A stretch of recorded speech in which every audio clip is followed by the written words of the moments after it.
During this period, she had returned to Xiao Manor twice, helping Xiao Manor transform into a cultivation family. Unfortunately, Manor Master Xiao's maximum lifespan was too short, and he had passed away some years ago. One day, Sage Su sent a message to Xiao Lan, which led her to find Guan and leave the cave mansion with him. There are over 10,000 branches within the Dao court, and the competition is fierce. It said that there will be an enlightenment conference soon, and disciples from other sects will also be attending. Master wants us to go to Dao City to broaden our horizons, Xiaolan said with a smile as she flew on a cloud beside Guan. Having attained the Nirvana realm, she still exuded a lively temperament. Although she was now 1,000 years old, she had spent most of that time in secluded cultivation, which made her feel as if she had only lived 1 year, with few memories retained. We should indeed take a good look, Guan smiled. His gaze had already reached Dao City. Coincidentally, his descendant Long Tang was also in that city, currently engaging in a combat practice with someone. Within his realm, Long Tang had won 97 consecutive battles against talents from various sects, making his name resonate throughout the city. Martial resolution was there too. Guan had always kept an eye on this brother who would understand the Dao whenever he felt disheartened. A long time ago, martial resolution had ventured out alone, enduring many hardships, which helped him achieve enlightenment time after time. For this very reason, he had not returned to the supreme sect. Martial resolution and Long Tang didn't know each other, and Long Ting never claimed to be from the supreme sect. At the moment, martial resolution was among the crowd watching the match, admiring Long Ting's talent. Dao City was vast, and Guan wasn't worried about bumping into martial resolution.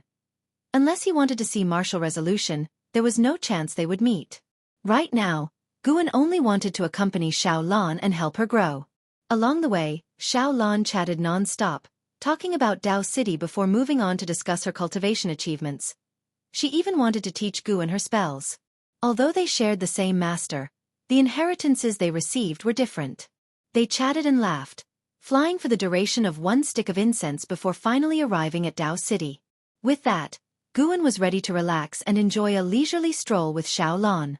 Xiao Lan also treasured these rare moments of leisure, clinging to Guan's arm the entire time and unwilling to let go, giving the impression that they were Dao companions. In the Daoist field of the beginningless, within Guan's courtyard, Celestial Demon Child approached Shen Zhen, who was watching her control the Tai Ching True Fire under the artifact refining cauldron. After observing for a while, she asked, "Miss Shen, do you feel like the master's heart is always elsewhere?" Shen Zhen replied, "Definitely outside, probably caught by some woman's heart." When facing the disciples in the dojo, Guan didn't need to leave a clone to pretend, so everyone could feel his frequent outings. As soon as Celestial Demon Child heard this, she couldn't help but widen her eyes and asked, "If so, aren't you worried?" "What's there to worry about? We've followed him for an endless time. Be content. Besides, do we really want to restrain him? Even if we had the power, which we don't, why would we?" Shen Zhen said nonchalantly, her gaze fixed on the Tai Ching True Fire. Celestial Demon Child pouted and said, "I naturally wouldn't dare control the master.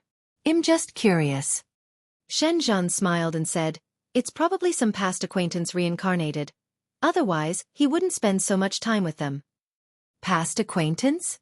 Celestial Demon Child became interested and asked which past acquaintance it was. Shen Zhen glanced at her and said teasingly, "There are probably only 2 people whose companionship he would cherish. One is the Ji family's 3rd young miss, and the other is his junior sister. I bet it's his junior sister. 9 out of 10. She began to recount the story of Guan and Yilan, while Celestial Demon Child listened attentively. The story of Guan and Yilan was simple, but Celestial Demon Child felt a sense of warmth listening to it. She had heard many heart-wrenchingly beautiful love stories, but after hearing this one, she suddenly thought that the person the master liked most in his heart might indeed be Miss Yi. The master was so formidable, invincible in the world, yet he chose to live hidden in the mountains. This was enough to prove his temperament.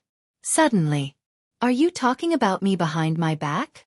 Guan's voice interrupted the conversation between the 2 women, startling them as they turned to see Guan standing right behind them. Celestial Demon Child's face flushed with embarrassment, while Shen Zhen remained composed. Guan walked between them to the artifact refining cauldron and extended his divine sense into it. Inside was the Dao treasure he was refining for Xiao Lan, almost complete.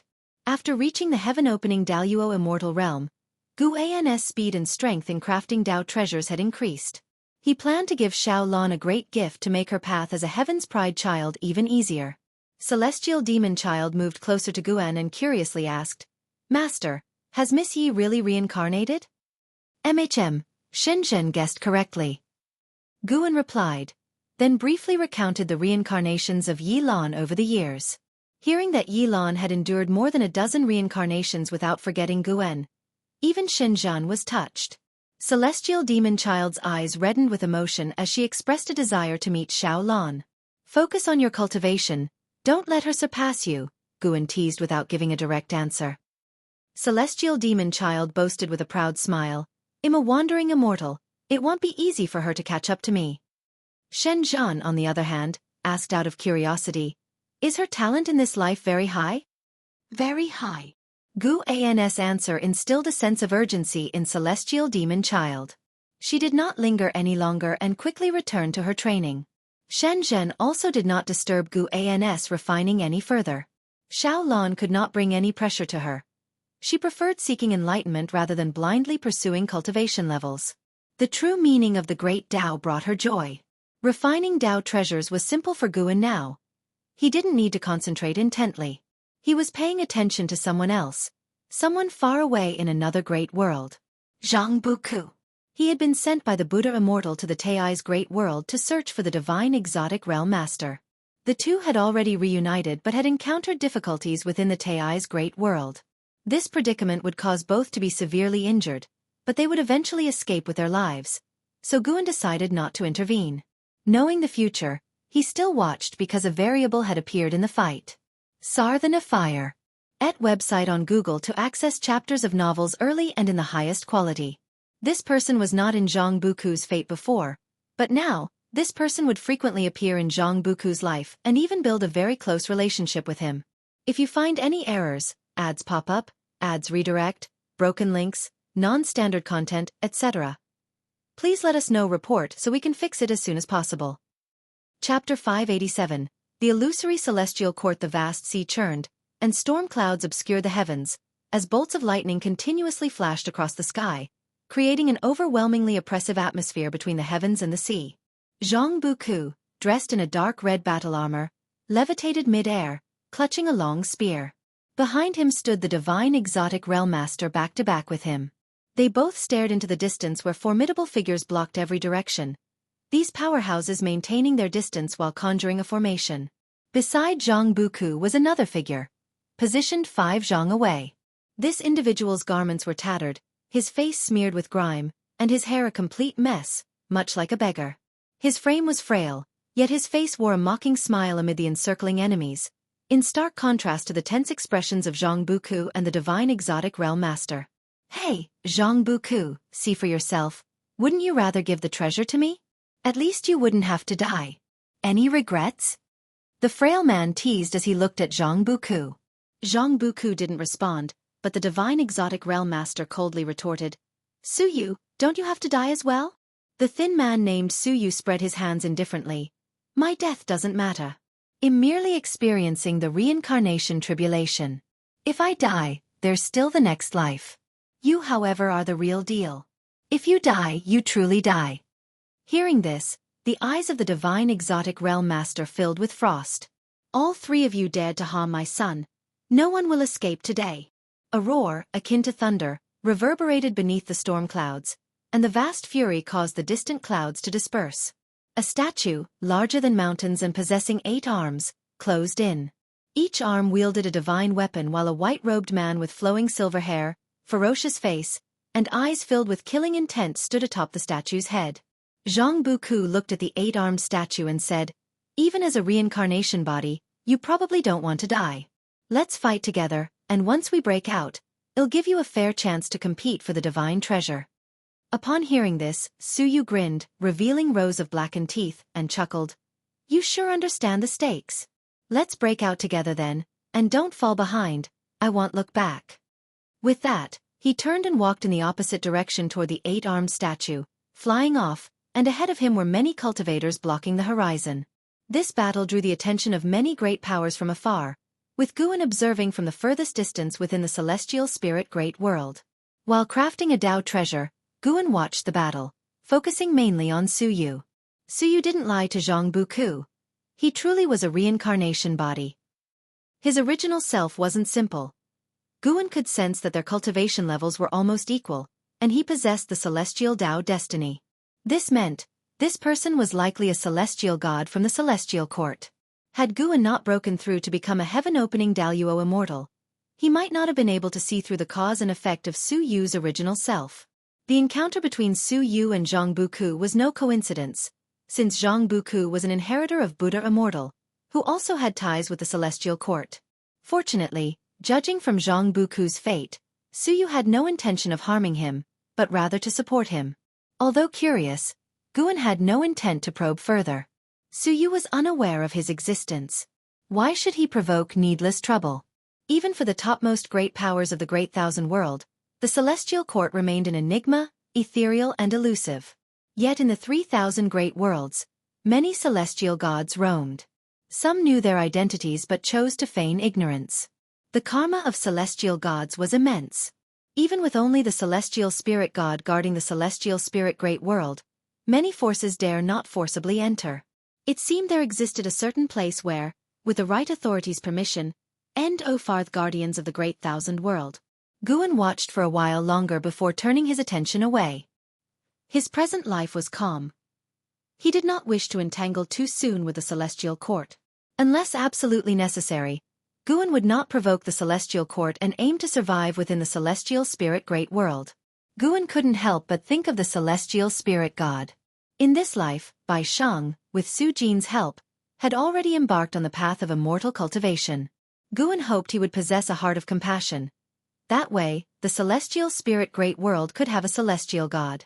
A celestial god not only shields the cosmos but also stabilizes the celestial court.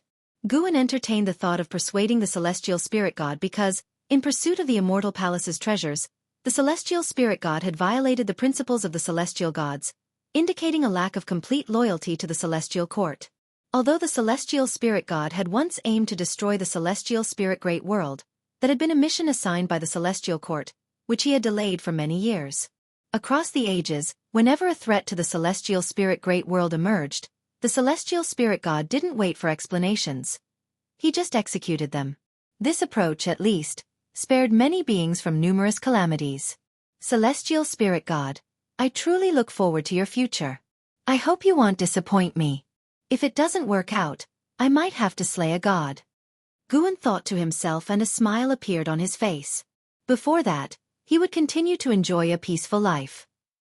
When Xiaofan naturally awakened her past life memories, he would let her choose whether to stay in the Taoist field of the beginningless or continue to traverse the world. Nowadays, the celestial spirit great world seemed small in Guan's eyes, where he was omnipotent and could dominate everything. The Enlightenment Convention lasted a full 5 years. Each dojo had its own enlightenment platform, and those who excelled in enlightenment were announced throughout the cities, becoming renowned across the world. Xiaofan did not disappoint. Her comprehension of the great Tao touched the steel, marking her prominence, and Guan could see Sage Su and her fellow cultivators ecstatic at her side. Search * the Nafire. @ website on Google to access chapters of novels early and in the highest quality. Sage Su was usually composed and even somewhat aloof, but faced with Xiaolan's remarkable achievements, she couldn't maintain her composure. Fortunately, Xiaolan did not witness that scene. The Tao court was vast, with tens of thousands of branches, and the Enlightenment Convention was similar to the imperial examination in the human world, an opportunity for disciples to change their fate. Even those disciples with mediocre spiritual root qualification harbored hope, as the Tao court valued comprehension of the great Tao more. Only after the end of the Enlightenment Convention did Xiaolan awaken. Guan accompanied her off the platform, and they were soon met by Sage Su and other mentors. Come, let me take you to meet the great powers of our sect. Your comprehension has been recognized by the higher-ups, my disciple. You are truly going to become a prodigy of the Tao court. Sage Su grasped Xiaolan's hand, excitedly said. Xiaolan hesitated and looked towards Guan, who winked at her and said, Go on, it's not a goodbye. When you return, we'll have a good chat. Upon hearing this, Xiaolan's face bloomed into a smile, and she nodded immediately. Sage Su pulled Xiaolan and flew away quickly, Other great cultivators began to attend to their own disciples, and seeing that they had nothing to discuss with him, Guan turned and left. Guan, right? You better be prepared. Xiaolan will soon soar to great heights and become an existence that both you and even we will look up to, said a middle-aged Taoist, watching Guan's departing figure, and suddenly spoke. Guan did not stop walking. His departing silhouette made the other great cultivators shake their heads. Thinking he was being stubborn, little did they know how fragile emotions are in the face of time and talent. The journey of immortal cultivation is about mastering the Tao heart and dominating instincts. When cultivators overcome their emotions and desires, they naturally make the most beneficial and rational decisions for themselves. Guan did not mind the discussions of the wandering immortals. His thoughts were on Long Teng. Long Teng was about to face trouble, and he was ready to lend a hand. Regardless, he was Long Zhan, and Long Teng could be considered his kin. Furthermore, Long Teng's presence in the Tao court was arranged by Li Xian Dao. If something went wrong, and the Li family and the Long family turned against each other, it wouldn't be a pretty sight. Guan did not want to test personal relationships. He was not walking quickly, as if strolling, since combat was not allowed within Tao City. Long Teng had performed well over the years, and Guan was quite satisfied with him. If there was any flaw to point out, it was that he was too righteous, not selfish enough. Such a character was rare in the Long family, and Guan intended not only to save him but also to give him a push. Meanwhile, along another street, Long Teng and a man in blue walked shoulder to shoulder. You are really impressive. The steel in front of you lit up, causing an uproar from the crowd below, and many were inquiring about your origins. The man in blue was sent by Li Xiandao to accompany Long Teng in his cultivation. After experiencing the prosperity of the Tao court, he thought the Taitsong continent was quite primitive, so he acted very prudently. Over the years, seeing Long Teng suppress various geniuses, even those of Tao court were no match for him, which delighted him immensely. Especially his performance at the Enlightenment Convention. Long Teng's comprehension achieved the highest score, with only a handful of people comparable to him. Compared to the man in blue's excitement, Long Teng was quite calm. He was still pondering the insights he gained from enlightenment. He felt he needed to find a path genuinely suitable for himself, as his current Taoist techniques were too mixed, leaving him somewhat confused. The two made their way towards the city gate, and even though Long Teng was not responsive, the man in blue kept talking non-stop, envisioning Long Teng's future in 10,000 years, believing Long Teng would surpass Yang Jian to become the premier warrior of the Taitsong imperial dynasty. By the time they reached the city gate, Long Teng was still contemplating enlightenment. Suddenly, a figure blocked their path. Do you need something? The man in blue asked with a frown. Long Teng's train of thought was interrupted, and he instinctively frowned, looking up about to speak. His pupils suddenly dilated, and he froze, his body even trembling slightly. If you find any errors, ads pop up, ads redirect, broken links, non-standard content, etc., please let us know. Report so we can fix it as soon as possible. Chapter 588. The support of Tao court. Long Teng looked at Guan before him, feeling a sense of unreality. He still remembered the day when the ancestor had raised his hand to suppress the heaven-supporting ancestor on the heaven-repairing platform, an image that was vivid in his mind to this day. Even though he had seen many strong figures with great powers, he could never forget the ancestor. Moreover, the Dharma aspect summoned by Long Qing that day made him feel a strong resemblance to the ancestor. Even though his father hadn't said much, he had always harbored such a guess in his heart. Guan looked at the excited Long Teng and smiled as he asked, "Not in a hurry to go back? Shall we find a place to sit?" Once Long Teng left the city, he would quickly be surrounded by troubles. Long Teng hurriedly responded, No rush at all." He was at a loss, not knowing how to face the ancestor. The man in the blue robe was surprised. It was the first time he had seen Long Teng lose his composure like this, and he dared not underestimate Guan, simply bowing silently. Then the three of them walked toward Tao City. There were plenty of places inside the city where they could sit and chat. Eventually, they found an inn, and the three sat down by a window on the 4th floor. After Long Teng ordered some wine and dishes, he looked expectantly toward Guan. The ancestor had appeared at the Tao court. It couldn't be just to find him, could it? Even if it wasn't, now that the ancestor had shown himself, he must have something to ask of him. Source: Web novel. Com, updated on Omicron. New Omicron. He was self-aware and knew he could not help the ancestor much, but he felt that perhaps his comprehension had attracted the ancestor's attention. Guan began to make small talk with Long Teng, asking about his experiences over the years, to which Long Teng faithfully responded one by one. Long Teng's attitude made the man in the blue robe even more curious about Guan, and when he found an opportunity, he couldn't help but ask, "Senior, what is your relationship with Long Teng?" Guan smiled and said, "He is my descendant." Upon hearing this, the man in the blue robe suddenly realized, wondering to himself, wasn't the sect leader of the supreme sect the most powerful in the Long family? The sect leader was Long Teng's father. Could there be an even more powerful ancestor? Long Teng widened his eyes, extremely excited. Indeed, the ancestor was his ancestor. The fact that the ancestor would acknowledge their relationship excited Long Teng tremendously, giving him a feeling as if he were dreaming. Guan turned to the man in the blue robe and smiled. "Let's keep our meeting today a secret, and don't mention it to His Majesty either." "You know His Majesty?" the man in the blue robe asked in surprise. Guan picked up his cup and said, "I've known him for over 20,000 years. My name is Guan. You might not have heard of me." "Guan what? You're Guan."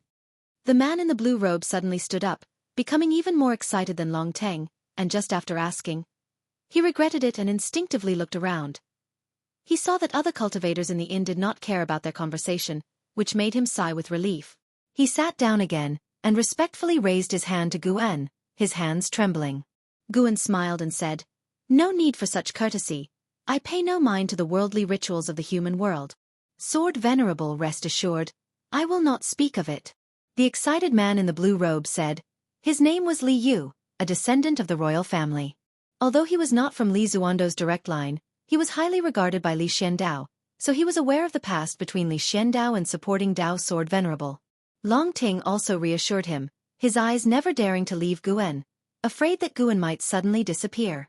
Guan finished his cup in one gulp and continued, "Since meeting is fate, I shall enlighten you both a little." Before Long Teng and Li Yu could speak, Guan set down his cup, and a powerful Dao intent instantly enveloped the two, plunging them into a trance. Guan's gaze moved toward the window, looking out over Dao City, where the sky was vast and the city splendidly majestic. It had to be said, the Dao court was indeed extraordinary, having built such a foundation in 20,000 years that was stronger than the ancient holy court. For a very long time to come, the Dao court would play a crucial role. Only when Li Yi rose to become the strongest in the celestial spirit great world would the Dao court become a thing of the past. But that was a very distant future. Time swiftly passed. After an indeterminate amount of time, as if waking from a dream, Long Teng awoke to see Li Yu still sitting beside him in a daze, and the inn's server was standing at the table, looking at them nervously. Coming back to his senses, Long Teng hurriedly said, "We're fine, you can go down." The innkeeper, although dubious, hurriedly caught the bag of spirit stones that Long Teng tossed out and bowed as he took his leave. Long Teng looked out the window, his divine sense probing but unable to find Guan. However, a segment of inherited memory popped into his mind. CTH novel IR. Net website on Google to access chapters of novels early and in the highest quality. Celestial Dragon Reincarnation Dharma Aspect. Long Teng's eyes flickered with excitement, filled with gratitude towards Guan.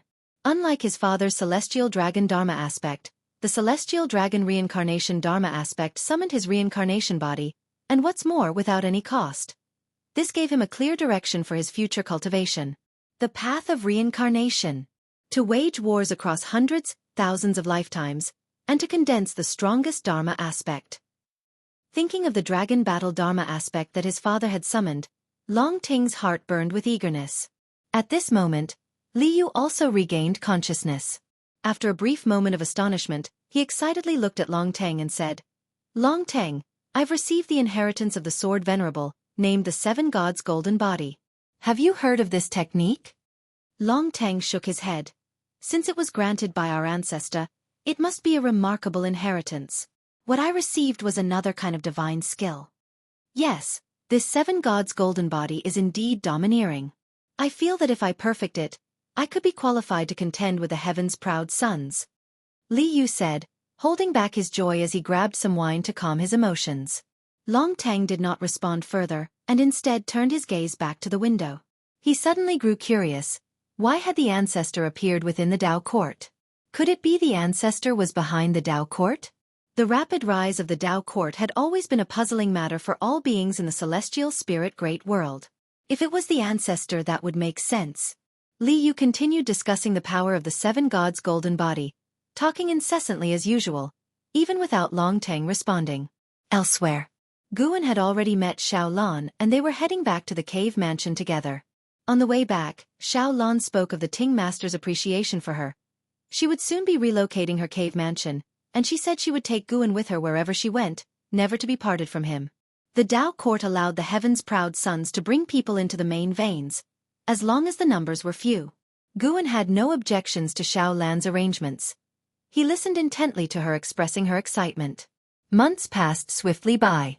One day, Guan and Xiao Lan, led by a disciple of the main vein, arrived at the new cave mansion.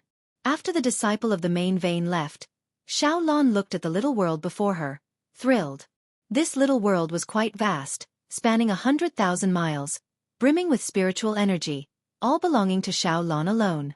Laner. Guan suddenly called out. After hearing him, Xiao Lan turned around reflexively, only for a sword to fly towards her, which she caught instinctively. She looked down and realized it was the white spirit sword that Guan always carried with him. This sword is a congratulatory gift from me, congratulating you on becoming a true disciple of the Tao court, Guan said with a smile, looking at Xiao Lan. Xiao Lan, holding the white spirit sword joyfully, curiously asked, I've always wanted to ask you, what is the origin of the Cyan Hong sword and white spirit sword, and why do you always carry them? Guan replied, these two swords were given to me by the most important person in my life. She has passed away, and my giving them to you now signifies that you are the most important person to me at present. Upon hearing this, Xiao Lan felt as sweet as honey in her heart, and she immediately rushed towards Guan, embracing him. Guan shook his head helplessly. How could this girl be more clingy than in her previous life? Always wanting to hug him, touch him. This sword contains extraordinary power. Don't tell anyone about it, Guan said softly, caressing Xiao Lan's head. The white spirit sword was no longer ordinary. Guan had infused a newly forged Tao treasure into it, merging the two. The white spirit sword was now a Tao treasure, containing power enough to overturn the 9 heavens of the immortal Tao. The true meaning of the great Tao within it could aid Xiao Lan in her cultivation. Nestled in Guan's arms, Xiao Lan nodded. She never doubted Guan, burying her face in his chest. She felt truly blessed. Her immortal path was smooth, and the person she loved most was always by her side. She resolved to cultivate diligently, to protect everything she had. All right, let's start managing this little world, Guan said, patting Xiao Lan's back lightly with a laugh. Reluctant to let go, Xiao Lan released her grip on him and took Guan's hand, walking forward as she shared her ideas about how she wanted this little world to look. If you find any errors, ads pop up, ads redirect, broken links, non-standard content, etc., please let us know. Report so we can fix it as soon as possible. Chapter 589. Breakthrough to Heaven. Opening Daluo. Immortal Realm Perfection. The road to immortal cultivation was long and fraught with obstacles, the ancient said, an immortal dreams for 3,000 years. This saying was validated in today's celestial spirit great world. After stepping into the Nirvana realm, the time scale of cultivators began to lengthen. 100 years is a day, 1,000 years is a dream.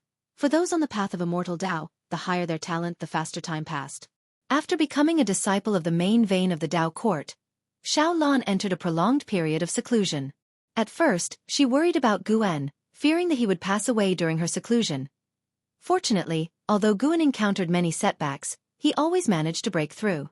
Once Guan successfully achieved nirvana, she completely set her mind at ease and focused on her cultivation.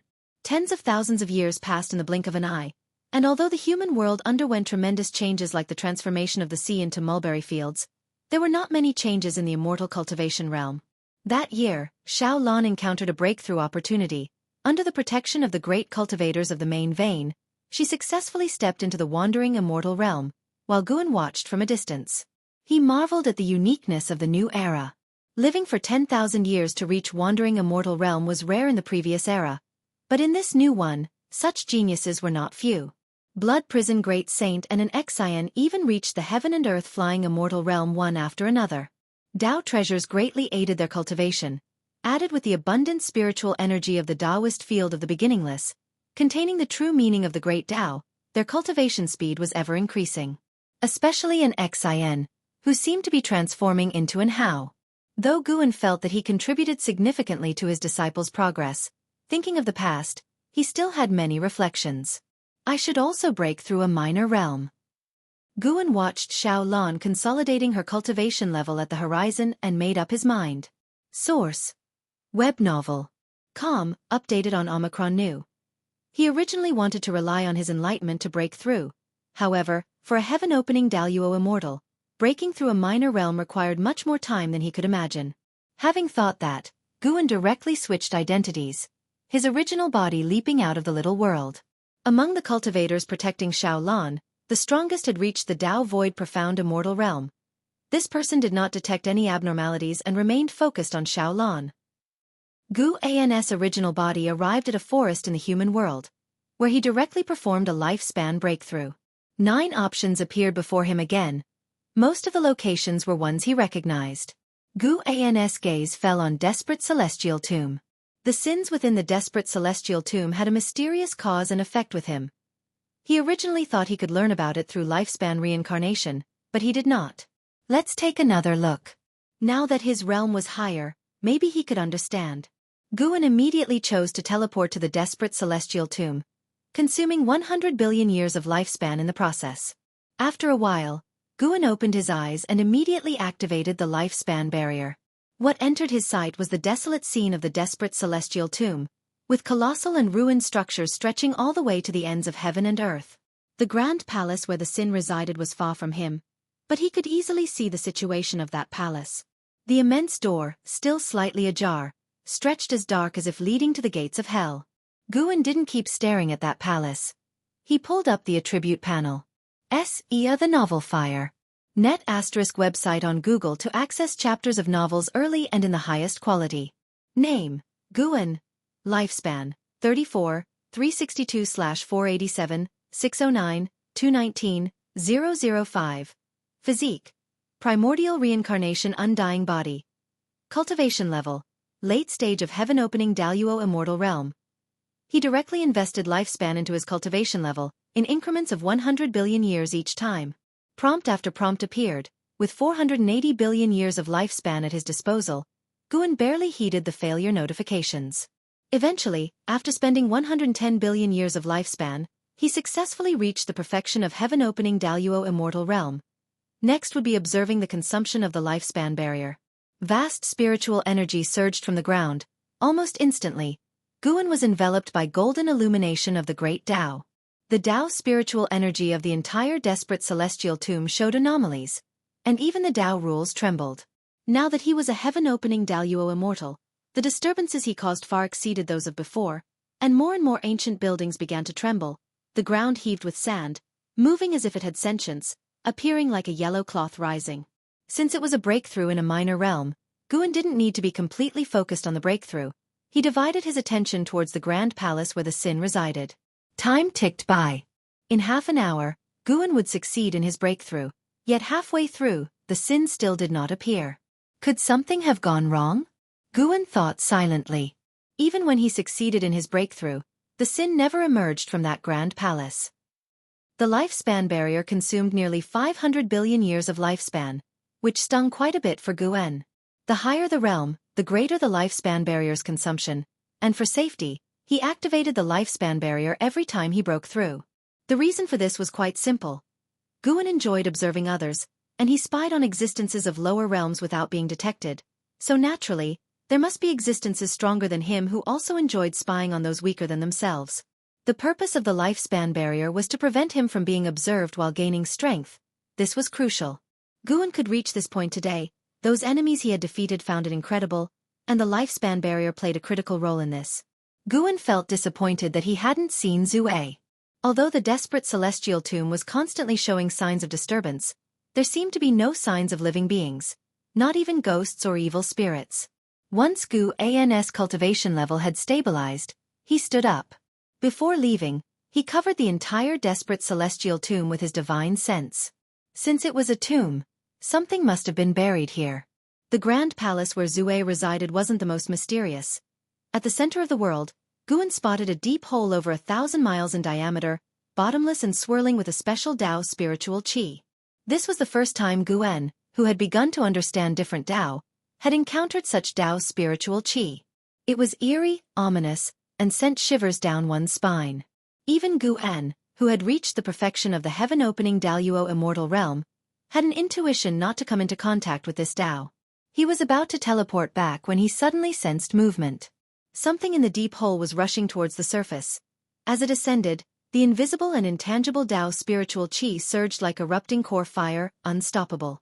The ground began to tremble violently. Guan wasn't panicking. He stood within the lifespan barrier, hidden from detection, but he still prepared to teleport away immediately if needed. With a bang, sand flew upwards from the ground violently, the clouds at the horizon dispersed, and an object burst out of the deep hole, aiming to break through the sky. However, when it reached a certain height, it was stopped by an invisible barrier. Narrowing his eyes, Guan saw that it was a forefinger, dark red throughout, with a tip sharp as a knife, 1,000 feet long, emanating a terrifying aura. The might displayed by this forefinger was not inferior to the early stage of the Tai Ching Golden Immortal Realm, but the Tao spiritual qi surrounding it was even more dreadful. After being halted, the forefinger fell down, eventually crashing into a ruined temple and raising a cloud of dust tens of thousands of feet high. Guan used the lifespan detection on this finger, but found nothing, indicating that it wasn't a living being. He turned his head in another direction. A faint aura emitted from the grand palace where Zue resided. Soon, a figure peeked through the door crack. Zue. He still appeared to be just over 10 years old, unchanged from the last time Guan had seen him. Zue, Nirvana Realm 0/9999/9999. His age was still 0, his lifespan and maximum lifespan unchanged. Guan grew more curious. What exactly was this state? Under his gaze, Zue took a deep breath, as if bracing himself, and then ran towards the direction where the 1,000-foot forefinger had fallen. The little guy was fast, covering 100 miles in one step, as if blinking across space. Before long, he reached near the 1,000-foot forefinger, slowed his steps, and cautiously approached. When he stood before the 1,000-foot forefinger, it was as if facing a giant mountain. He reached out to touch the 1,000-foot forefinger. Guan frowned and subconsciously looked down at his own right forefinger. He actually felt his forefinger being touched. With his high cultivation level, he couldn't be mistaken. Could this 1,000-foot forefinger be his own?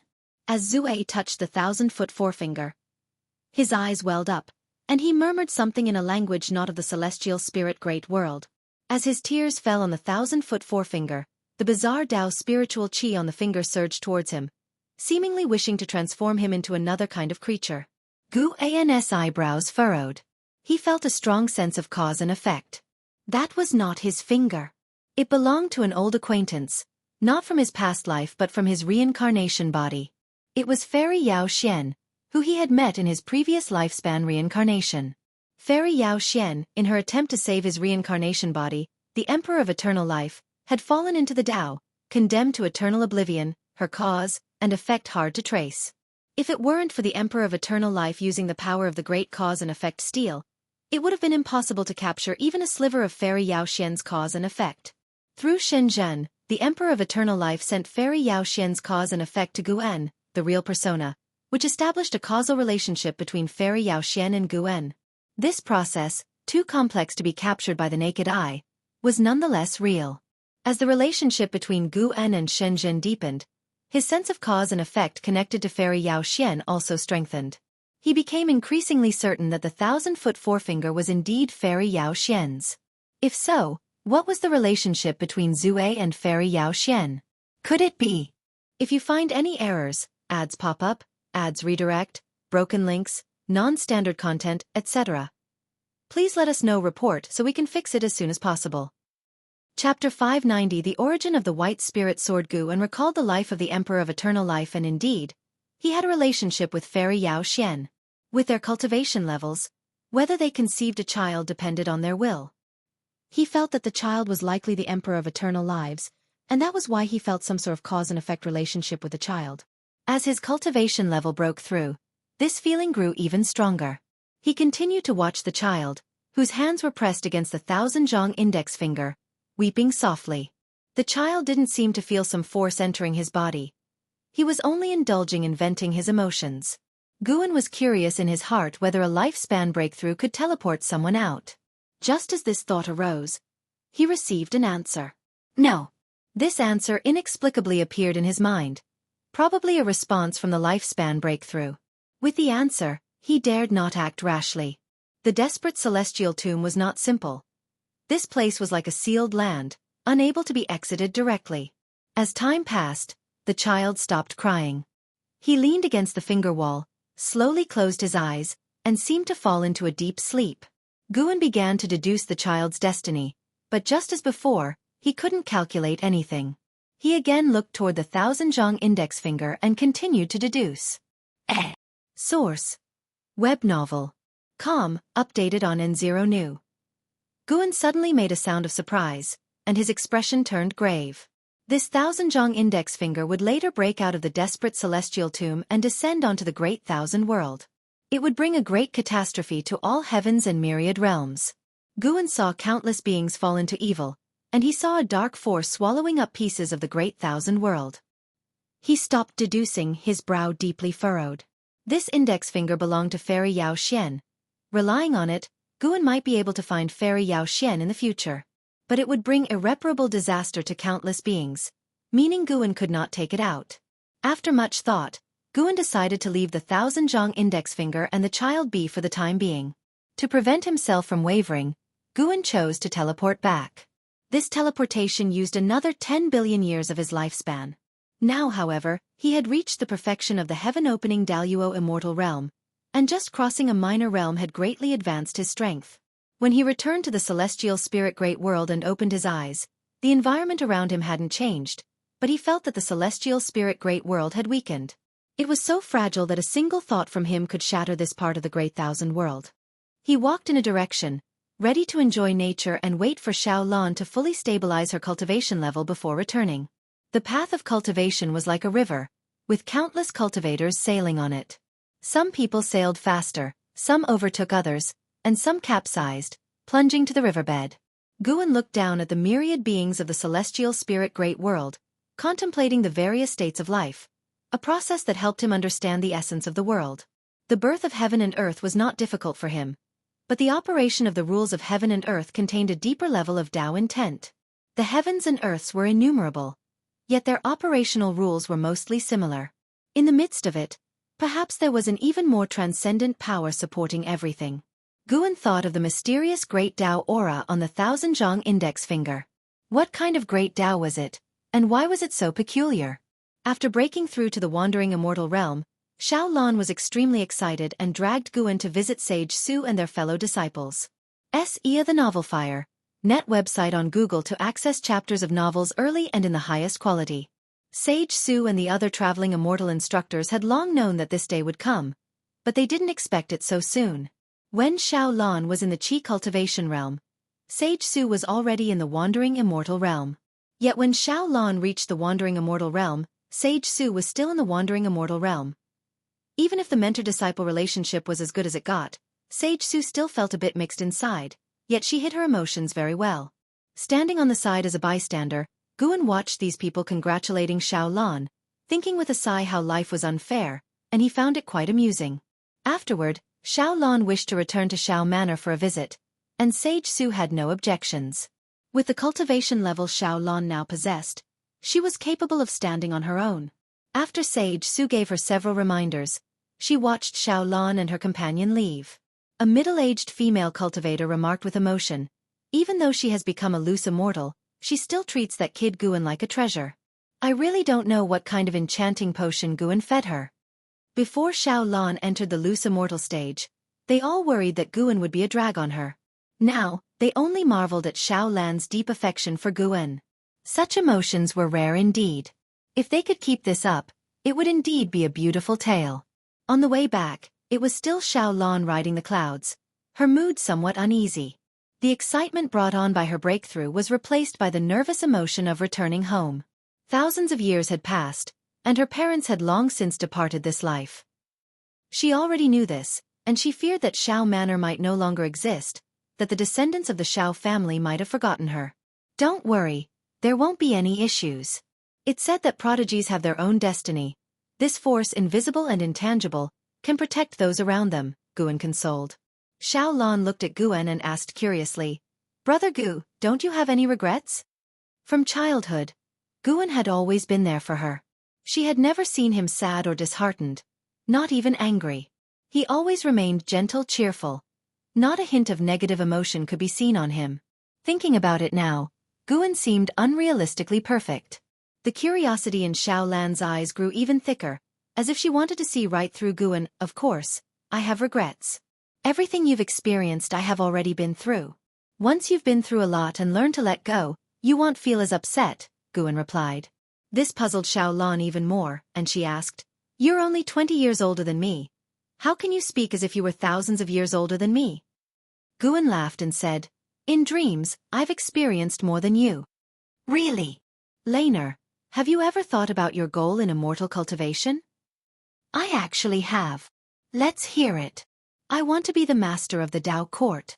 Xiaolan said with a proud smile, and seeing her smile, Guan felt a bit dazed. Yilan always loved to chase after power. It seemed some things remained unchanged by the cycles of reincarnation. Chasing power wasn't a bad thing.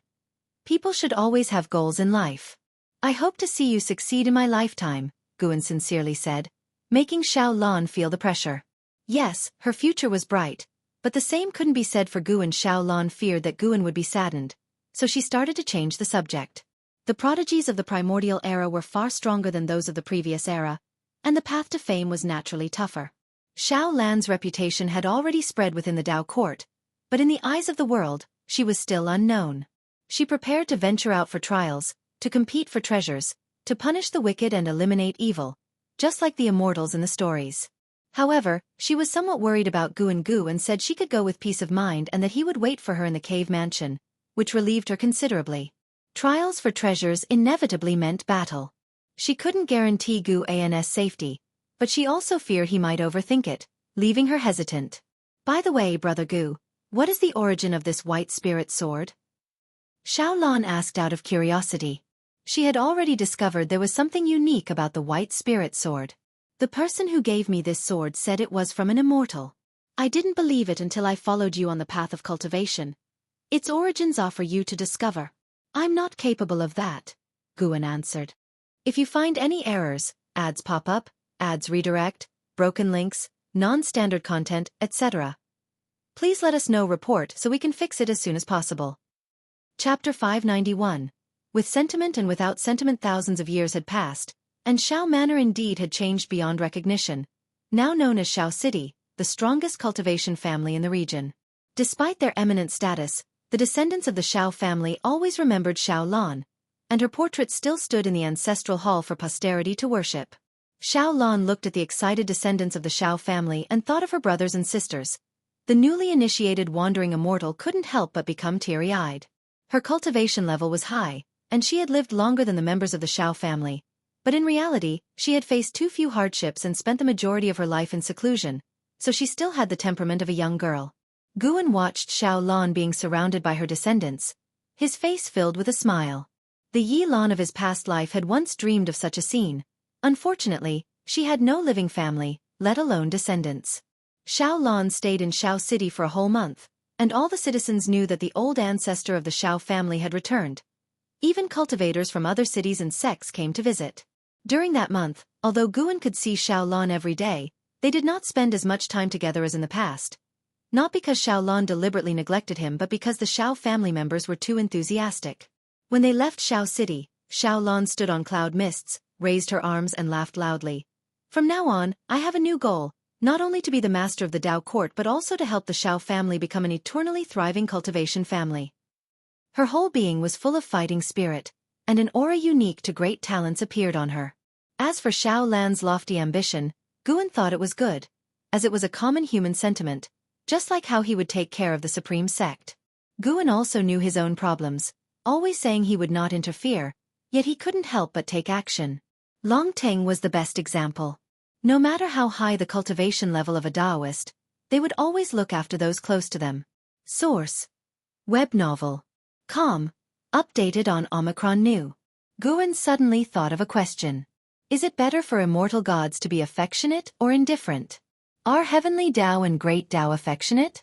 Guan fell into deep thought, while Xiao Lan, unaware of what he was thinking, continued to express her lofty ambitions, as if shouting them could make heaven and earth witness her determination.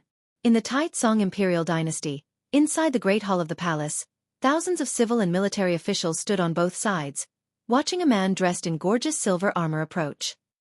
This man was Long Teng, wearing thick silver armor, like a silver dragon wrapped around his body, his helmet adorned with 2 phoenix wings, and a white cape fluttering as if it had a life of its own.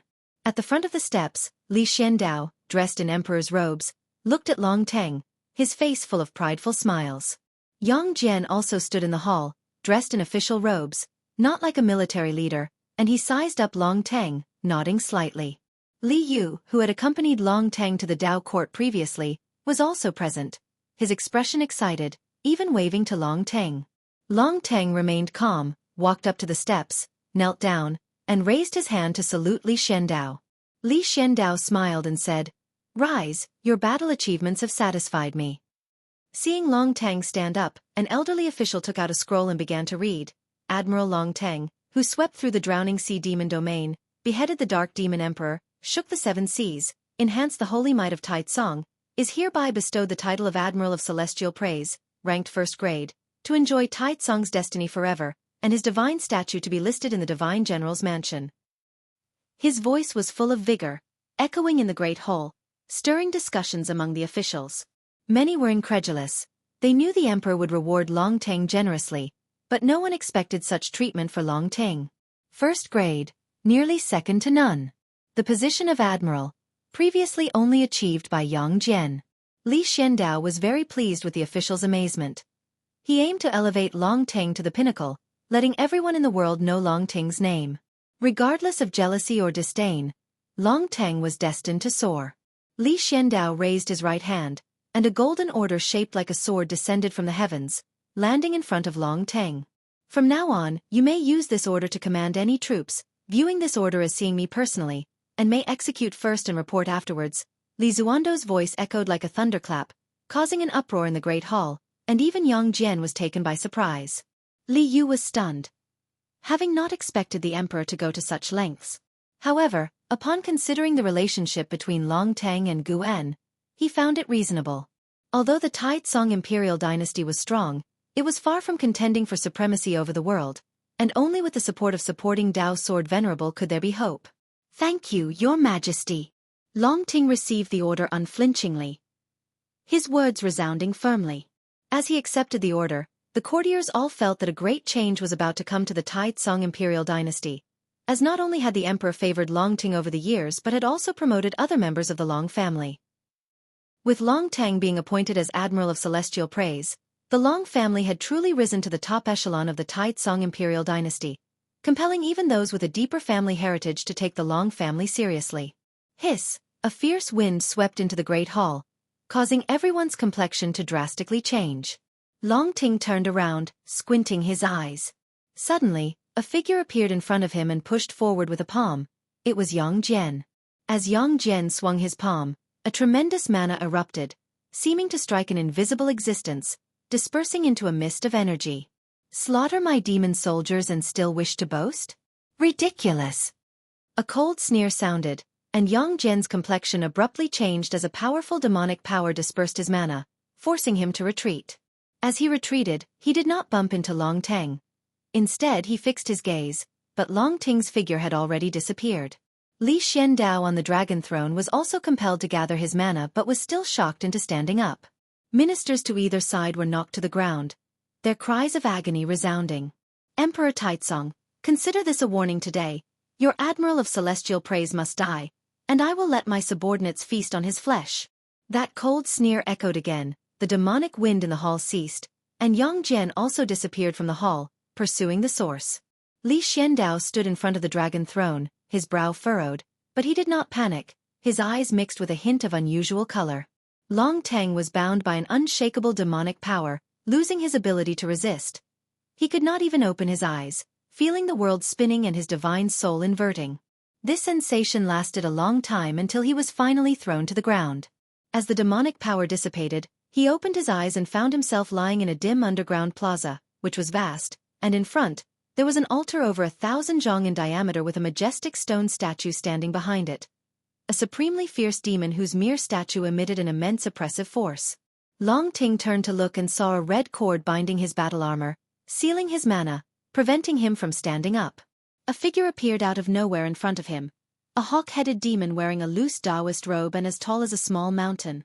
With his back to Long Tang, the demon faced the statue and said, "Master, I really can't bear it. I can endure the excesses of the Taizong imperial dynasty, but this guy slaughtered my demon soldiers. I must tear him apart personally." Ia the novel Ire. Net website on Google to access chapters of novels early and in the highest quality. His tone was filled with dissatisfaction. A hoarse voice followed. "What is this person's name? Is he related to that existence?" The hawk-headed demon snorted coldly. "His name is Long Tang. How could he possibly be related to that existence, master? You are too cautious. Supporting Dao Sword Venerable has long left the celestial spirit great world. If he were really here, it wouldn't be the Dao court but the supreme sect or the Taizong imperial dynasty that would unify the world. If you find any errors, ads pop up, ads redirect, broken links, non-standard content, etc., please let us know report so we can fix it as soon as possible."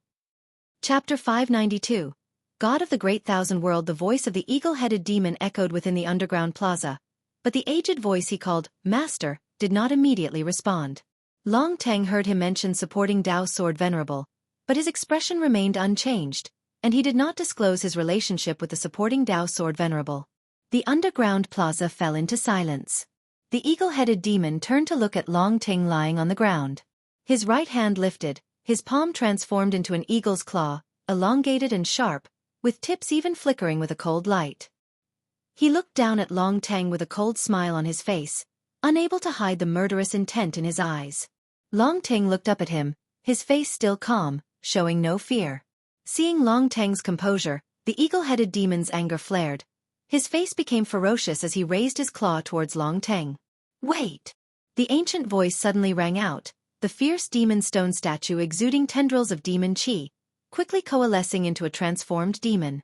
This was an old man, dressed in a black robe made of animal skin, flying in the air like a ghost. His white hair casually draped, covering most of his face, his gaze fixed on Long Tang with furrowed brows. "He is called Long Tang. What is his relationship with Long Qing, the sect leader of the supreme sect?" the old man asked. He was unable to foresee the cause and effect involving Long Tang, which made him uneasy and filled with a strong sense of dread. Saw the novel, Ire. Et website on Google to access chapters of novels early and in the highest quality. He felt a disaster was imminent. The eagle-headed demon turned to look at his master, frowning. Even if he is related to the sect leader of the supreme sect, so what? When the outer heaven power attacked before, the supporting Dao Sword Venerable did not appear, and over these years, descendants of the Long family have been harmed without all their adversaries being destroyed. He knew the identity of the sect leader of the supreme sect, a disciple of the supporting Dao Sword Venerable. But the disciples of supporting Dao Sword Venerable were not limited to one, Yang Jian included. When Yang Jian assisted the Taizong imperial dynasty in its conquests, he too had been captured by great powers, surviving countless life and death ordeals, never witnessing supporting Dao Sword Venerable in action. There were still enemies of Yang Jian roaming free, which was why the eagle-headed demon felt his master was too cautious. He even thought that his master was terrified by the supporting Dao Sword Venerable, lacking the spirit of a free immortal. The black-robed demon flickered, appearing before Long Tang, the eagle-headed demon turning as well. "What is your relationship with the supreme sect's Long family?" the black-robed demon sternly asked Long Tang. Long Tang snorted. "Kill or shred, I will heed your decision." He could tell this demon was deeply wary of the supporting Dao Sword Venerable, and he did not want to disgrace his ancestors. His attitude made the black-robed demon even more nervous, completely a stance full of confidence. The eagle-headed demon frowned. "Master, let me kill him." The black-robed demon turned to look at him, his eyes fierce, deep voice declaring, "If you dared, you would have killed him already. Why bring him before me? Isn't it because you're also uncertain and want your master to take the pressure off you?" The eagle-headed demon's eyes widened, wanting to retort, but facing his master's gaze, he held back. Indeed, as his master said, although he was angry, deep down he did not scorn as he claimed verbally. If he truly feared no retribution from the supporting Dao Sword Venerable's legendary influence, He wouldn't have just watched Long Ting slaughter demon soldiers. The more he thought about it afterward, the angrier he got, so he couldn't help but go to the Taizong Imperial dynasty when he heard Long Teng was being enthroned, and he blew up in rage, thus capturing Long Teng. He was a divine thought true immortal, before whom Long Teng had no power to resist. Moreover, you've underestimated the Taizong Imperial dynasty. Someone has already caught up, the black-robed demon coldly remarked, his tone icy. The eagle-headed demon's face turned gloomy. The black-robed demon looked back at Long Teng, and for some reason, seeing Long Teng's calm face made him increasingly anxious. He also started to get angry. Idiot! How could you cause such a huge disaster? In today's world, a great era of strife with treasures emerging endlessly, he too needed demons to help him, which is why he supported this disciple. Now, he regretted it. The black-robed demon took a deep breath and said, "Send him back. He must not be harmed at all." What? The eagle-headed demon's face changed drastically. Its eyes filled with disbelief and anger as it looked at its master. The black-robed old demon suddenly erupted with an overwhelming aura, causing the eagle-headed demon to stagger back. "Either send it back or our master-disciple relationship is over. I shall leave now," the black-robed old demon stated irrefutably. Upon hearing this, the eagle-headed demon panicked.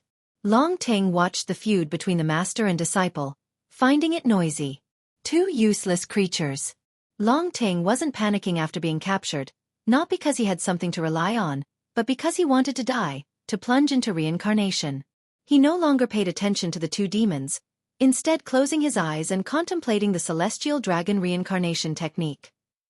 Guan just glanced at Long Ting's plight without paying much heed. Such occurrences weren't rare in the celestial spirit great world where many of his old acquaintances had encountered similar situations. Once it was understood that they were connected to Guan, their enemies often hesitated and even started infighting. Guan was reading in the courtyard, still absorbed in the Cyan Hero Travelogue. The profound celestial intent, now a wandering immortal, traveled more and more, writing a book for every location he visited. Some stories were fabricated, while others were true. Guan greatly admired that the profound celestial intent never forgot his roots.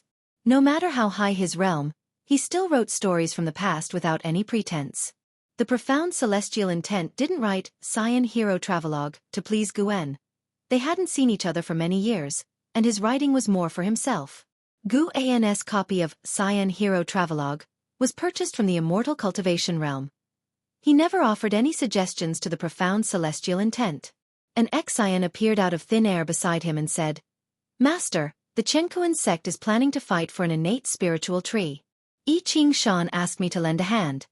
He said we could plant the tree near our dojo." Guan replied casually, "If you want to get involved, then do it." He wasn't very strict with an Xian.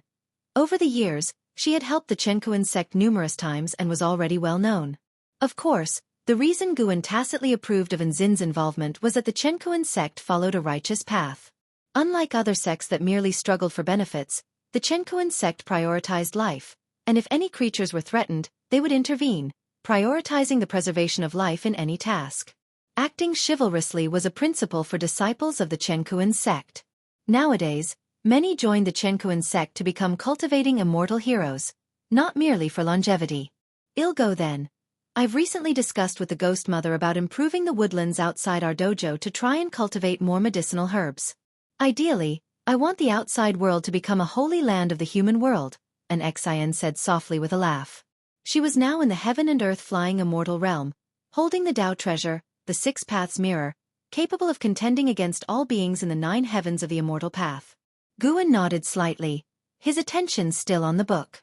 An Xian glanced at the book cover and thought to herself, "The same book again, how can he never tire of it?" She bowed to Guan, then exchanged a few words with Shen Zhan in front of the artifact refining cauldron, before she left. As evening approached, Guan put down the Cyan Hero Travelogue, stood up and began to stretch his limbs. He looked at Shen Zhan and asked, "Fancy going out for a bit?" Shen Zhan turned and looked at him, puzzled. "Then who will watch the artifact refining cauldron?" "Actually, it doesn't need constant monitoring. Even without anyone, the Tao treasure can successfully form," Guan answered. Shen Zhan's eyes widened. She almost cursed. Biting back her anger, she asked, "So, where do you want to take me?" Guan replied, to meet the gods of the Great Thousand World. Gods! Shen Zhan's anger faded, replaced by curiosity. Source: Web0vel. Com. Updated on Nov 0. Co. If you find any errors, ads pop up, ads redirect, broken links, non-standard content, etc., please let us know. Report so we can fix it as soon as possible. Chapter 593. The Mischievous Fate Under the Night Sky. By the mountainside where the firelight flickered, Bai Shang, the reincarnation of the celestial spirit god, sat cross-legged before the fire, cultivating energy to heal his wounds. He didn't notice someone watching him from the mountaintop nearby. Is he the celestial god from the Great Thousand World? Shen Zhan looked down at Bai Shang, asking with a face full of curiosity. To her, Bai Shang appeared quite ordinary, hardly resembling a celestial god.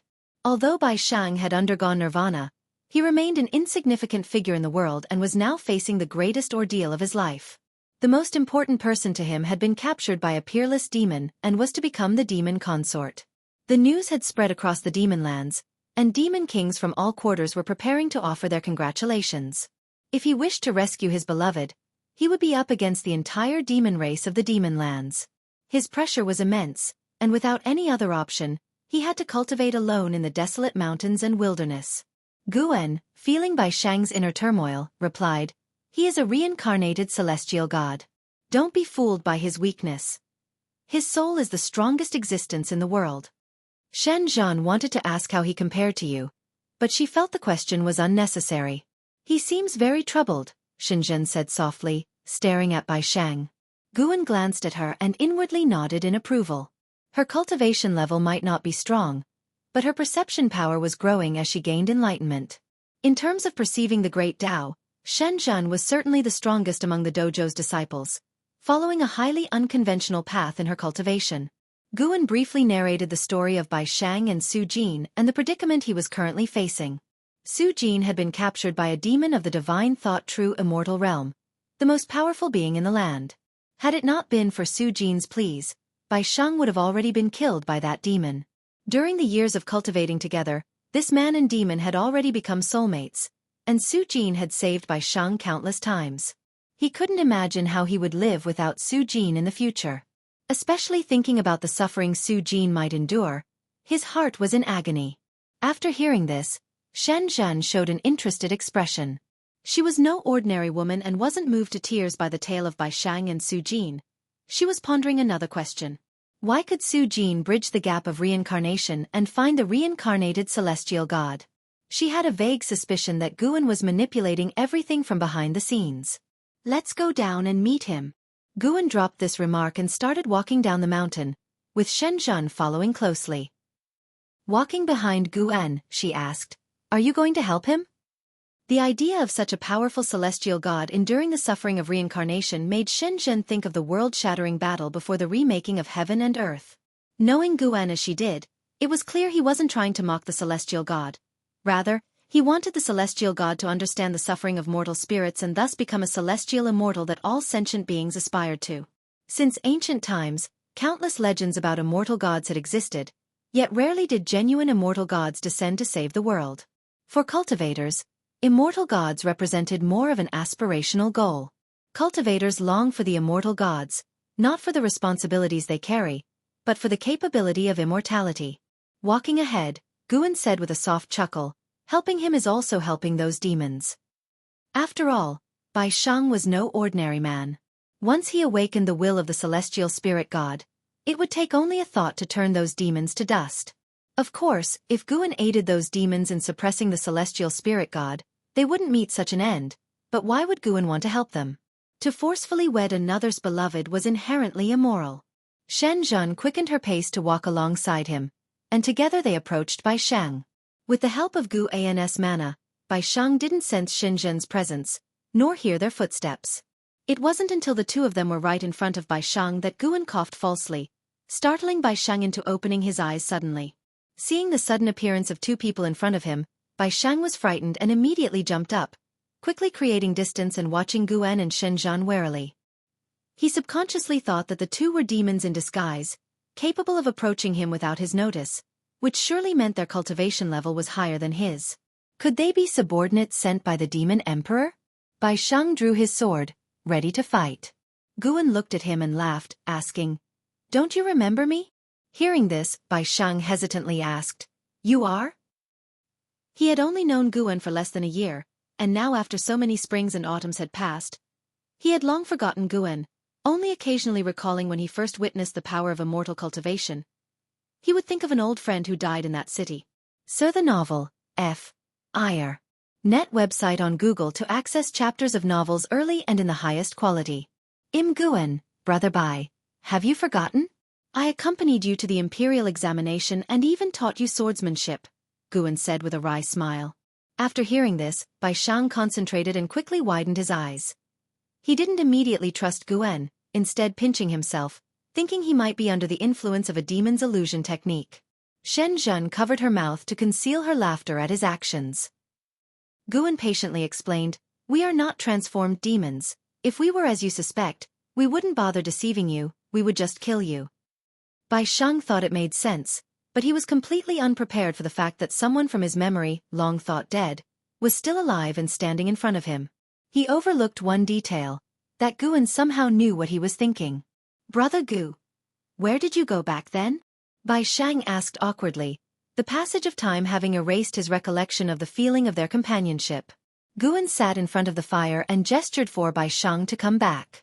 Shen Zhen sat next to Guan with poise, appearing like an immortal goddess from heaven, her knees pointing towards Guan, clearly positioning him as the principal figure. Bai Sheng took a deep breath, returned to the fire. He was at his wit's end, and if he could not save Su Jin, life would be meaningless. His eyes became resolute, and he resumed his seat from before. "Talking about me is pointless. Do you want to save Su Jin?" asked Guan, picking up a stick and poking at the fire as he spoke. Bai Sheng's eyes lit up asking, "Do you have a way? As long as you can help me save her, I'm willing to pay any price." Guan looked at him, his gaze sharpening. "What if it meant your death?" "I'm willing," Bai Sheng answered without hesitation. Guan continued, "If you die, she might marry someone else. How would that be any different from now? That demon doesn't want to kill her." Bai Sheng's complexion changed slightly, but he still said through gritted teeth, "It's different. I want her to be able to pursue the happiness she desires, not be coerced. As long as you can save her, I'm ready to die at any time." This scene reminded Guan of when the boss had saved number 5 all those years ago. Back then as now, Su Jin had given hope to the boss, but at the cost of his life. Destiny really had a way of playing tricks on people. Guan looked down at the fire, as if contemplating whether or not to save Su Jin. Bai Sheng pressed, "That demon emperor is a divine thought true immortal from the 8th heaven of immortal Tao. Do you know of a being stronger than him?" He noticed his question made the woman beside Guan laugh again, the corners of her mouth lifting uncontrollably as though she were mocking him. Guan leisurely said, "Don't rush. Let me tell you a story." Bai Sheng's heart was burning with urgency, hardly in the mood for stories, but before he could refuse, Guan began to speak. "In outer heaven, far in the depths of the universe, there is a gate known as the World Gate, below which resides a deity called the Celestial Spirit God. Outer heaven. God." Bai Sheng was suddenly captivated and listened intently to Guan's continuing tale. Shen Zhen was also listening intently, even beginning to imagine such a scene. A towering gate standing in the cosmos, beneath it, a deity. Images began forming in her mind, she even saw other scenes. Source: Webn0vel.com, updated on Nov0. Co. If you find any errors, ads pop up, ads redirect, broken links, non-standard content, etc., please let us know report so we can fix it as soon as possible. Chapter 594. The price of becoming a god. The night was like water, the fires on the hillside illuminating a 30-foot radius. Bai Sheng listened to Guan telling the story of the celestial spirit god, his heart longing, his face full of disbelief. There were such beings beyond the heavens. The resolute, almost invincible celestial spirit god filled Bai Sheng with admiration. "Even the strongest gods have desires," said Guan with a sigh. For the sake of the ultimate treasure, he decided to destroy the Great Thousand World, and for that, he paid a painful price, cast into reincarnation by a greater power, to undergo the suffering of mortal spirits. Listening to this, Bai Sheng's thoughts churned dramatically. He couldn't help but ask, "So, you know who the celestial spirit god reincarnated into, can you have him help me? In his eyes, the 9 heavens of the immortal path was the pinnacle of immortal cultivation. The great demon who had reached the 8th heaven was already unparalleled, so surely the celestial spirit god must be of the 9th heaven cultivation level. Why would Guan bring up the celestial spirit god for no reason? He must have a way to find the celestial spirit god. Faced with Bai Shang's eager gaze, Guan replied, I do indeed know where he is, and if he takes action, he will surely be able to deal with that demon emperor, but what? But celestial gods are only bound by the heavenly Tao. No one knows what he thinks. Reviving him might bring catastrophe to the entire world. Hearing this, Bai Shang fell silent.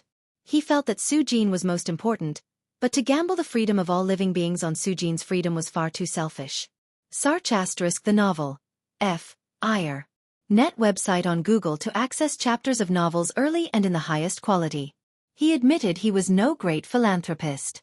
He could be selfish, but he could not hurt innocent people. Shen Zhan watched Bai Shang caught in his dilemma, finding it amusing, wondering whether Bai Shang's feelings for Su Jin would change after he had restored the will of the celestial spirit god. Bai Shang gritted his teeth and asked, Is there no other way? The lives of all living beings, including me, including Su Jin, and including all of you, if saving them requires such a cost, it's meaningless. Guan said with profound meaning, Of course there is, and that is for you to convince the celestial spirit god to change his views, to become the god that all living beings want. How could I possibly do that? Bai Shang asked with a frown. Upon entering the immortal cultivation realm, he felt his own mediocrity. There were far too many people in this world with far greater talent than him. He had only come this far by the help of Su Jin. Could someone like him persuade a celestial god? He didn't see himself as the protagonist of a story. He looked at Guan, anxiously awaiting an answer, but Guan didn't respond, just staring at him with a smile that wasn't quite a smile, which confused him even more. Suddenly, Bai Shang had a thought, his face turned pale, and his eyes widened.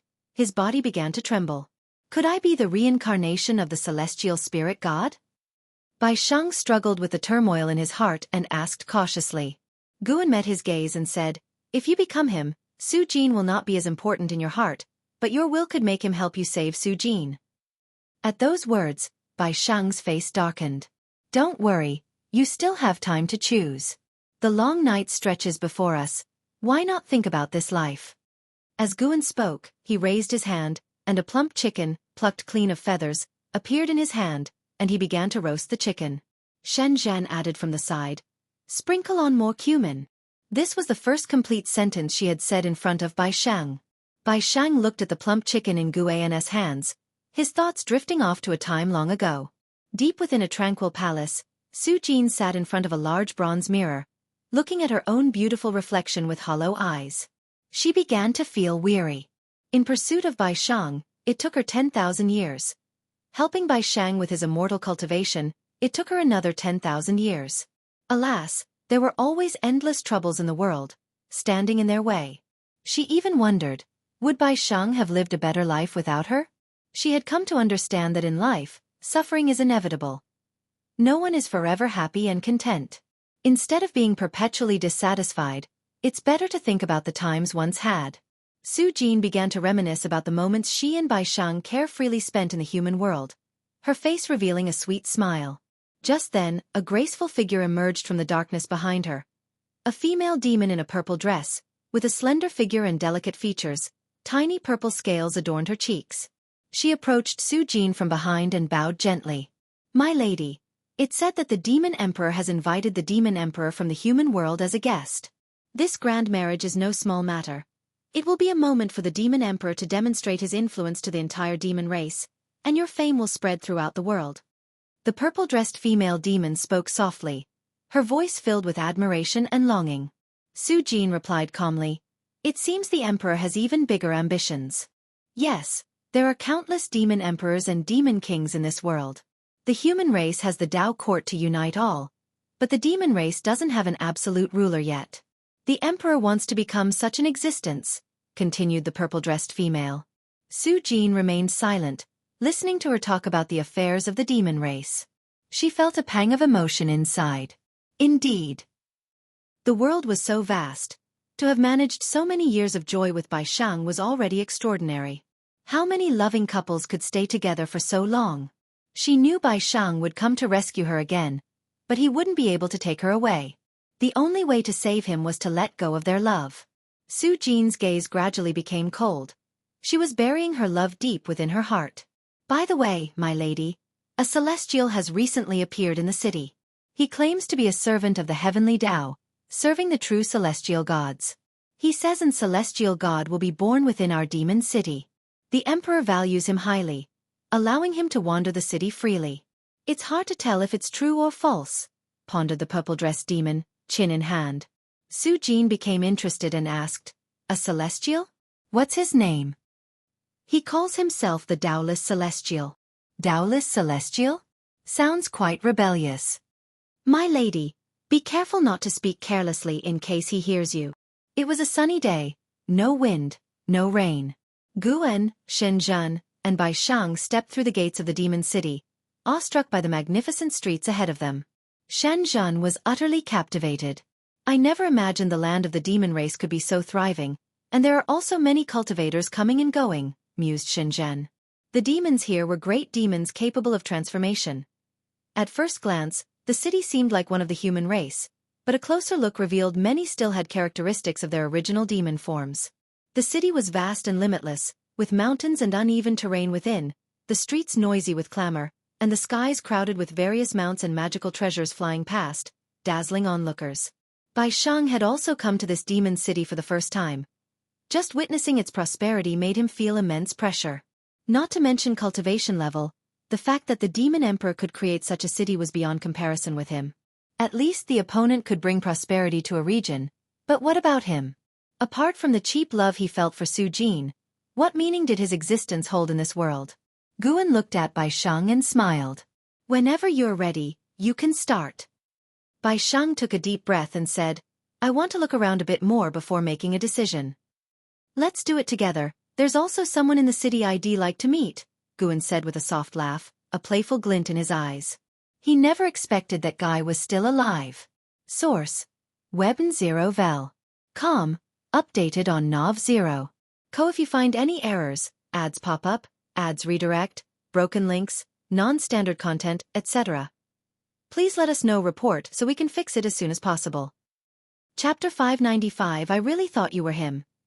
HTML Guan discovered traces of Wu Dao Xian in this demon city. Wu Dao Xian was the master of the Black Profound Emperor, and he incited the Black Profound Emperor to slay his reincarnation body. He, like the Black Profound Emperor, had died at the hands of the celestial spirit god, yet he had not truly fallen. Wu Dao Xian tutored the Black Profound Emperor in the Taoist unique venerate skill. This cultivation technique was extremely exquisite, and Guan had imparted it to Zhang Shi and Shengtian. With this skill, they were able to strive towards the golden immortal Tao fruit. It was worth mentioning that Zhu Shi also learned the Taoist unique venerate skill from the Immortal Seeker, suggesting that there was some connection between the Immortal Seeker and Wu Dao Xian. Of course, there was also the possibility that this cultivation technique was related to the Celestial Court. Currently, Zhu Shi was roaming other great thousand worlds. The Immortal Seeker was nowhere to be seen, and yet Wu Dao Xian surfaced first. He could feel that this Wu Dao Xian was not the true self. His true self was hidden within a secret space on the path of the Great Tao. The specifics of the location could only be explored after contacting his avatar. Wu Dao Xian proclaimed that an immortal god would be born here, which piqued Guan's interest in him even further. Could it be that he anticipated the revival of the celestial spirit god here? If that were the case, it would certainly be intriguing. Guan was not afraid of Wu Dao Xian causing trouble. Wu Dao Xian was not tolerated by the Celestial Court and had to hide everywhere, so it was unlikely he would collude with the Celestial Court. As for what sort of backing Wu Dao Xian had, Guan was also quite interested. Bai Shang did not mind Guan's proposal. He walked ahead first, indifferent to the person Guan wanted to meet, as his mind was solely on Su Jin. Shenzhen and Guan followed behind him. Shenzhen used the sound transmission technique to ask, he's so absent-minded, could he be willing to give up Su Jin? We'll know the answer today. Guan replied using the sound transmission technique. He looked at Bai Shang's back and felt deeply moved. It wasn't Bai Shang and Su Jin's relationship that moved him, but his brotherhood with Bai Shang. He somewhat missed the days of exploring mountains and waters and drinking joyously with Bai Shang. Bai Shang did not know he was the supporting Dao sword venerable, treated him with less reverence, and had no ulterior motives. They had a sense of kindred spirits. Sadly, times change, and Bai Shang had lost his carefree nature and had long forgotten him. Over 30,000 years had passed. Now the only one he could chat freely with was Shen Zhen. Perhaps the loss of such companionship was the price of power. As Guan was sighing over the changes brought by time, the demon city grew increasingly lively. A strong wind swept through, startling the demons and cultivators on the streets as they looked up, only to see a large fish with black wings flying over the city walls and heading towards the distance. Its wingspan spanned thousands of feet, blocking out the sky and plunging the street where Guan and his companions stood into darkness. Bai Shang, having seen much, was not surprised. But if he knew that there was a pavilion on the fish's back, with someone inside not weaker than the demon emperor, he would surely be shocked. The demon emperor of this city was named the Great Liang Demon Emperor. Although he was a divine thought true immortal in cultivation, he possessed clues to a heaven and earth ultimate treasure, which was why all the great powers came to celebrate. Heaven and earth ultimate treasure was the immortal cultivation realm's term for the most powerful magical treasures. These treasures were rich with destiny, even capable of creating a world, harboring the power of heaven and earth. These heaven and earth ultimate treasures also originated from the battle court.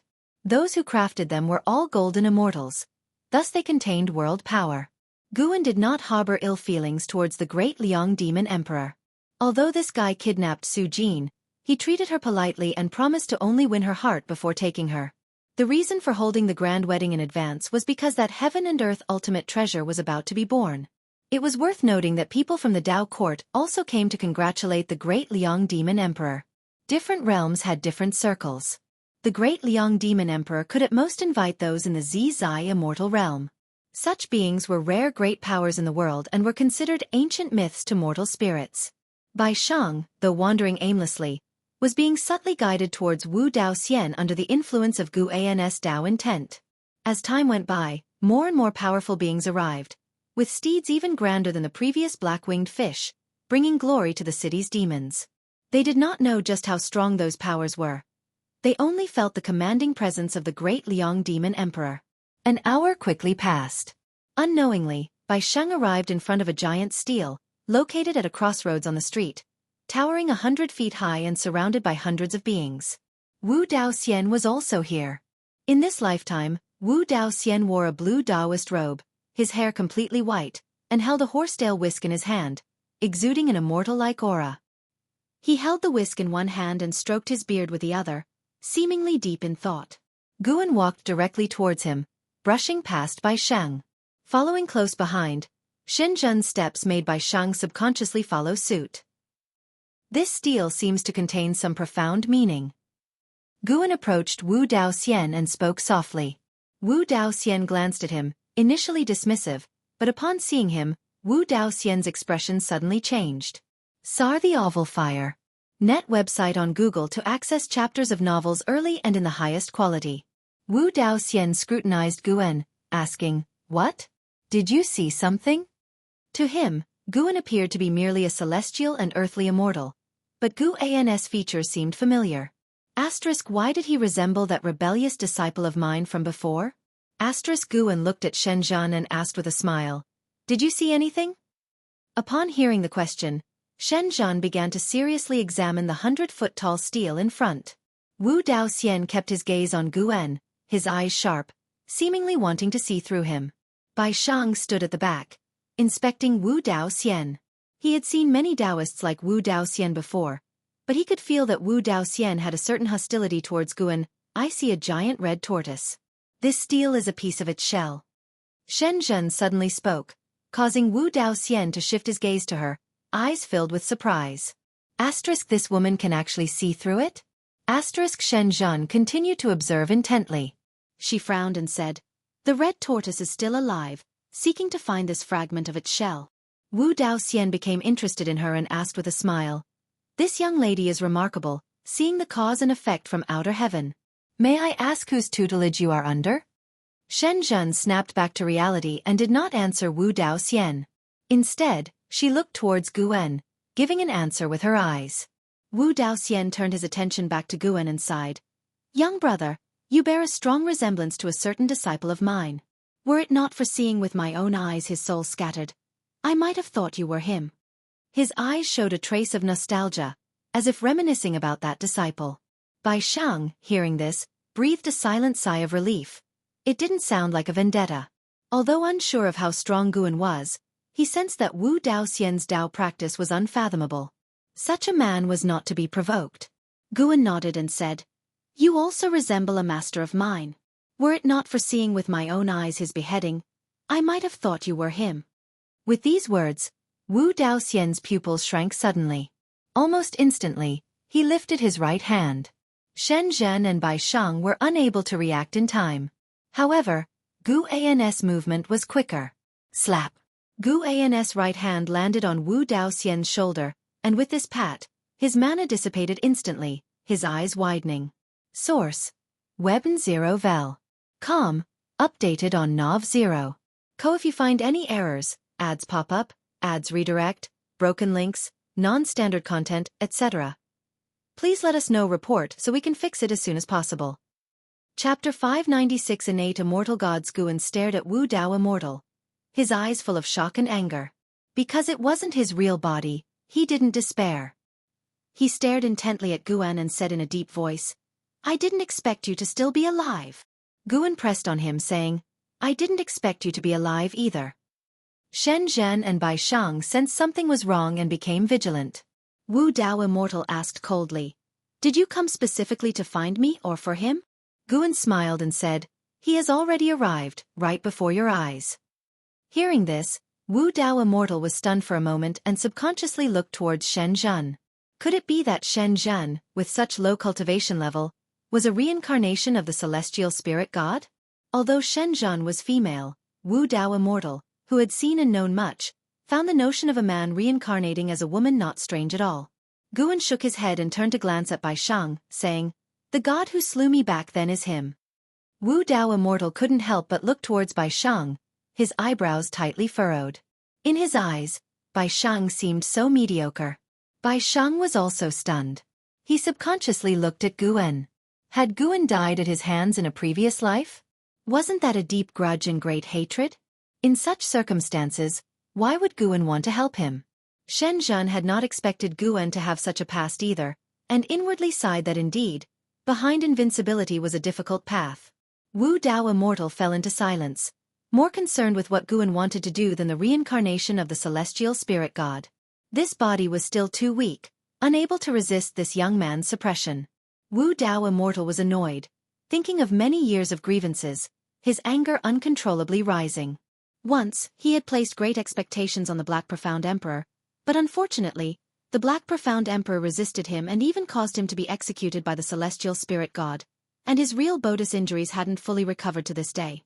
Guan saw through what he was thinking and said, Let's watch a good show together next. As his words fell, Guan withdrew his hand, but Wu Dao Immortal felt his chi power being sealed within his body. He was now like a mortal, utterly powerless. Wu Dao Immortal knew he couldn't escape, so he didn't act rashly. He turned his gaze to Bai Shang and said, The immortal god I'm looking for is not him. Guan asked, Are there other immortal gods in this realm? He hadn't detected the traces of other immortal gods, but he didn't doubt Wu Dao Immortal's words. Instead, it piqued his curiosity. Even though there were no traces of immortal gods, the legacies of immortal gods were there.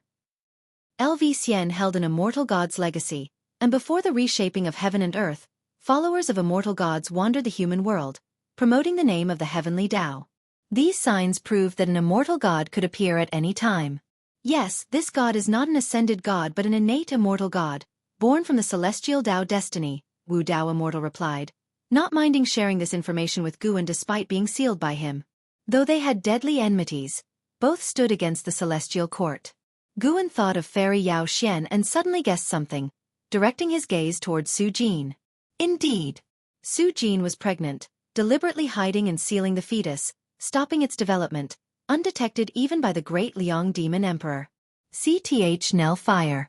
NT website on Google to access chapters of novels early and in the highest quality. Bai Shang had reincarnated many times and fathered children but had never begotten an innate immortal god. Why could he this time? Guan carefully observed. The child in Su Jin's womb had no trace of celestial Tao destiny. Could it transform later? Guan pondered as his gaze shifted towards the 100-zhong stele ahead. He began to chat idly with Wu Daoxian, discussing the heavens and earth and the origins of the stele. Bai Shang noticed that those around them showed no reaction, as if they hadn't heard the conversation about the immortal gods. He realized he had embroiled himself in great trouble, yet he was prepared to face death if only it could save Su Jin. Past lives, destinies. He didn't believe in any of it. He was him. He was not a god, and should he become one, the godhead turn into would surely not be ruled by his current will. Whatever being you are, your resurrection was caused by my sacrifice, and you must help me save her, just save her without harming anyone else. Bai Shang silently recited this to himself, as though he were conversing with his own soul. Time continued to advance, and the hour of the great wedding grew ever nearer. In the heart of Demon City, a sumptuous feast had already begun. The great Liang Demon Emperor was making small talk with various guests. Female demons danced and sang, and various spirit fruits and spiritual wine were presented, making everything appear luxuriously lively. Although Bai Shang couldn't see the details of the grand wedding, listening to conversations of passers-by made him increasingly anxious. Within Demon City, his divine sense met obstacles everywhere, forcing him into wild speculations. He frequently glanced at Guan, who was steadily chatting with Wu Daoxian, oblivious to the matter of him becoming the celestial spirit god. This only heightened his unease and anxiety. Today is the great wedding day of the great Liang Demon Emperor and his beloved Su Jin. I thank all who have come to support this event. To make your journey worthwhile, I will present a heaven and earth ultimate treasure for all to experience the true meaning of the great Tao. Whether high or low in cultivation level, all may find a connection with the Tao. The voice of the great Liang Demon Emperor suddenly boomed through the city, interrupting the conversation between Guan and Wu Daoxian. Bai Sheng immediately became desperate, unable to resist speaking out. Brother Gu, aren't we starting yet? Guan turned to look at him, asking, Have you thought it through? Bai Shang took a deep breath and said, I've thought it through, let me become him. Become the celestial spirit god. Hearing the voice of the great Liang Demon Emperor had driven him to lose all reason, with his only thought being to save Su Jin. Wu Daoxian also glanced at Bai Shang, a sneer appearing in his eyes. Could the all-powerful, invincible celestial spirit god really be trapped by love? His gaze shifted back to Guan, thinking this youngster was definitely up to no good, playing such tricks on a celestial god. Hearing Bai Shang's words, a change came over Guan's eyes, and Bai Shang, meeting his gaze, felt the world spinning around him. At the same time, in central Demon City, on 1,000 steps, Su Jin stood next to the great Liang Demon Emperor under a red bridal veil, conducting herself with grace. The great Liang Demon Emperor, clad in a dragon-embroidered black robe and towering in stature with 2 horns amid his blood-red hair, merely standing there emitted an unrivaled aura. The great Liang Demon Emperor surveyed the expansive square below, where high platforms surrounded the perimeter, each occupied by beings whose cultivation level was no less than his. He was quite pleased with his pulling power. After today's grand event, his fame would spread across the whole world. He first aimed to make all demons across the world recognize his name, which would then pave the way for unifying the entire demon race. The news of the heaven and earth ultimate treasure stirred an uproar among the high platforms. Many demons and cultivators hadn't expected the great Liang Demon Emperor to unveil such a treasure directly. The great Liang Demon Emperor relished their discussions. Just as he was about to speak, a terrifying aura suddenly exploded from afar, surging to the skies. Boom! The entire demon city shook violently, causing the expressions of great demons and great cultivators to change as they all turned in the same direction. The smile on the great Liang Demon Emperor's face froze, his brows furrowing, a chill appearing in his eyes. Someone dared to challenge his authority? Truly seeking death. Source: Webn 0 Vel. Com. Updated on Nov 0. Co. If you find any errors, ads pop up, ads redirect, broken links, non-standard content, etc., please let us know. Report so we can fix it as soon as possible. Chapter 597. Go meet God at the 100-yard stele. Hundreds of cultivators and demons looked towards Bai Sheng in shock. Bai Sheng's body burst forth with dazzling white light, his chi force like flames, his robes fluttering intensely, the light masking his features, making him appear quite divine and full of oppressiveness. Shen Zhen's cheeks fluttered with her hair, her eyes widened, looking at Bai Shang in surprise. Although she had known before coming that Bai Shang would transform into a celestial spirit god, actually witnessing this scene still surprised her. She could feel Bai Shang's soul transforming. A power that made her Dao heart tremble surged forth, unstoppable. Such a powerful presence was truly worthy of a celestial god. Shen Zhen couldn't help but glance at Guan. She secretly wondered, just how powerful was Guan, who could have thrust such a formidable figure into reincarnation. Fellow Taoist Wu Dao was also surprised. He could tell that the celestial spirit god hadn't entered reincarnation willingly. Thinking back to 20,000 years ago, when the Great Thousand World underwent reconstruction, the celestial spirit god disappeared. Could it have been the Black Profound Emperor's doing? He looked towards Guan, filled with confusion. How exactly did this boy manage it? Bai Shang, who was recovering his cultivation level, slowly floated upwards, attracting more and more beings to gaze at him. Figures appeared atop the buildings in all directions. Those were demon soldiers of the great Liang Demon Emperor, none with small cultivation levels, but upon seeing Bai Shang, each showed a face full of fear. As Bai Shang's aura grew stronger, powerful figures continuously appeared in the sky. On the steps above, Su Jin couldn't help but lift her veil, her makeup exquisite, as beautiful as an immortal in a painting, her eyebrows furrowed. For some reason, this momentum felt vaguely familiar to her. She tried to remember, but couldn't recall where and when she had felt such an aura before. "My beloved, don't panic, I will return momentarily," said the great Liang Demon Emperor in a low voice, though his face didn't appear as calm as he felt inside, because that mysterious aura was rising too quickly, so much so that he couldn't remain seated. Just after speaking, he vanished from the spot. Su Jin still looked towards the sky where the aura soared, her pupils suddenly widening. She seemed to think of something. Boom! A gust of fierce wind came howling, making Su Jin's dress flutter violently. Time seemed to freeze. She instinctively glanced over, and saw a figure glowing with intense light standing next to her. In this figure's hand, held a demon. The Great Liang Demon Emperor. The Great Liang Demon Emperor was held by the throat by the glowing figure's right hand, lifted into the air, unable to break free, his face showing pain and anger. Su Jin's heart churned wildly. Too late to think. The Great Liang Demon Emperor had just flown out and was captured. Even after living more than 20,000 years, she was stunned at that moment. Outrageous! A roaring shout shook heaven and earth. A great power cultivator from the Zizai immortal realm appeared next to the Great Liang Demon Emperor, wanting to rescue him.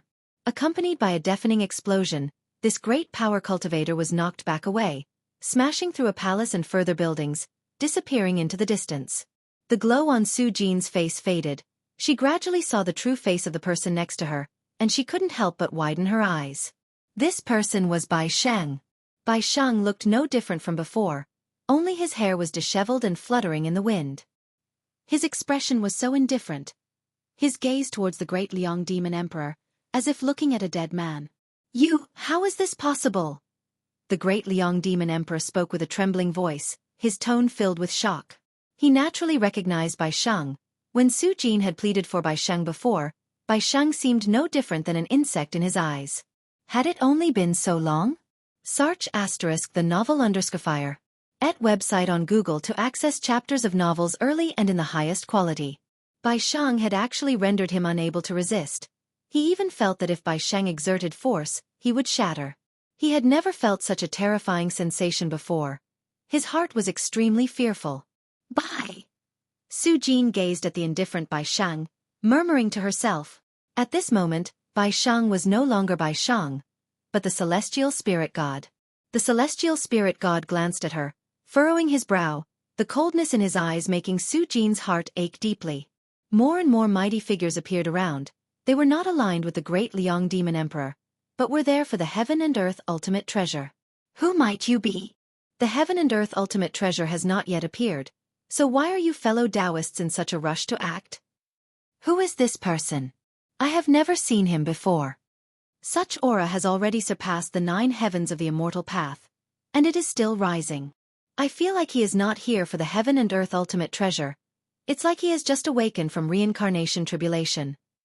As each powerful being took out their magical treasures, the entire demon city trembled non-stop, with stones even flying around, and dark clouds gradually gathering in the sky, darkening the demon city. The celestial spirit god ignored the discussions around him, slightly tilting his head and looking towards the distance with the corner of his eye. He had already spotted Gu En and Wu Dao immortal. He knew he couldn't escape, still being under control. He didn't feel the urge to seek revenge on Gu En. He was savoring the experiences of this lifetime. In fact, he was still by Sheng, feeling as though he had personally lived this life, just that his mindset had reverted to that of the celestial spirit god, a subtle feeling, yet not discordant at all. Su Jin mustered up her courage and asked again, "What exactly?" "I have already awakened the primordial will. What you faced before was me in the midst of reincarnation. He sacrificed himself hoping I would act to save you." The celestial spirit god cut off her words, saying indifferently with no emotional fluctuation in his voice.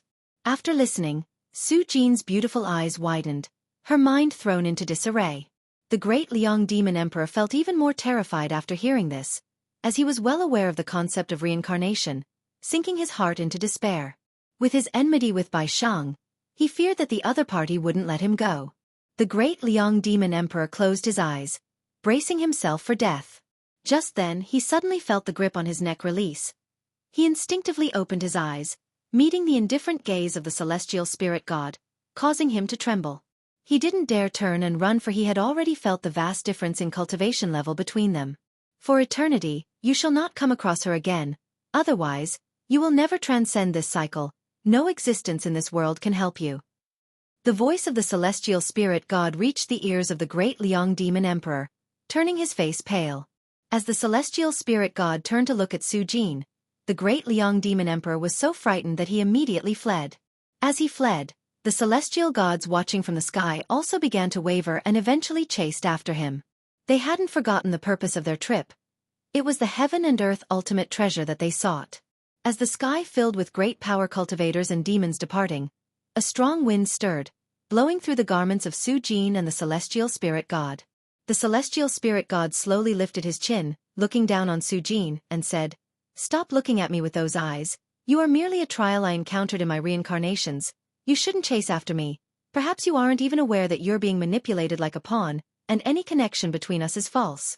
Su Jin's eyes filled with tears. She gritted her teeth and asked, "Even the feelings we had when we were in love, were those false too?" The celestial spirit god frowned. "In face of the great Tao, all emotions are false, now scram."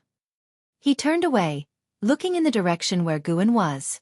Su Jin wanted to say more, but the celestial spirit god slapped her abdomen with the back of his hand, sending her flying towards the horizon, quickly disappearing from sight. The entire demon city had descended into chaos. Countless demons took to the skies to see what exactly had happened. Many also fled in panic. Guan, Shen Zhen, and Wu Dao immortal saw the figures around them swiftly dispersing. "Let's go, it's time to see the god," Guan said softly with a smile, then stepped towards the sky, Shen Zhen and Wu Dao immortal following behind. Wu Dao immortal found himself unable to move, only capable of following Guan flying towards the celestial spirit god. From a distance, as his gaze landed on the celestial spirit god, his face turned unnatural, his head involuntarily twitching. If you find any errors, ads pop up, ads redirect, broken links, non-standard content, etc., please let us know. Report so we can fix it as soon as possible. Chapter 598 Celestial Court. Immortal Spirit Guan brought Shen Zhen and the immortal who defied Tao, and soon they arrived at the wedding banquet plaza of the great Liang demon emperor. At that moment, the square was a mess, with colorful cloths still fluttering in the air. The celestial spirit god stood atop the steps, looking down indifferently at the three persons below. Shen Zhen looked at him with a secretly shocked heart. Is this a celestial god? Although there were no changes in facial features or figure, the aura exuded was utterly different. Even with her current cultivation level, facing the celestial spirit god, Shen Zhen couldn't help but feel a sense of reverence. This was the sentiment a mortal spirit felt when facing immortal gods. It was hard to imagine such beings would fall into the realm of reincarnation. Facing the gaze of the celestial spirit god, the immortal who defied Tao trembled even more violently, not daring to meet the gaze of the celestial spirit god. "So it is. I have seen you before. I felt then that those guys were not their true selves." The voice of the celestial spirit god descended from above, lofty and filled with authority. Guan looked at him and asked, "Have these experiences of reincarnation made you feel anything?" The celestial spirit god's expression remained unchanged as he said, I know what you want to do, hoping I understand the experience of mortal spirits, to feel pity for them. Do you think I have never had such experiences? Although Guan had searched the memory of the celestial spirit god, everything about the celestial court was blank, so his understanding of the celestial spirit god was not complete. Before becoming a celestial god, we must all go through the ordeal of reincarnation. The celestial court doesn't make us pity mortal spirits. Instead, it makes us clearly understand the difference between immortals and mortals. You help those mortal spirits, and they will indeed appreciate you. But the moment you stop helping, even if you do nothing at all, mortal spirits will hate you, believing their misfortunes are all you're doing. The tone of the celestial spirit god grew colder, even revealing his disdain for mortal spirits. Immortal gods created the heavens and the earth to achieve enlightenment, yet the world nurtured all living beings. The immortal gods did not abandon all living beings. Instead, they created the heavenly Tao so that all living beings could live better lives. Immortal gods even imparted the method of cultivating immortality to all living beings in the all heavens and myriad realms. Yet what they received in return was rebellion after rebellion. Ia the Nelfer. Net website on Google to access chapters of novels early and in the highest quality. The words of the celestial spirit god shook Xin Zhen. She didn't question it because all cultivators had such ambitions. It's just that she had never considered these issues from the perspective of immortal gods. The celestial spirit god gazed at Guan and said, "Do you think what you're doing is for justice, or to cover up your compassion for your own kind? If you became an immortal god, would you still act the same?" Guan responded, "There are indeed many things in this world that are hard to judge as right or wrong. But if you say the immortal gods created everything, that may not be so. Did you create the great Tao? Was it your choice for the world to foster all living beings? You are just walking ahead, blocking those behind you from reaching the heights you've attained, then claim it's because we don't try hard enough that we are ungrateful. You can say that, but if that's really what you think, then it's truly pitiable."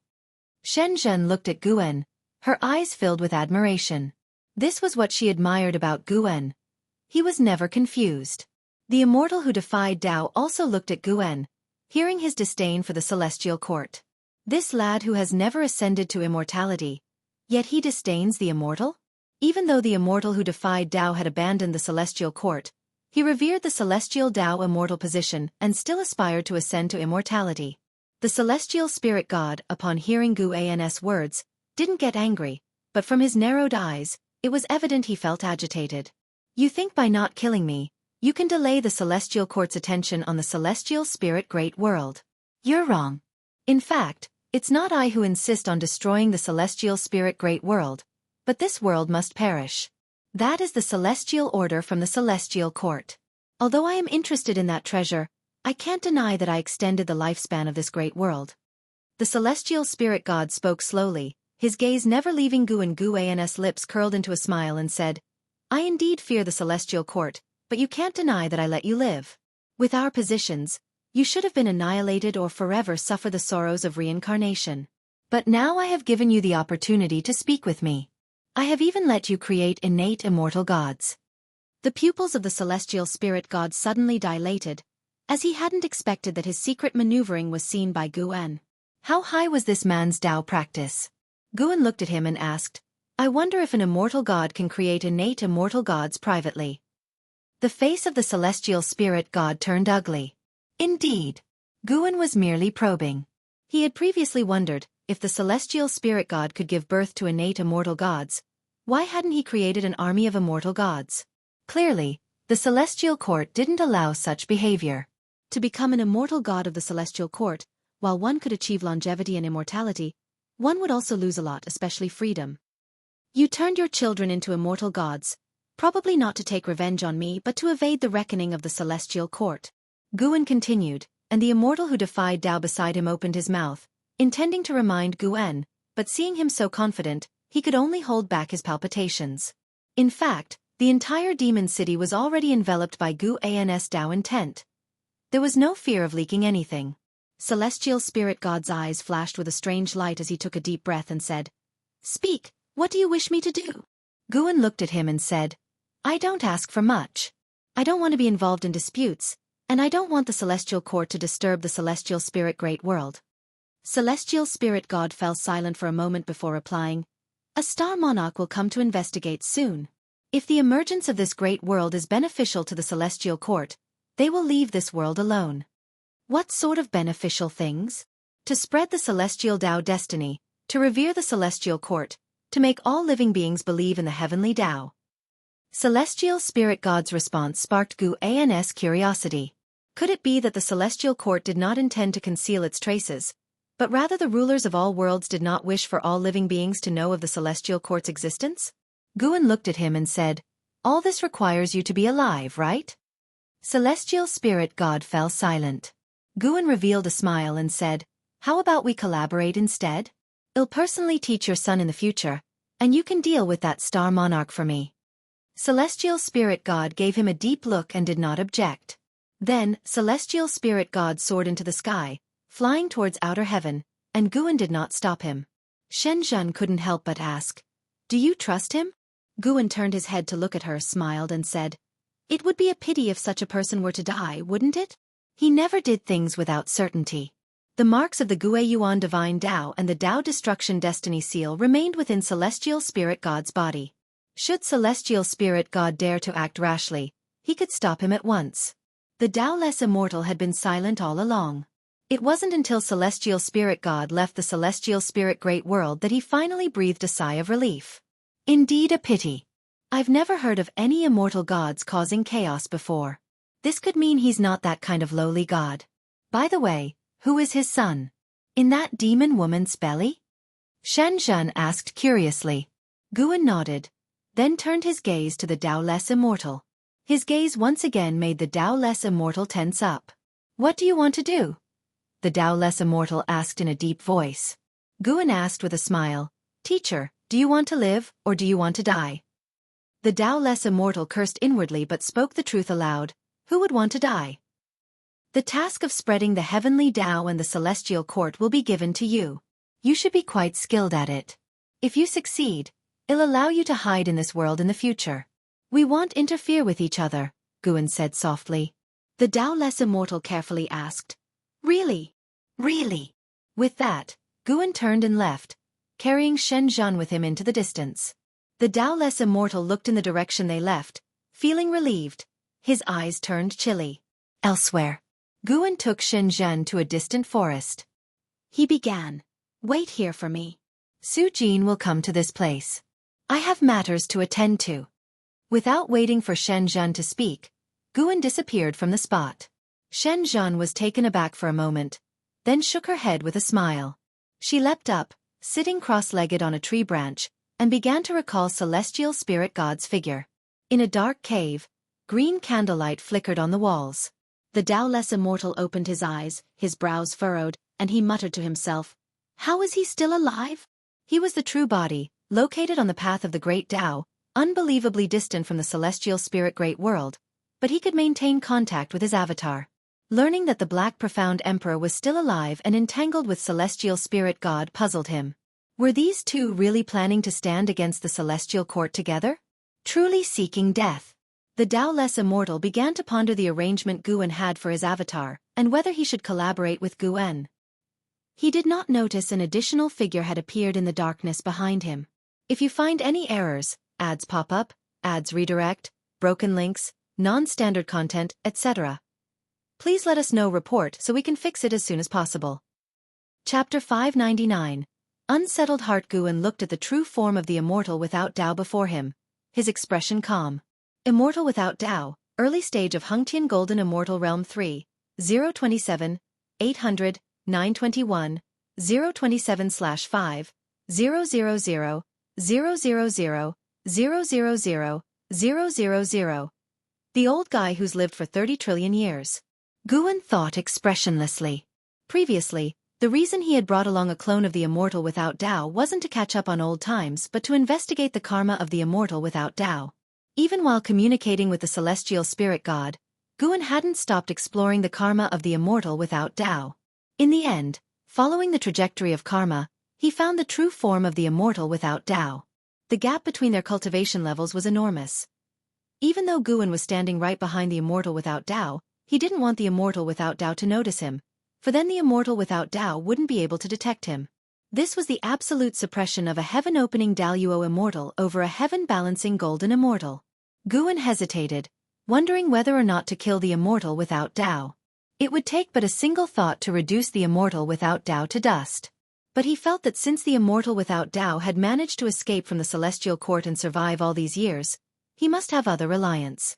After so many years, the immortal without Dao had reached the heaven-balancing golden immortal realm, and must have endured many hardships. Guan guessed the immortal without Dao would be quite frustrated if he died here without a clue. As Guan pondered this, he raised his right hand. Enough. Then I shall cooperate with him for a while. If I can find a place to belong, it beats living in fear here, the immortal without Dao muttered to himself, beginning to cast spells to transfer more mana to his clone so that the clone could act effectively. Sir the novel Ire.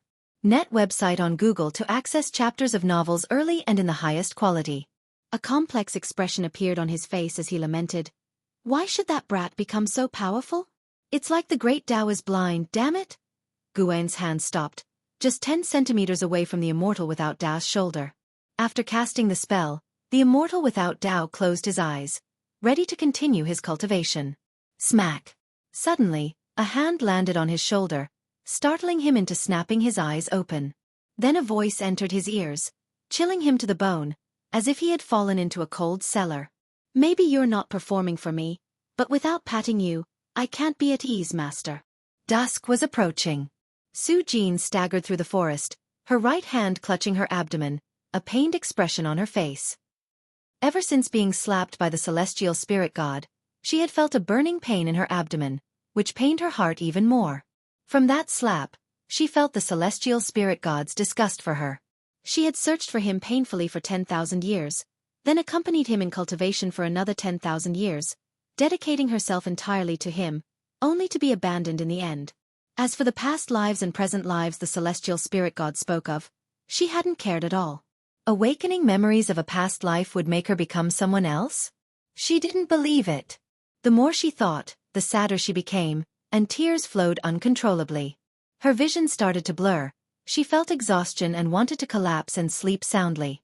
Suddenly, she saw 2 figures ahead, which alarmed her enough to stop in her tracks.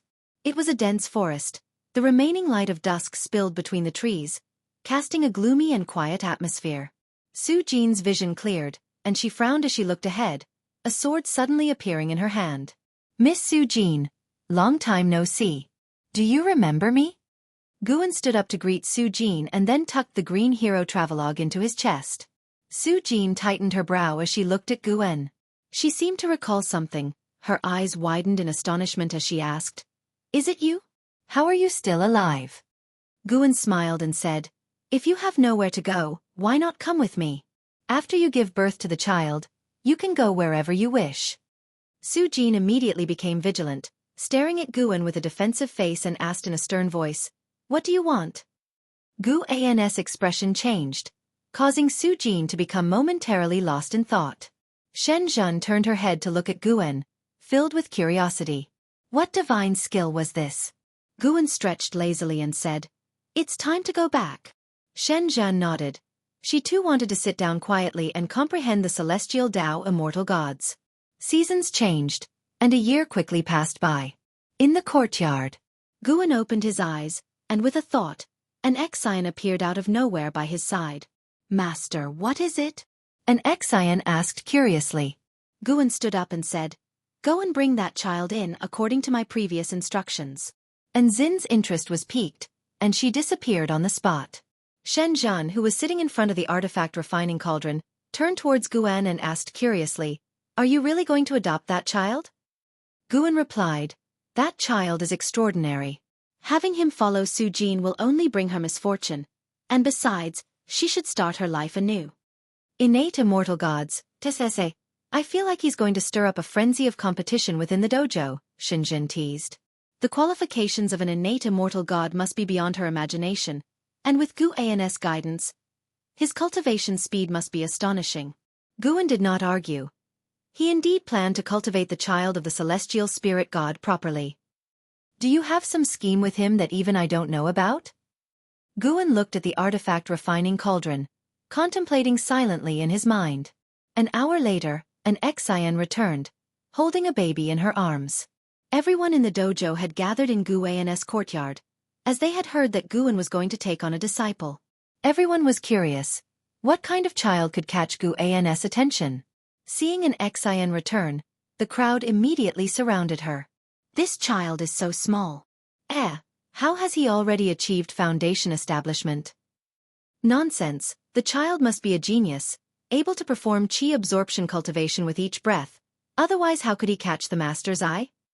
He's so cute, let me hold him. Cute, huh? In 20 years, he'll surely be a conceited fellow, and then you won't find him so cute. An Xian did not pass the baby to the others. After a brief chat with everyone, she approached Guan and handed the swaddled infant to him. Guan held the sleeping infant with a smile appearing on his face. Such a good boy. Guan began to gently stroke the baby's cheeks, murmuring softly to himself. An Xian prompted, Master, give him a name, why don't you? Miss Sujin said it's up to you. She had taken a liking to the baby as soon as she saw him, so she was also looking forward to the changes he would bring to the dojo in the future. Guan pondered and said, This child is fatherless and can be said to be born of heaven.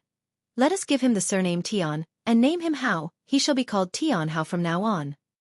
Tian Hao. The crowd began to mull over the name, not thinking that Guan would choose it carelessly. An Xian was stunned, muttering to herself, How? She held an expectation in her heart and looked forward to how Guan would respond, but unfortunately, Guan did not meet her gaze. Guan lifted little Tian Hao above his head, looked up at Tian Hao, and smiled. From now on, you are my disciple.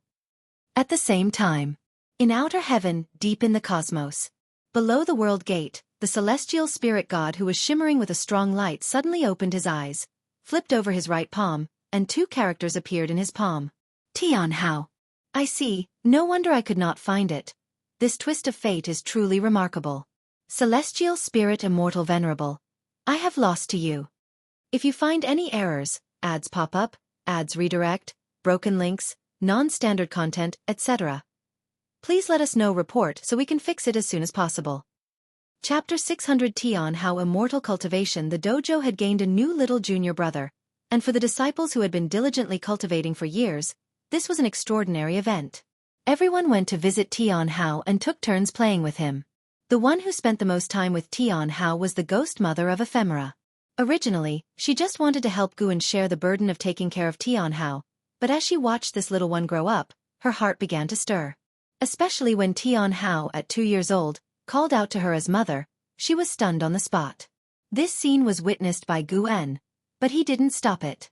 The ghost mother had always been on the outskirts of the Taoist field of the beginningless, unable to blend in with the other disciples, and her actions over the years had already made Guan consider her as one of his own. Tian Hao's presence was a perfect opportunity to break down the barriers between her and the Taoist field of the beginningless. With Tian Hao's arrival, time within the Taoist field of the beginningless seemed to pass even more slowly. In the blink of an eye, Tian Hao had reached the age of 17. Without any real cultivation, Tian Hao had already achieved the Mahayana realm cultivation level. He only needed to breathe, and his cultivation would surge, much to the envy and stimulation of Lv Xian, Chen Chuan and others. Shen Zhen, on the other hand, thought it was normal. Aside from Guan, she was the only person in the dojo who knew that Tian Hao was an innate immortal god. The immortal spirits of the immortal dynasty were naturally in the nirvana realm at birth, so innate immortal gods should be even more extraordinary. She even felt that Tian Hao's growth rate was a bit slow. On this day, Tian Hao arrived at Guan's courtyard, and before he could be seen, his voice was heard. Master! Master! Master! An Xian, who was meditating in front of the artifact refining cauldron, turned to look, and became momentarily lost in a daze. In the sunlight, Tian Hao wore a tight-fitting white robe, embellished with intricate gold thread, which made him appear even more dashing. He had a handsome face, with his hair tied up high, and 2 strands of hair fluttering in front like willow fluff. Looking at him, an Xian felt as if she saw an Hao, which stirred a mixture of emotions in her. Guan was lounging in a chair, taking a nap. Without opening his eyes, he asked, "What's all the fuss about? You're so loud." Tian Hao came over with excitement and said, "Master, when I woke up this morning, I discovered I have a new amazing ability." Although 17-year-old Tian Hao hadn't completely shed his childishness, His facial features had matured, and he was very handsome. Before Guan could speak, the nearby an Xin asked curiously, "What ability?" Shen Zhan also glanced at Tian Hao. She was the person in the dojo who interacted with Tian Hao the least. As she seldom spoke to him, Tian Hao was a bit afraid of her from a young age, feeling she was not someone to be trifled with. Tian Hao turned around, raised his right hand, and as he focused on his palm, something gathered there under the watchful eyes of an Xin and Shen Zhan. Strands of golden flame swiftly wrapped around each other, forming a fireball, and within this fireball emitted a light. At first glance, it seemed like a tiny sun. An Xin and Shen Zhan's expressions changed, because they could feel that the flames Tian Hao had summoned were not ordinary. This fire never extinguishes. I've tried it. If I release it, it can float in the air and keep burning, Tian Hao said with a proud smile. Although he hadn't formally started immortal cultivation, he was already aware of its existence. As for immortal cultivation, he didn't see it as all that important, because he was getting stronger every moment. Tian Hao looked toward Guan, wanting to see his master's reaction, only to find that the master was still lying on the chair with his eyes closed. "Master!" Tian Hao shouted loudly, startling the birds in the forest into flight. Guan dug in his ears, rolled over, and stood up.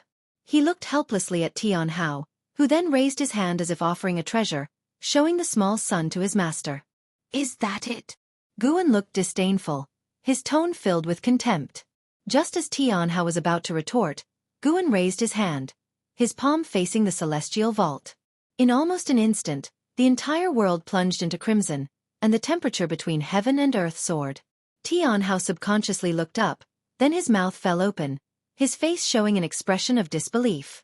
An Xin and Shen Zhan looked up to see a colossal sun occupying the entire celestial vault, with no edges visible in any direction. Oppressive. Awe-inspiring. It was the first time Tian Hao had witnessed such a spectacular sight. He had lived for 17 years, all within the Taoist field of the beginningless, where no disciples had engaged in combat, so this was truly his first real encounter with the power of the immortal Tao. He shuffled his feet, turned around, and looked in all directions, gradually becoming excited, his body starting to tremble. The corners of Guan's mouth lifted, and with a squeeze of his right hand, the blazing sun in the sky suddenly vanished as if it had never been there, but the warmth still felt around him told Tian Hao that what he had just seen was no illusion. Tian Hao turned to look at Guan, suddenly exhilarated, and ran to kneel beside him, grasping Guan's arm, excitedly saying, "Master, teach me. I want to cultivate as an immortal." Having grown up, he naturally understood the difference between a master and a father. Since his master had taken him as a disciple, he would certainly teach him to cultivate. Go to the Chen Kuan sect for immortal cultivation. Guan raised his hand to touch Tian Hao's head, speaking with a soft smile. The Chen Kuan sect? Tian Hao showed a look of confusion. Guan looked toward an Xin. Coming back to her senses, she asked, "Now?" As soon as he asks, we should send him. It's just right to let her meet him and dispel the regrets in her heart, said Guan, then vanished into thin air. Tian Hao stood there, stunned, then got up and looked toward an Xin. An Xin calmed her emotions, her face returning to its usual dignity, and she walked toward the courtyard gate. Tian Hao looked at Shen Zhan, intending to greet him, but seeing Shen Zhan's indifferent gaze, he quickly turned his head away and then quickened his pace to catch up with an Xin. Universe. World Gate. The celestial spirit god, exuding endless divine light, opened his eyes, and reflected in his pupils were the figures of Tian Hao and an Xin. He's finally come out. What exactly do you want to do? The celestial spirit god murmured to himself. Ever since Tian Hao was taken away by an Xin, he had been unable to peek into Tian Hao's specific circumstances, and it didn't take much to guess that it had to do with Guan.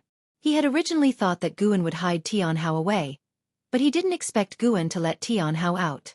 Watching the way Tian Hao questioned an Xin, a sense of feeling emerged in his heart that he couldn't quite define or articulate. In truth, he didn't really care about Tian Hao.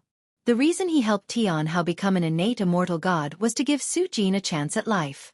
Now it seemed that Guan wouldn't harm Su Jin, but his creation of an innate immortal god might instead sow the seeds of some disaster.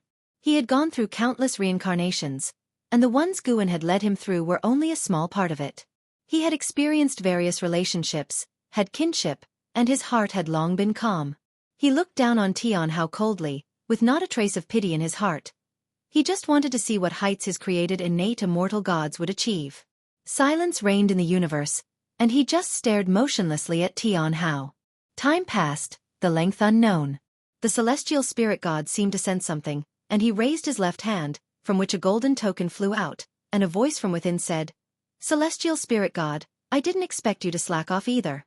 I will be arriving soon. Get ready, at least don't let me see any trouble." Sir the novel, F. Iyer. NT website on Google to access chapters of novels early and in the highest quality. If you find any errors, ads pop up, ads redirect, broken links, non-standard content, etc., please let us know report so we can fix it as soon as possible. Chapter 601.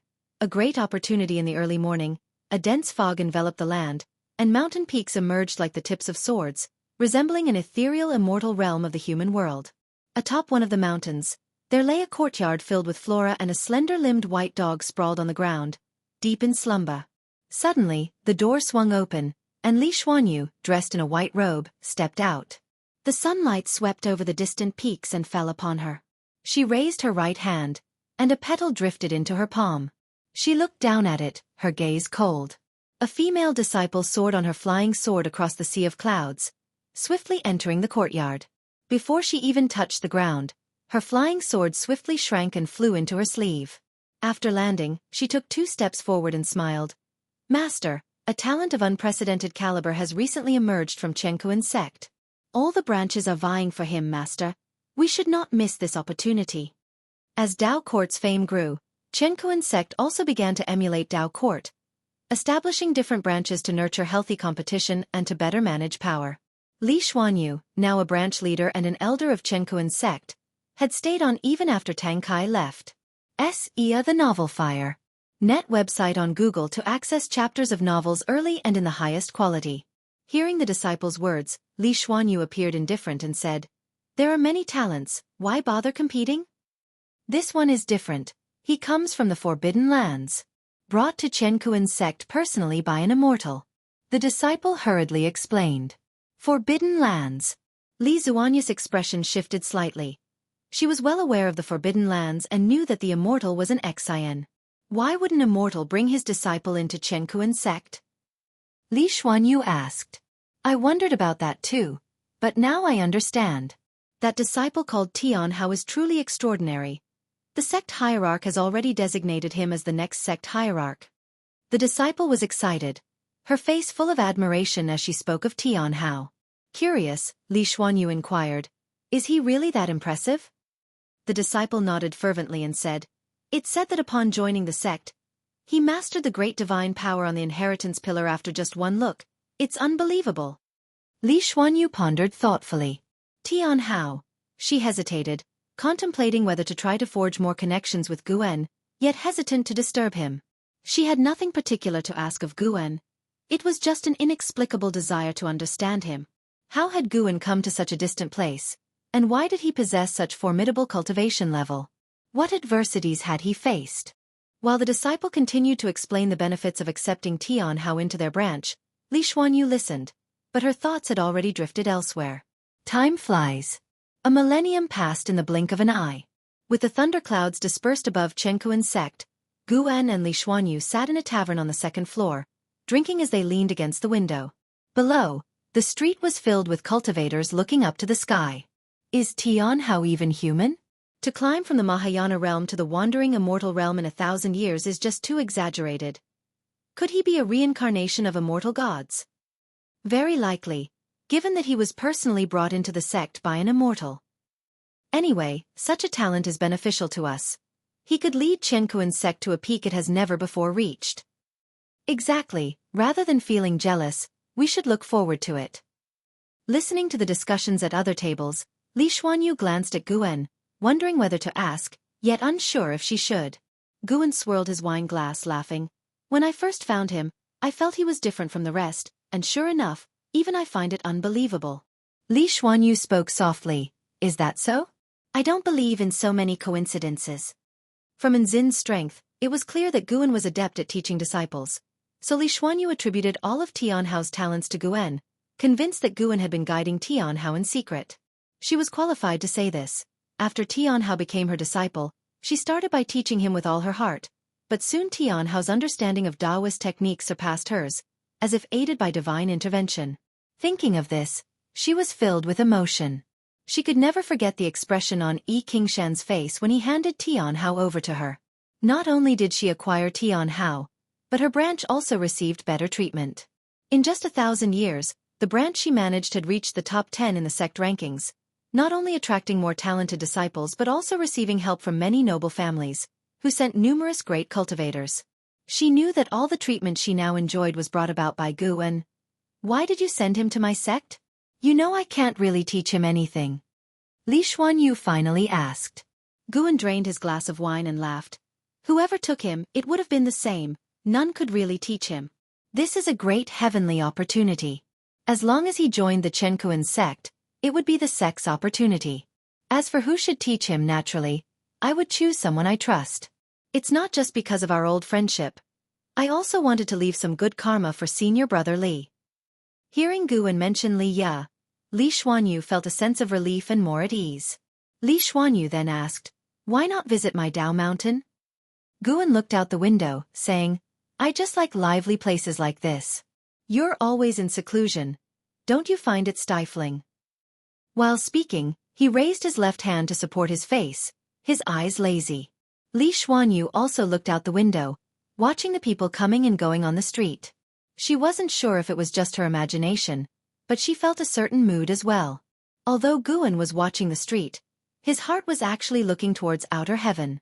The world gate was stirring. A figure was walking out amid the intense light. Celestial Spirit God, finding this great thousand world was not easy. Was it your doing, or has the Celestial Spirit Immortal Venerable not completely fallen?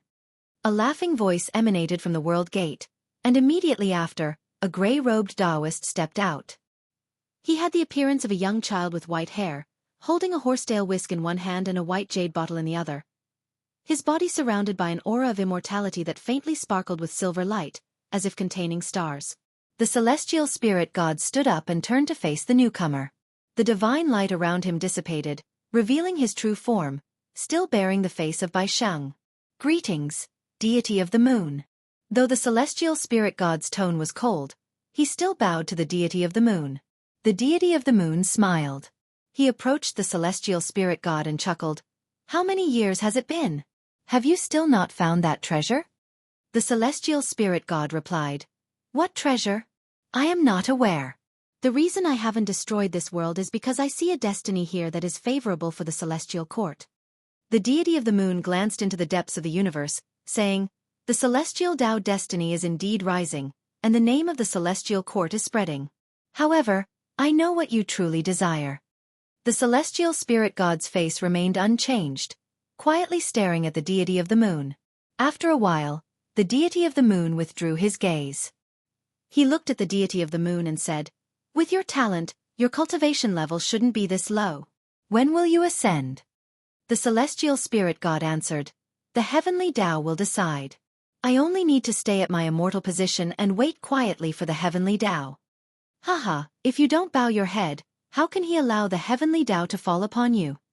The deity of the moon taunted. The Celestial Spirit God fell silent once more. The deity of the moon's expression turned cold as he said, do something for me, and I will help conceal your crimes, allowing you and this great thousand world to continue to exist. If you find any errors, ads pop up, ads redirect, broken links, non-standard content, etc. Please let us know report so we can fix it as soon as possible. Chapter 602. 1,000-year-old wandering immortal, 100-year-old ascending immortal facing the gaze of the deity of the moon, the Celestial Spirit God was silent for a while before he spoke. What is it? The deity of the moon raised the white jade bottle in his hand, from which radiance escaped, rapidly spreading to form an invisible barrier. He stared back at the Celestial Spirit God and slowly uttered 4 words, spreading influence, sealing fate. The Celestial Spirit God frowned, a trace of a strange color flashing in his eyes. You can think it over. I'll take a trip to the great world. It's rare for me to come here, so I might as well have a good travel around. With those words, the deity of the moon turned and left. The Celestial Spirit God didn't stop him. He stood there, watching as the deity of the moon departed. Far away in the Chenkuan sect, Guan heard their conversation. The methods of the deity of the moon could not stop Guan from spying. This deity of the moon possessed a mid-stage Tai Ching golden immortal realm cultivation level, and the celestial Tao destiny about him was extremely dense. Because of his words, Guan became even more interested in the celestial spirit god. The celestial spirit god seemed to have a stronger background than he had anticipated. Regarding the arrival of the deity of the moon in the celestial spirit great world, Guan was not worried that Tianhao would be discovered. He had already sealed Tianhao's destiny pattern, leaving only his talent and comprehension. If his destiny pattern were released, Tianhao's power would reach an incredibly exaggerated level.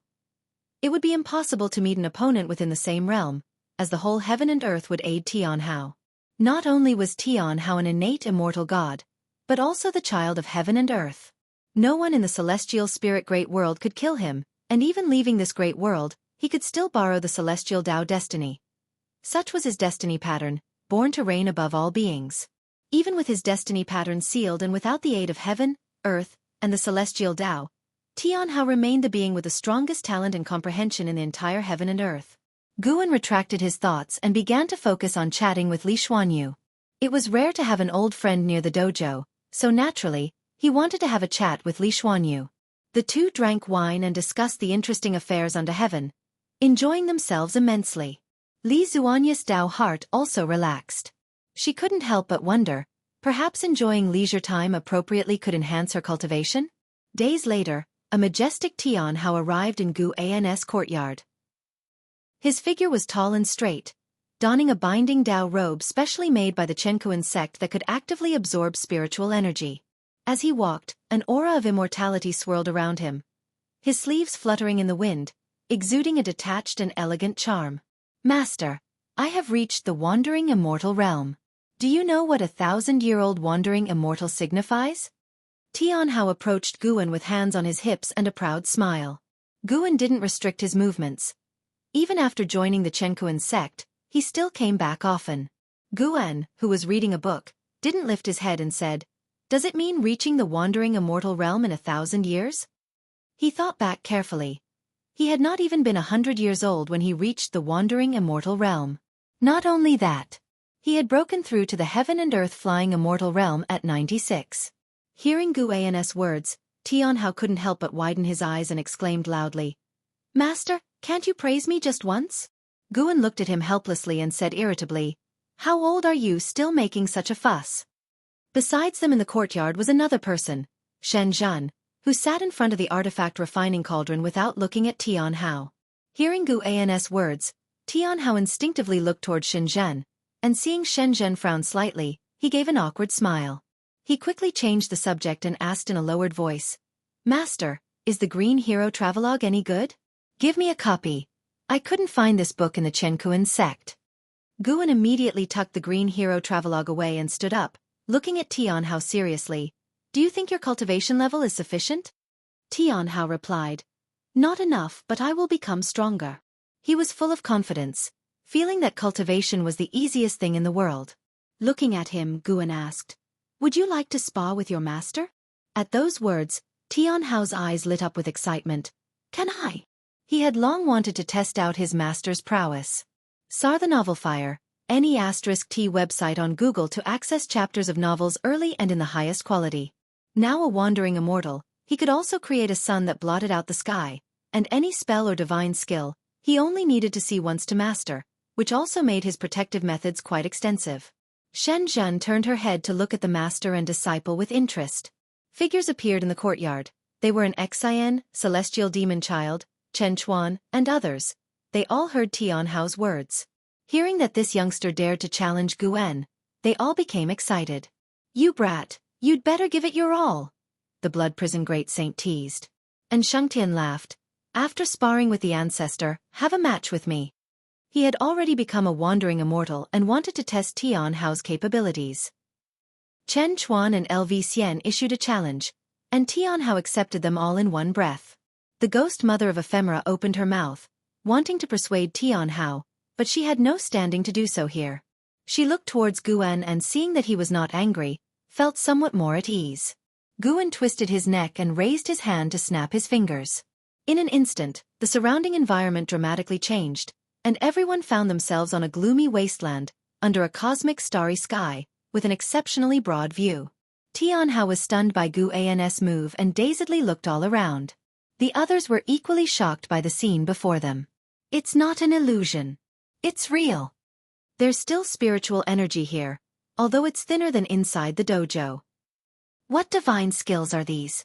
So formidable, completely impenetrable. What a perfect place. Only here can one truly let loose. The previous barrier was too small, unsuitable for battles to the death. What? You still want to fight to the death with your own people? The crowd buzzed with discussion, all very excited. Guan soared into the air, turned in the sky, and looked down at Tianhao with a smile. Show me whatever abilities you have. As soon as the words fell, a heaven-piercing momentum erupted from Tianhao, shocking the others into quickly gathering their mana to form protective barriers. Everyone was surprised by Tianhao's display. Even an Xin seemed somewhat bewildered. They knew Tianhao's cultivation level advanced at an astonishing pace, but only when they truly felt his aura did they find it incredible. Just a mere 1,000 years, and this brat surpassed them already?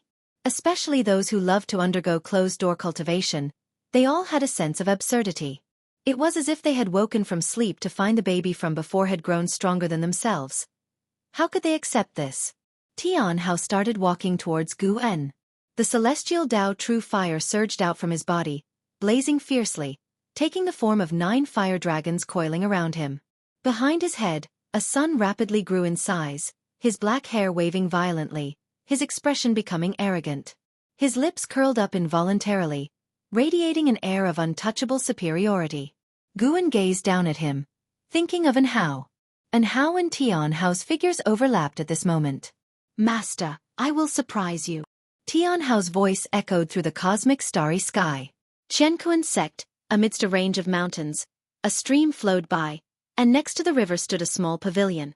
Yi Qingshan, Lin Chuan, Cheng Meng, Gu Chongsheng, and Gu Chengdao sat inside the pavilion. The 5 of them were the highest authorities of the Qiankuan sect, with Yi Qingshan as the sect hierarch, and the other 4 as elders with great power. Even though they were high in status and entangled in many interests, they still gathered together whenever they had a chance. Big brother, Tianhao's talent is indeed beyond ordinary. With his recent breakthrough to the wandering immortal realm, I'm afraid we can't keep him hidden any longer. Gu Chongxing said with concern. Lin Chuan sighed. More than his reputation, I worry that he will become arrogant. Honestly, the last time I faced him, I could no longer suppress him. He's had too smooth a ride, never faced hardship, and it's hard to imagine what kind of person he'll become in the future. Cheng Meng rolled her eyes at him. What's there to fear? He's not just backed by the Qiankuan sect, he has Eldarin to guide him. That may be true, but you've also met Tianhao. The boy isn't arrogant or domineering, but he's very proud. Once he's set on something, nobody can tell him otherwise. The 4 discussed among themselves, while Yi Qingshan remained silent, sipping his spiritual tea, lost in thought. Just then, a figure descended from the sky and landed outside the pavilion, prompting all 5 to look over and rise to their feet in shock.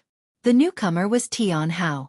At that moment, Tianhao had a somber face and his gaze was full of oppression. A sudden unease gripped the hearts of those in the pavilion. Had the brat overheard their conversation? Tianhao took a deep breath and said, Sect hierarch for elders, I want to grow stronger. From today onwards, please instruct me. Whatever you teach, I'm willing to learn. Lin Chuan frowned. What can we teach you? Soon enough you will surpass us. My master told me to earnestly experience the Qiankuan sect with you. You don't need to teach me spells or divine skills, just teach me how to conduct myself. Tianhao said, unable to help but clench his fists. He was not angry or frustrated. He was afraid. Recalling the recent sparring session, chills ran down his spine. Cheng Meng seemed to notice something was off and asked, What's wrong? Did something happen? Tianhao shook his head. I'm fine, I just went back to the forbidden area after my breakthrough and had a round of sparring with my master. Hearing this, the 5 people in the pavilion exchanged glances. If you find any errors, ads pop up, ads redirect, broken links, non-standard content, etc., Please let us know report so we can fix it as soon as possible. Chapter 603, Celestial Court Mythology. Tian Hao's meteoric rise brought unprecedented morale to the Chenkuan sect.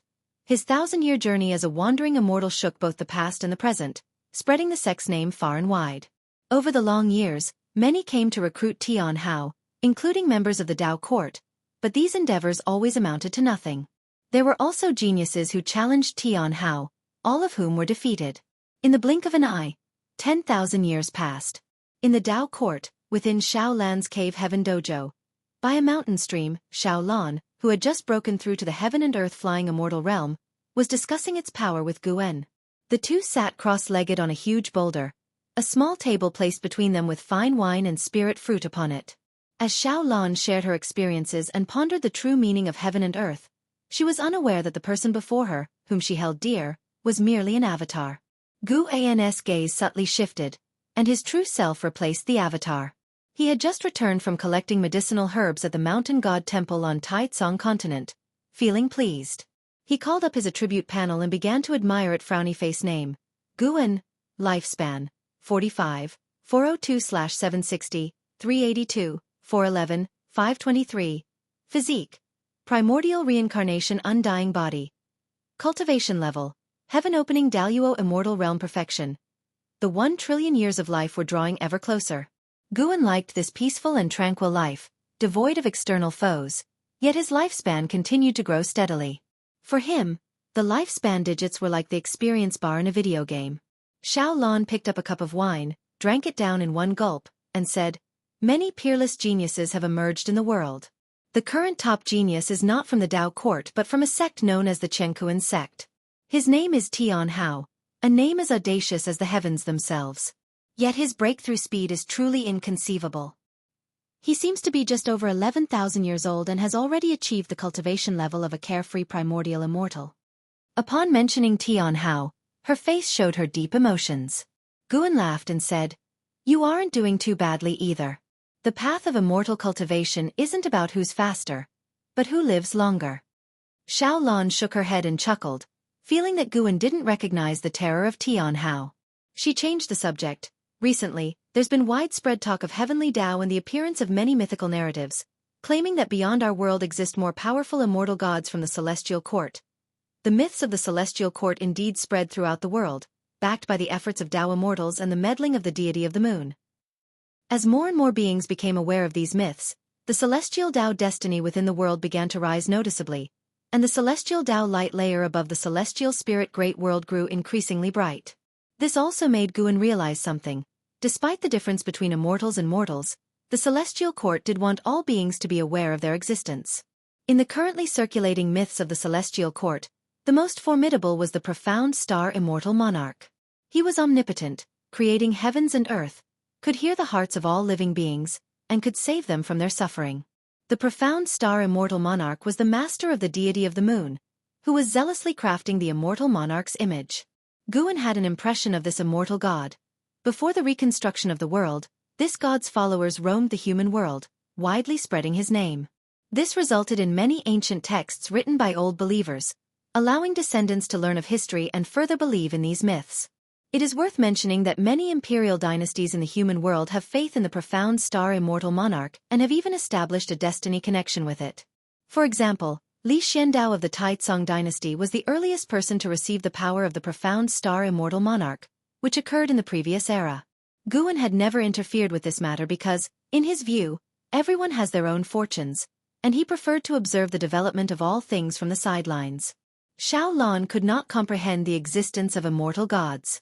In her opinion, those with great power from the Dao court were already the strongest beings. How could there be immortal gods even more powerful than them? Having reached the heaven and earth flying immortal realm, she felt almost omnipotent and even wanted to venture to outer heaven. It was hard for her to imagine just how powerful the mythical immortal gods, if they truly existed, would be. Xiao Lan began to conspire, suspecting that there were forces beneath the heavens harboring the intent to subvert the Dao court. The Dao court is the common master of the world, equivalent to the heavenly Dao, and essentially assumes the role of immortal gods, making rules for heaven and earth. Now that all beings are aware that there are even more formidable immortal gods above the Dao court, what should they think of the Dao court? Guan did not pay much attention to Xiao Lan's thoughts. Everyone has a perspective, and Xiao Lan, now situated within the Dao court, would naturally consider its interests. The world is still too vast, and the Dao court has not fully unified heaven and earth, Guan sighed.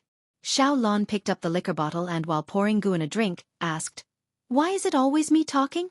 Brother Gu, don't you have any questions, or is there something you desire? I can help you obtain it now." Guan replied with a smile, "Don't worry about me. I was originally just an ordinary person. To have come this far, I'm already very satisfied.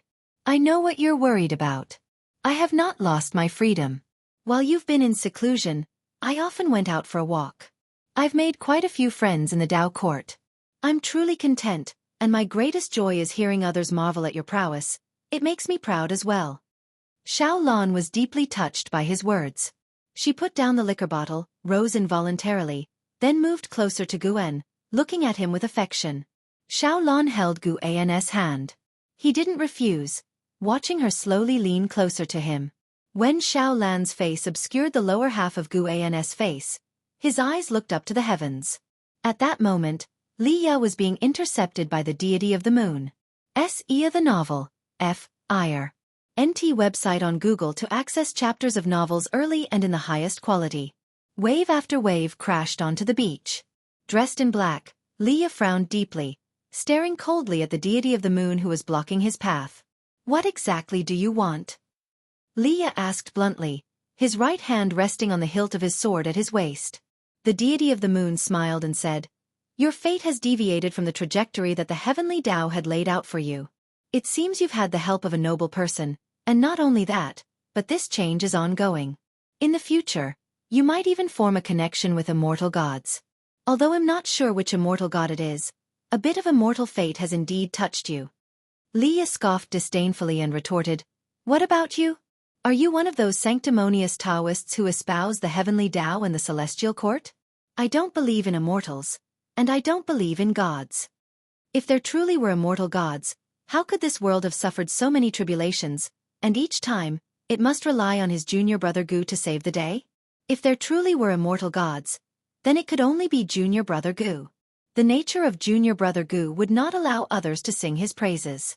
The deity of the moon smiled, waved the horsetail whisk in his right hand towards the white jade bottle in his left, and from the mouth of the bottle, a droplet of liquid flew out, suspending between the two. "Our meeting is also a kind of fate. This is immortal brew, capable of transforming you completely, bestowing upon you an innate body. Let this be the foundation of a good relationship," said the deity of the moon with a smile. No sooner had he spoken than the droplet of immortal brew struck Liya's forehead fiercely. He had no chance to dodge. Liya, startled, quickly reached for his forehead, but there was nothing to touch. He could not track the droplet of immortal brew, nor could he detect any abnormalities within his body. The deity of the moon turned and walked away, saying, "This great world is no simple place. In the future, there will surely be many exciting stories to unfold. Interesting, interesting. If you find any errors, ads pop up, ads redirect, broken links, non-standard content, etc., please let us know report so we can fix it as soon as possible." Chapter 604. Trillion Years Lifespan, Lifespan Projection. Watching the departing figure of the deity of the moon, Liya still felt uneasy. He checked himself for a long time on the spot, and after confirming that there was nothing abnormal about him, the deity of the moon had already disappeared. A divine exotic immortal spirit appeared out of thin air, seemingly leaping suddenly onto his shoulder, and curiously asked, "Could you see through that person's cultivation level just now?" Liya regained his composure, furrowed his brows and said, "I couldn't see through. If he was really helping you just now, then boy, your Fuyuan is outrageously strong, to encounter such great opportunities even on the road," the divine exotic immortal spirit remarked. After hearing the words of the deity of the moon, it had actually believed them. Indeed, there was a powerful backer behind Liya, just hidden in the shadows, not always watching over Liya. Yet, Liya kept encountering various opportunities, which compelled it to ponder Liya's destiny pattern. Could it be that Liya's destiny pattern has become very strong now? Liya, on the other hand, was thinking about the identity of the deity of the moon. Over the years, he had increasingly felt the changes in the great heaven and earth, with more and more outstanding figures and great powers emerging, making him feel like a mere mortal very insecure. Leah took a deep breath, leaped up, and flew towards the sea. The sea wind howled, and the divine exotic immortal spirit stood on his shoulder, pulling at his earlobe and asked, Leah, are you really going to the Tao Court? I heard that the Tao Court is created by top cultivators from different great worlds. If you cause trouble there, it will be very troublesome. What do you mean? Am I the kind of person who loves to cause trouble? How so? Don't you know yourself? I never act recklessly, it's just that those people are too oppressive. Yes, you're always right. You can't stand others being bullied, but who reaches out to help you when you suffer? Isn't today's opportunity a repayment? Do good deeds without asking about the future. Leah hummed, not wanting to continue this conversation. Changing the subject, he asked, do you think Tianhao is really that powerful? Born in an unknown small sect, yet he has become famous throughout the world, 1,000-year-old wandering immortal, that's too fake. The person is now not a wandering immortal but a carefree primordial immortal, joked the divine exotic immortal spirit. If and how were still here, would he allow this Tianhao to be so prestigious? Leah lamented. He considered Anhao as his greatest rival in life. Unfortunately, Anhao was no longer in this world, and every time he thought of this, his heart ached and he felt regret. The divine exotic immortal spirit fell into contemplation. Anhao, Tianhao, both named Hao, could it be such a coincidence? On the other side, seeing that Leah was unharmed, Guan then wrapped his arms around Xiao Lan's waist, starting to respond to her affection. After a while, Guan suddenly pushed Xiao Lan away, embarrassedly saying, under the broad daylight, isn't it inappropriate? Xiao Lan hooked his neck, her eyes flirty, and she licked her lips, softly saying, Brother Gu, don't be afraid, this is my grotto heaven, just you and me. With the sunlight, I can clearly see everything I enjoy. With that, she kissed Guan again. Guan's tightly clenched hands involuntarily opened. So be it. After seeing Li Ya, the deity of the moon left the celestial spirit great world, flew to the world gate, briefly chatted with a celestial spirit, then entered the world gate. Guan witnessed the whole process, feeling that the threat from the celestial court was temporarily over, and there would be a long period of peace. Indeed it was so. Human affairs were like tides, but these tides could not shake Guan. His time naturally passed even faster. In the blink of an eye, more than 6,000 years had passed. On this day, as Guan was picking medicinal herbs in the Taoist field of the beginningless, his hand paused as 3 prompts appeared before him. You have successfully harvested dandelion grass, Tier 4, adding 30 years to your lifespan. Your lifespan has surpassed 1 trillion years for the first time, activating the lifespan projection feature. Lifespan projection. You can expend lifespan to project into the great Tao worlds, materializing 3,000 projected selves to pursue different great Taos. Before projecting, you can only choose one great Tao to chase. The projected selves cannot be deduced, and you cannot retain their memories, but you can gain their insights into the great Tao. This feature. It somewhat resembled the lifespan reincarnation, yet it was different. CTH Nafire. Et website on Google to access chapters of novels early and in the highest quality. Lifespan reincarnation felt as if Guan was experiencing it himself, and its outcomes were unknown, whereas lifespan projection seemed more like a method of reincarnation to comprehend the great Tao. Guan decided he would try it later, as the projected selves couldn't be deduced. Using this feature likely wouldn't cause any trouble. He continued to pick herbs while reviewing the lifespan features he had activated. Lifespan detection, lifespan barrier, lifespan deduction, lifespan prediction, lifespan fusion, lifespan reincarnation, lifespan simulation, lifespan dojo, lifespan breakthrough, lifespan projection. Although he scarcely used half of these features, he was not averse to having more lifespan functions. It's fine not to use them, but impossible not to have them. Guan's mood improved. Having reached his current realm, it was no longer about simple qi absorption but about comprehending the great Tao. The stronger his Tao intent, the higher his cultivation level would be. This was an intangible method of cultivation, beyond the understanding of mortal spirits. Seeing that Guan was in a good mood, the ghost mother of ephemera, who was following him, carefully asked, Master, if Tianhao encounters great trouble outside, would you intervene? Over the 6,000 years, although Tianhao remained a carefree primordial immortal, his renown had grown significantly since he could battle across realms. Once, while on an expedition with the Chenkuan sect. He had actually annihilated the physical body of the divine immortal of wondrous Dharma. That battle had vastly spread his fame, and he became known as the unmatched #1 prodigy in the world. Great fame inevitably brought more troubles. More and more prodigies came to challenge Tian Hao but were soundly defeated. There were also those forces that wanted to enlist Tian Hao. Tian Hao's rejections inevitably made enemies. Recently, the ghost mother of ephemera had been restless. Though she felt exceedingly safe within the dojo, she could only think that perhaps Tian Hao was in danger.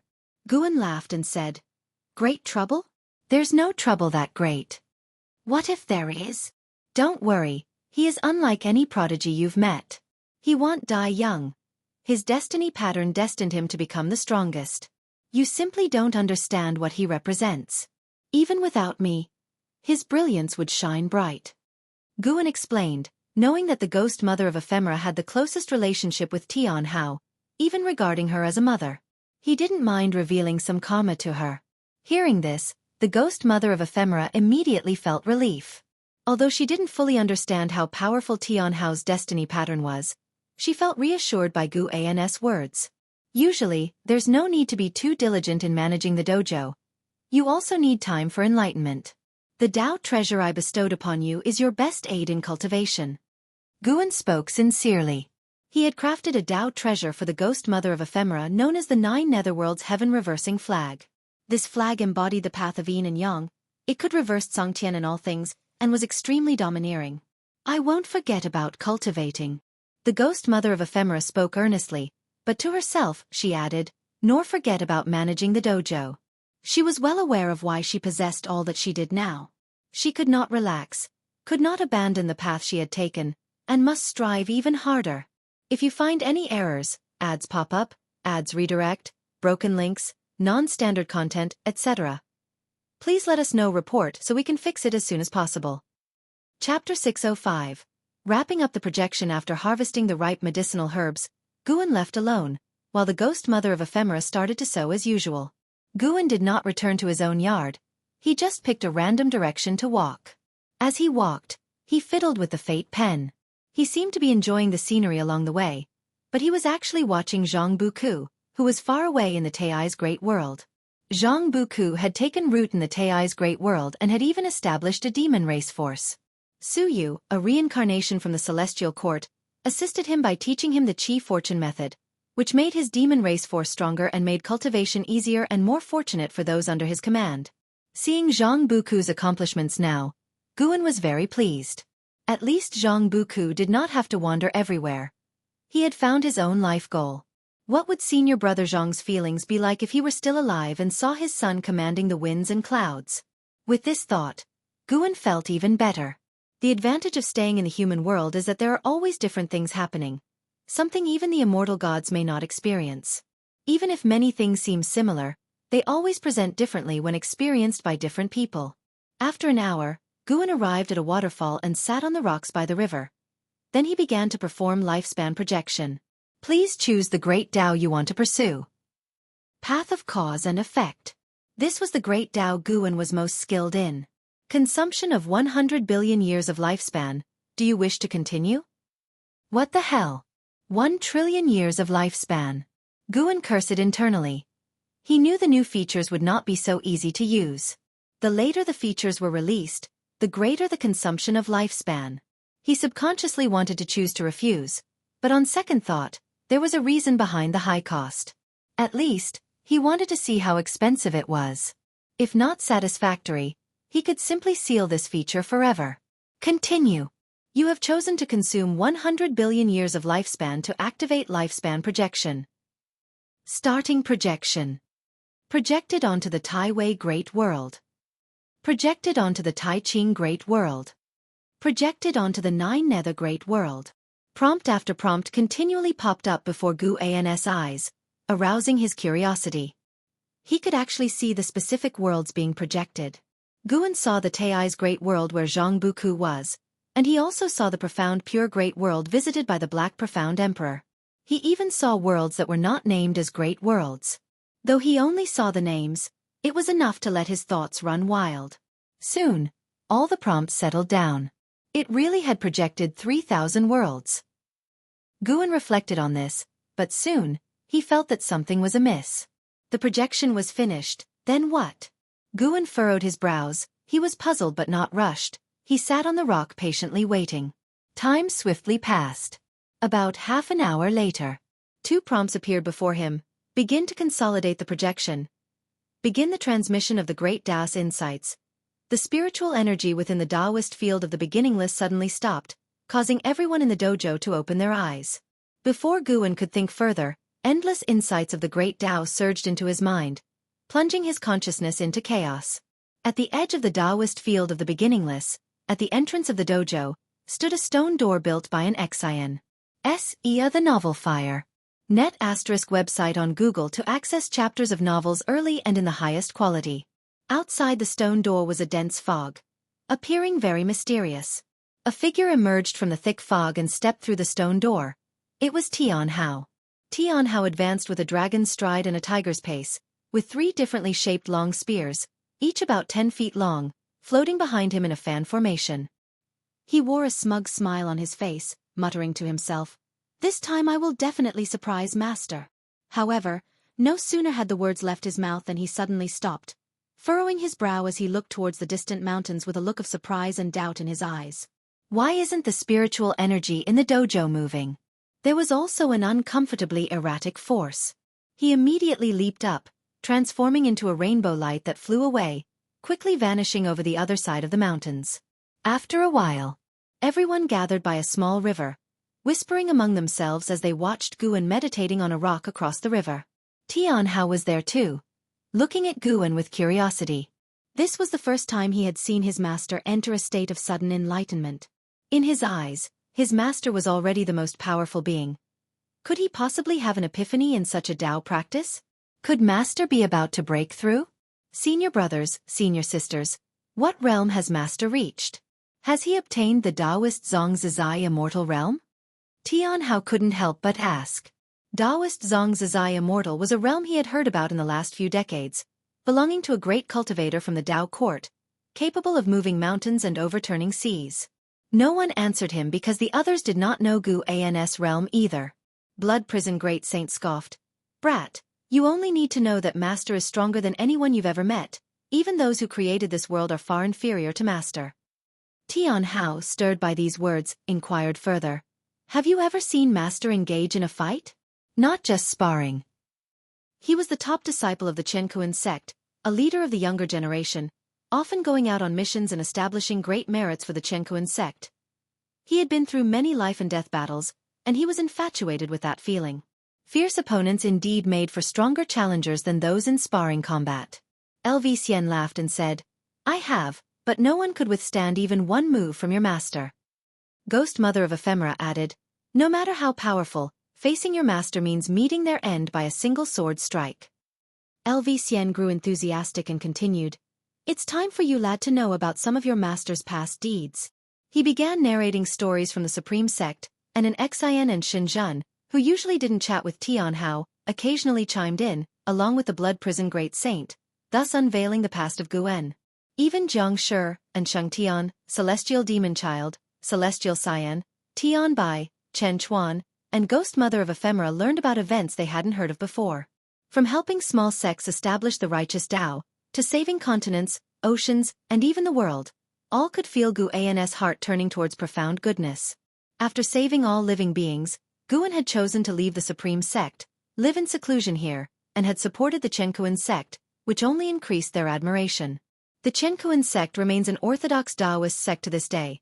Though occasionally committing wrongful acts, most disciples still act by the code of chivalry, and even the Tao court wouldn't easily declare war on an orthodox Taoist sect like the Chen sect. Tian Hao listened intently, his mindset gradually changing. Although Guan had not taught him much directly since he was young, he had always admired his master, who had fostered him.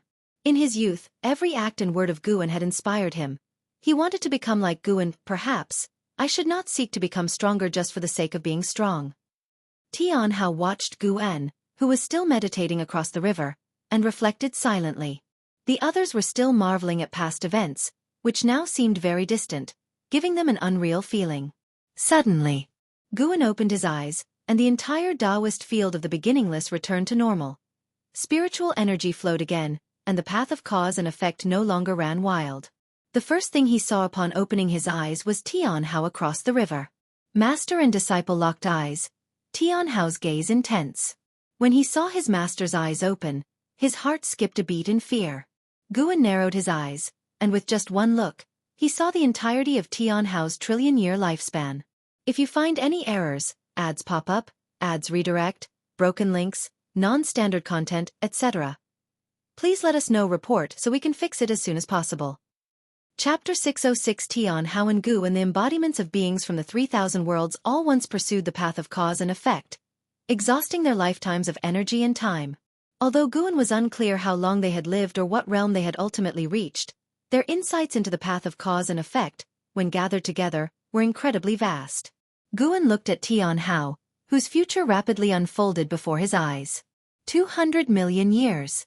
300 million years. 500 million years.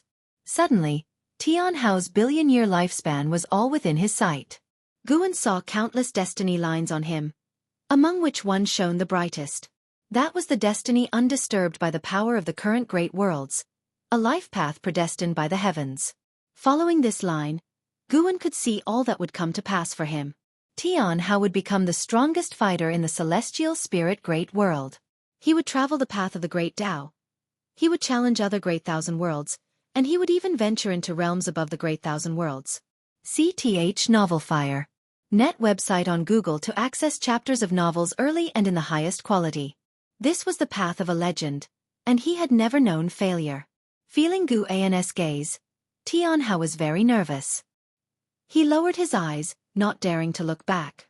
The others also sensed a sharp aura emanating from Guan, and none dared to speak, thinking they might have been too noisy and disturbed him, causing his displeasure.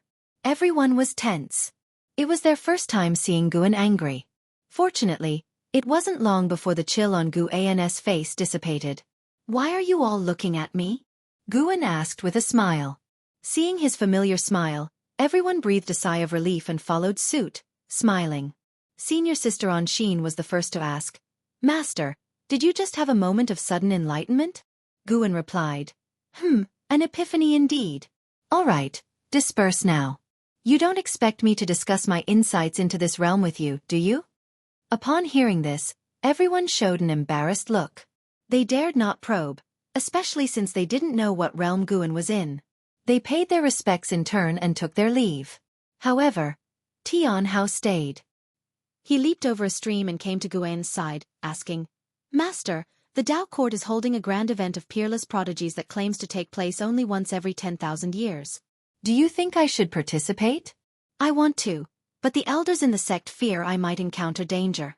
The Tao Court is the common master of the world. They wouldn't do such a thing, right?" Many famous prodigies had trained at the Tao Court, and it hadn't schemed against them. Guan answered, "One must always guard against others. Your biggest problem now is that you haven't faced hardship or defeat. That's also a good thing. Your master hopes that you never face defeat." Tian Hao's eyes widened as he said loudly, "That's not true. I've only ever lost to you." "You brat, still talking about winning and losing with your master? Then how about you try losing to me?" "I was wrong, I was just spouting nonsense." Tian Hao quickly apologized after being glared at by Guan. After that, Guan asked about his experiences over the years, and he answered truthfully, his spirits high. Guan understood Tian Hao's thoughts. The kid had always been looking for an opportunity to spend quality time with him. Before coming of age, although both were in the dojo, Guan didn't accompany him in play the entire time. Of course, what the kid wanted most was Guan's praise. Yet Guan just wouldn't satisfy him. This kid is already proud enough. He must leave some room for improvement, lest his tail lift up to the sky. While chatting, Tian Hao leaned against the rock, looking up at Guan. He did not sit beside Guan. He was indeed very conceited, but he was filled with reverence for Guan. He did not want to break that attitude. He hoped he would always revere his master, so he would have a goal. So many seniors had been surpassed by him, making him feel that the path of immortal cultivation was very simple. Only when compared with his master did he feel motivated and full of anticipation. He hoped his master would always be stronger than him so that he wouldn't feel alone on the path of immortal cultivation. From Tianhao's words, Guan could feel his sense of belonging to the Chenkuan sect, and that his achievements had not led to any contempt for his own sect, which made Guan all the more satisfied with him. The sect hierarch of the Chenkuan sect, Yi Qing-shan, was the reincarnation of his disciple, Lu Jiujia. Guan had his reasons for letting them establish karma. But if the Chenkuan sect were to stray from the right path, he would not blindly support it. Whether the heavenly Tao or the great Tao should be sentimental, Guan didn't know. He only knew he wanted to follow a path of sentiment. He didn't want to set too many rules and restrictions for himself. He would simply follow his heart. If he wanted to pity all living beings, then he would pity them. If he didn't want to get close to someone, he would keep his distance. The greatest kindness he could offer to all things was not to kill indiscriminately. By the way, Master, they told me a lot about your past. Out of the many disciples you've taken, who is your favorite? Tianhao suddenly asked out of curiosity. Guan glanced at him and he quickly added, "Other than me? You wish, how could it possibly be you?" Guan replied, a little irritated. Tianhao didn't feel embarrassed, just chuckled. Guan then said, "My favorite disciple should be Hao. He was the first disciple I truly took to heart to teach, and also the first I adopted. He is just like you, born with the strongest talent." Tianhao's eyes lit up and he asked, "Is that senior sister Angxin's brother?" He had heard Hao's name before, but the people in the dojo did not talk much about him, as if they were apprehensive. They come from the same village." Guan began to recount Hao's life. Tianhao listened intently. This time, Guan spoke at length, which made Tianhao feel very happy, feeling closer to his master. They talked until dusk. The sky was streaked with crimson, and the celestial vault was desolately beautiful. After hearing Hao's life story, Tianhao's mood was hard to calm for a long time. Guan looked at Tianhao and asked, "Where do you think you are better than Hao, and where do you fall short?" Tianhao pondered and said, "I wouldn't abandon my kin like he did, but I don't seem to have his resolve either. He could sacrifice himself for the people of the world, but I can't do it. I would only give my all for the Chenkuan sect." Guan smiled, not judging Tianhao's thoughts. He looked up into the twilight sky and said softly, "Hao, I gave you the name Hao indeed because of Hao. I hoped you would go further than he did. As your teacher, I won't demand anything specific from you. You may choose not to sacrifice yourself for all living beings, but never by virtue of your own strength, wantonly bully the weak. You must realize that no one can stay strong forever." Tianhao smiled and said, "Don't worry, Master. If you inquire at the Chenkuan sect, you will find out I never bully others. I only uphold justice." As he spoke, he raised his right hand, used his palm as a sword, and made a few gestures in the air. Only in front of Guan and the ghost mother of Ephemera did he show his childlike side. To others, he was the proud, reticent senior disciple of the Chenkuan sect. Guan watched him and asked with a smile, "Do you know how vast outer heaven is? How many worlds like the celestial spirit great world are there?" Tianhao's interest piqued. He eagerly asked how large and how many great worlds there were. Guan began to tell him about the existence of other great thousand worlds, as well as the most talented and fortuitous prodigies of various great worlds, which aroused his passion, his eyes brimming with fighting spirit. "If you find any errors, ads pop up, ads redirect, broken links, non-standard content, etc., please let us know report so we can fix it as soon as possible." Chapter 607, The Great Cause and Effect Steel, The Path of Power. After talking with his master for a day, Tianhao had gained a greater knowledge and developed an even bigger longing for immortal cultivation. Thereafter, he went to the Tao court with a heart full of fighting spirit. Dozens of years later, Tianhao's reputation spread throughout all the overlord-level forces in the world, and any cultivator who wasn't in some remote area had heard of his name. At the grand gathering of the ages, he overwhelmed the heroes of the world and became the unrivaled #1 talent of all time. The zenith of acclaim spurred Tianhao to cultivate even harder, and every breakthrough upon his return from the Tao court caused tremors across the world. Time flew by. 20,000 years passed in the blink of an eye. The human world presented a new pattern, and although the Tao court remained the most powerful sect, many strong Taoist lineages had emerged. If they combined forces, they had the power to overturn the Tao court. The self-proclaimed righteous Tao court never initiated war against sects or imperial dynasties. so the human world remained at peace, though only relatively peaceful from a macrocosmic perspective of heaven and earth. In the Taoist field of the beginningless, the lowest cultivation level had already reached the heaven and earth flying immortal realm. LV Xian, an Xin, blood prison great saint, and celestial demon child had all become carefree primordial immortals. As for Tian Hao, he had reached the divine immortal of wondrous Dharma realm, and moreover, he was at the 9th floor of that cultivation level.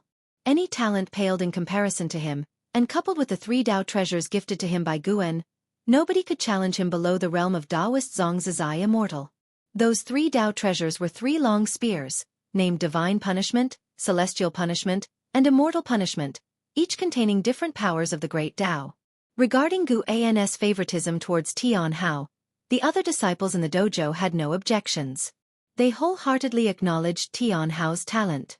Even the blood prison great saint could do nothing but admire him. As 20,000 years had gone by, Tian Hao was now someone they all aspired to chase after. Beneath the starry sky, atop a massive mountain peak, there sat a serene palace. Within the palace, Ji Xiaoyu was meditating on a jade platform, surrounded by wisps of gray-tinged energy, a manifestation of the power of the Great Tao. A figure appeared atop the palace. It was the Sun and Moon Nether Emperor. The Sun and Moon Nether Emperor bowed deeply and, looking up at Ji Xiaoyu, spoke, "Your Majesty, Tian Hao, known as the #1 talent of the world, has come to the Yin-Yang immortal domain. He has stepped into our territory, seeking the Yin-Yang rebirth flower.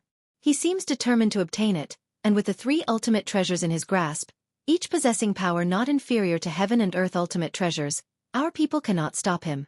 As he mentioned Tian Hao, his expression was incredibly complicated. 20,000 years ago, he had heard rumors of a peerlessly gifted talent born in the central area of the great world. He thought those rumors were exaggerated, but having now encountered Tian Hao, he realized they were no exaggeration. In fact, they might have even underestimated him. Compared to Tian Hao's talent for cultivation, his talent for battle was even more prodigious. Sir the Nell Fire. NT website on Google to access chapters of novels early and in the highest quality. Ji Xiaoyu slowly opened her eyes, overlooking the Sun and Moon Nether Emperor, and asked, "You mentioned earlier he came from the Chenkuan sect. What is the background of this Chenkuan sect?" The Sun and Moon Nether Emperor answered, "Strangely enough, the Chenkuan sect lacks any great power but has nurtured such an extraordinary talent. Oh, I've also heard there is an immortal protecting the sacred land of the Chenkuan sect, guarding only their homeland. I'm not sure if that's true." Hearing this, a flicker of intrigue crossed Ji Xiaoyu's eyes. She was silent for a moment, then said, "Let him advance. Allow him to reach the other domains, and there's no need to inform the other 3 emperors." The Sun and Moon Nether Emperor was surprised but asked no further questions, promptly taking his leave. Ji Xiaoyu gazed out at the starry sky, murmuring to herself, "Is it you? Tian Hao, and how? You truly are formidable, always able to cultivate peerlessly distinguished talents." As she calculated with her fingers, her expression grew increasingly complex. Tian Hao's rate of cultivation was simply too mesmerizing, making her feel as if all past distinguished talents were inconsequential. At this rate, in less than 1,000,000 years, Tian Hao would become the foremost figure of this era. Perhaps even the legendary Shang Tian of the past would be but a stepping stone for him. Ji Xiaoyu took a deep breath, her gaze towards the starry sky gradually firming. Perhaps, it was truly time for her to take that step. In the early morning, Guan was accompanying Shen Zhan in painting, next to a waterfall, by a mountain with beautiful scenery. Shen Zhan was painting a celestial spirit god vanquishing demons, while Guan painted Ji Xiaoyu meditating. Shen Zhan glanced at Guan and scoffed. "It seems you really miss your 3rd Mississippi. Why don't you go find her in reincarnation?" Guan answered, "She is not in the cycle of reincarnation." Shen Zhen showed no interest in Ji Xiaoyu. Seeing Gu An's response, she did not press further and instead turned to ask, "Look at my painting, does it capture the likeness of the fairy?" Her understanding of the path of cause and effect was growing stronger. Even though her cultivation level was much lower than that of the celestial spirit god, she was able to depict the celestial spirit god's past without him noticing. Guan glanced at her painting and said, "Not bad, but isn't it rather uninteresting to only probe into his past? This process allows me to deepen my understanding of the great Tao. Besides, what I can see is far from boring," Shenzhen said proudly. The celestial spirit god was, in her view, second only to Guan. Unable to depict Guan, she could only paint the celestial spirit god. Guan spoke with a profound tone. Perhaps you should create a divine skill, a skill that only you can wield. Divine skills. Shen Zhen pondered thoughtfully. Her cultivation level was also that of a wandering immortal, and that was even without putting much effort into her immortal cultivation, so she grew increasingly confident, even believing that she would eventually surpass Tian Hao. Although Guan did not think she could catch up to Tian Hao, her potential indeed seemed limitless. This was not solely due to the power of cause and effect from Fairy Yaoxian, but also the great cause and effect stele used by the Emperor of Eternal Life. The great cause and effect stele stood within the river of cause and effect, a manifestation of the great Tao itself, eternally indestructible within the great Tao. The existence of the great cause and effect stele was unimaginable. With the Emperor of Eternal Lives' sacrifice, some of the stele's power had spread to Shen Zhen. As she lived longer, this power became ever stronger. Guan could see through everyone's future, but Shen Zhen's future was becoming increasingly obscured in his eyes, a power dissolving her cause and effect, which made him have greater expectations for her. While Shen Zhen was lost in thought, Guan contemplated his own Tao. He felt it was necessary to focus on developing a second great Tao.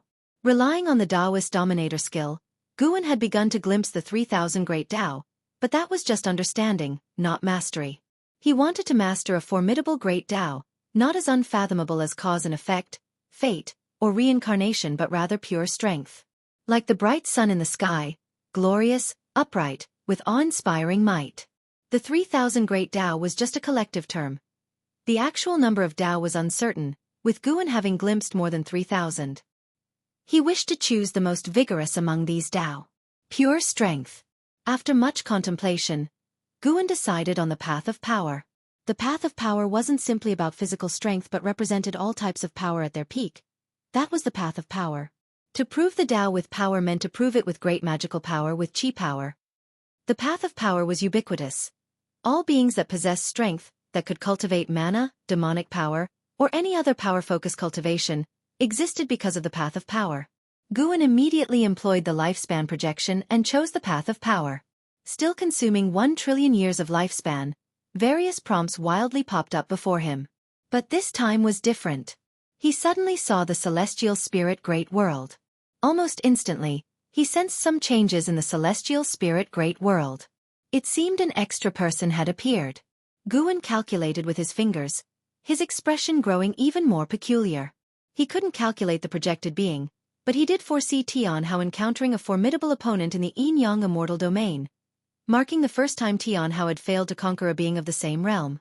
If you find any errors, ads pop up, ads redirect, broken links, non-standard content, etc., please let us know. Report so we can fix it as soon as possible. Chapter 608.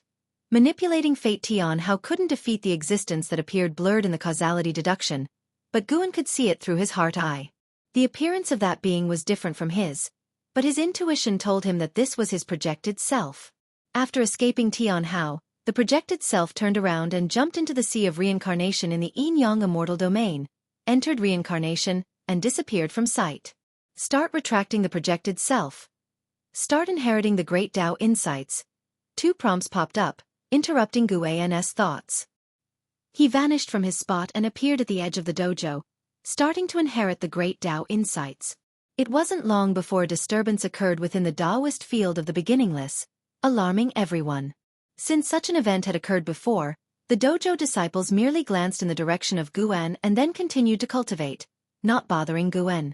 Under the starry sky, clad in golden robes, Tian Hao stood by the sea, staring at the dark waves ahead, his brow furrowed in thought. A figure descended from the sky and landed beside him. It was the Sun and Moon Nether Emperor. The two had had many dealings and shared a decent camaraderie. "Are you still thinking about that person?" the Sun and Moon Nether Emperor asked.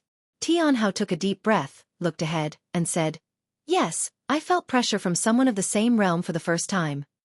The Sun and Moon Nether Emperor consoled, "Even if it's the same realm, he must be much older than you, and he didn't defeat you, so why bother?"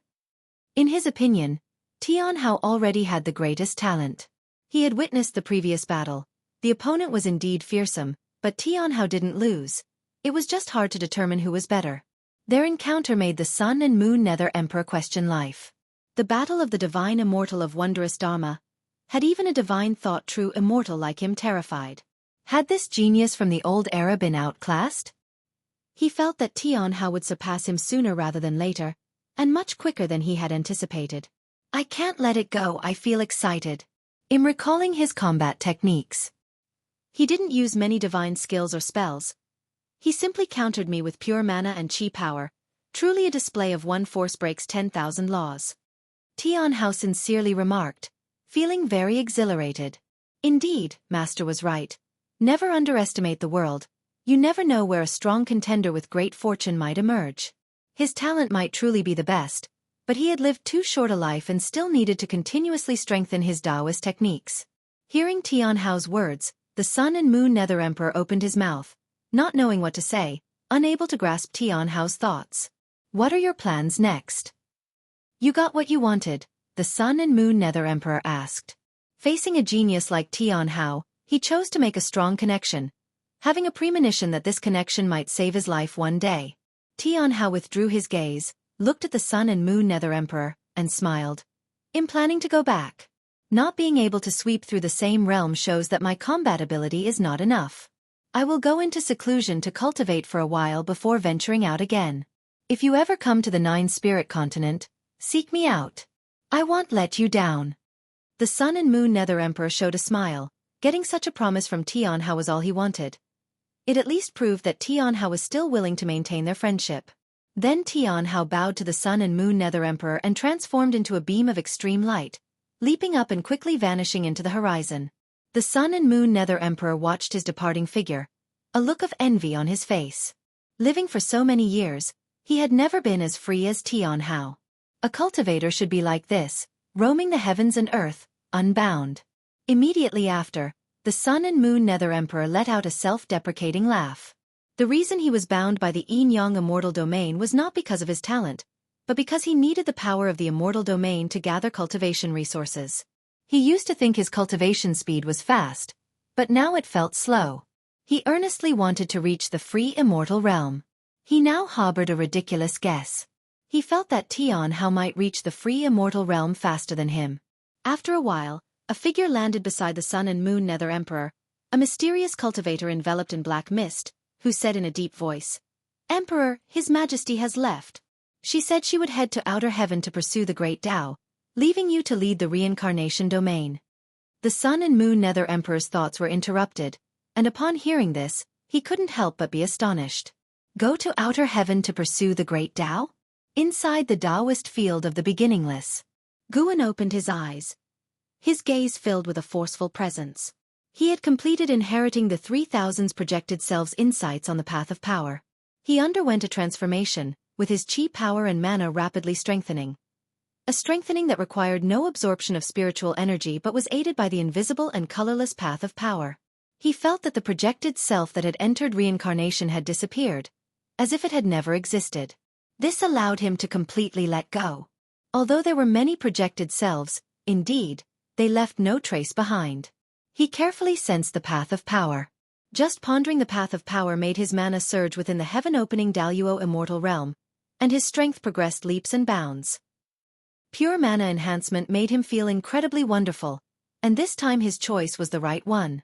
The sun set, and the moon rose. Days passed swiftly. 10 days later, Guan stood up. He first went to various places to pick mature medicinal herbs, and only after gathering them did he return to Shen Zhan's side. Shen Zhan had painted a new picture, depicting a scene where the celestial spirit god knelt before an immortal. This immortal was an old Taoist, with an aura of immortal Tao and bones of divinity, and his back was bathed in rosy light. In front of him, the celestial spirit god lacked its usual overwhelming might. Guan raised an eyebrow. Shen Zhan had already been able to excavate his causality through the celestial spirit god. Don't paint recklessly, be careful not to provoke an existence even I can't withstand, Guan spoke. Shen Zhan snapped back to reality, and when she saw clearly what she had painted, her face turned pale, and she immediately raised her hand, her fingers igniting, rapidly burning the scroll. After doing all this, she breathed a sigh of relief. She turned her head towards Guan embarrassingly said, I was too engrossed earlier, it wasn't intentional. She also felt a sense of fear. The celestial spirit god was already so powerful. How horrifying must an existence be that could make the celestial spirit god kneel? The thought that she might have brought about a catastrophe for Guan made her uneasy, her eyes filled with guilt. Guan was just trying to scare her. He trusted his own Taoist field. If his Taoist field weren't strong enough, Shenzhen had already provoked that old immortal. With his Tao practice far surpassing the celestial spirit god, he would just need a thought to descend into the celestial spirit great world. In the future, think about yourself. Your talent might hide unimaginable great cause and effect, Guan said with a smile. The path of power had let his strength leap forward, and he also planned to prepare for a breakthrough. It was time to think of a way to save Fairy Yao Xian. This was the obsession of the Emperor of Eternal Life, and as the original, Guan had to help him.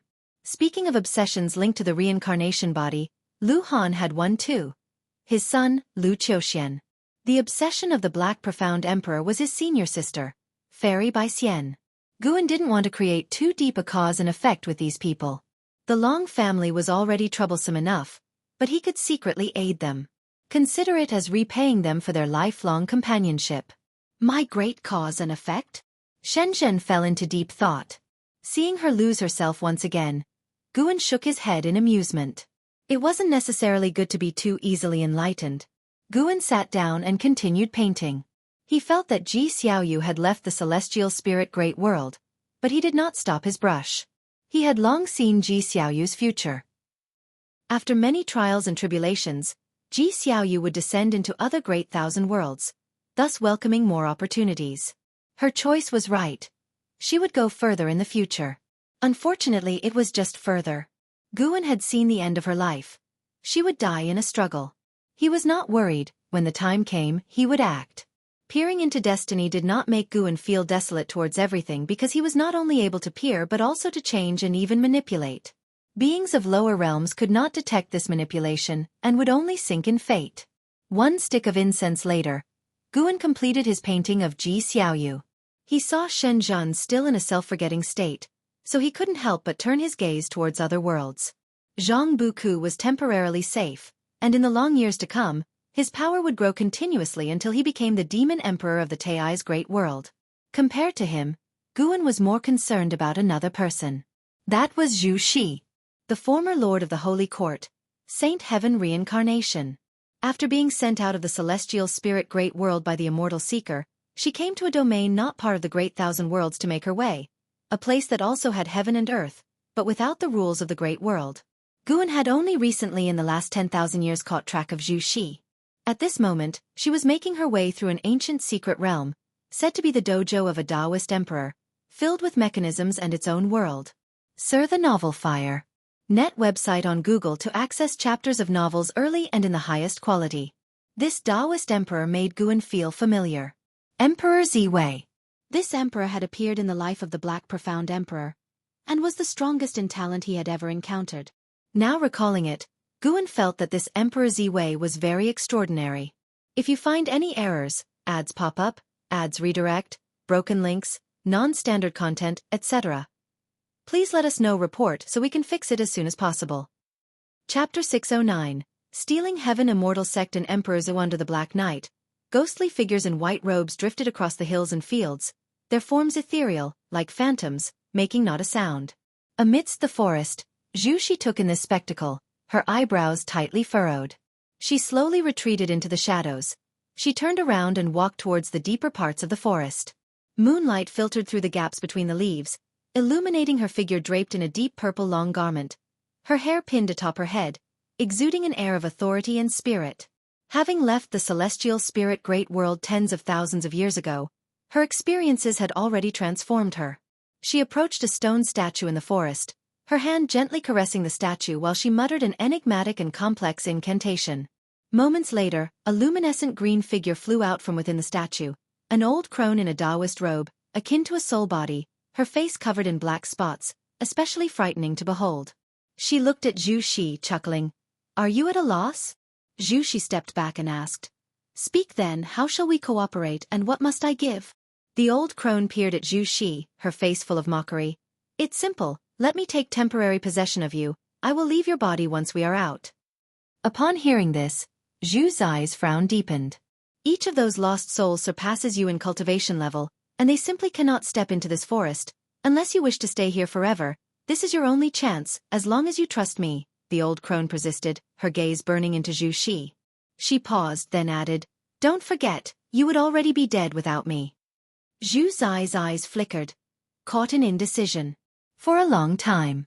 Zhu Shi looked up at the old woman and said, I can agree to your terms, now tell me your name, and the origins of this Taoist field. The old crone revealed a smile. I am called the Stealing Mystery Heavenly Maiden. This Taoist field was left by Emperor Ziwei. He set this place as a seal, and the most terrifying thing here isn't the lost souls. He left behind an avatar here, intended for revival as I see it. Emperor Ziwei? Zhu Shi silently noted down the name, then said, let's begin then. The Stealing Mystery Heavenly Maiden asked with a smirk, do you need my help to snatch some opportunities? I know where the good treasures are hidden. Zhu Shi shook her head. No need, let's just get out of here soon. The corners of the Stealing Mystery Heavenly Maiden's mouth curled up, and then she burrowed into Zhu Zai's body. Instantly, the stone statue burst with green light, swiftly enveloping her. Zhu Shi closed her eyes, welcoming all that was happening. Guan, in the Taoist field of the beginningless far away, raised his eyebrows slightly. This Stealing Mystery Heavenly Maiden came from the Stealing Heaven Immortal sect. The Stealing Heaven Immortal sect belonged to the Emperor of Eternal Life. Although he was not the founder, the Emperor of Eternal Life had left his mark within the karma and destiny of the Stealing Heaven Immortal sect. Guan's ability to cultivate the Immortal Emperor's eye was due to the inheritance left by a former sect hierarch of the Stealing Heaven Immortal sect. The Immortal Emperor's eye had boundless mystical uses, and at the very least, his Immortal Emperor's eye divine power could reverse everything. Guan could feel that a part of Stealing Mystery Heavenly Maiden's karma belonged to the Emperor of Eternal Life. Before leaving the Stealing Heaven Immortal sect, the Emperor of Eternal Life left behind many inheritances, and Stealing Mystery Heavenly Maiden had received one. Could it be that all the lost souls in this Taoist field were from the Stealing Heaven Immortal sect? And there was no knowledge if the profound demon emperor was still safe? For that existence who had always aided the Emperor of Eternal Life, Guan had a profound impression. The profound demon emperor could be said to be the most loyal disciple of the Stealing Heaven Immortal sect, spending his whole life trying to restore it.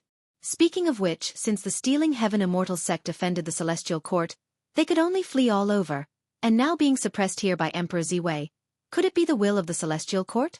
Guan remembered Emperor Ziwei bore an uncanny resemblance to Emperor Ziwei. Emperor Ziwei was the master of the Immortal Palace when the Celestial Spirit God and the Celestial Spirit Immortal Venerable met, a god of the Celestial Court. CTH Novel Ire. Net website on Google to access chapters of novels early and in the highest quality. Guan continued to observe Zhu Zai's actions. In his memory, Zhu Shi was very cautious, and he didn't think she would normally leave her destiny in the hands of others.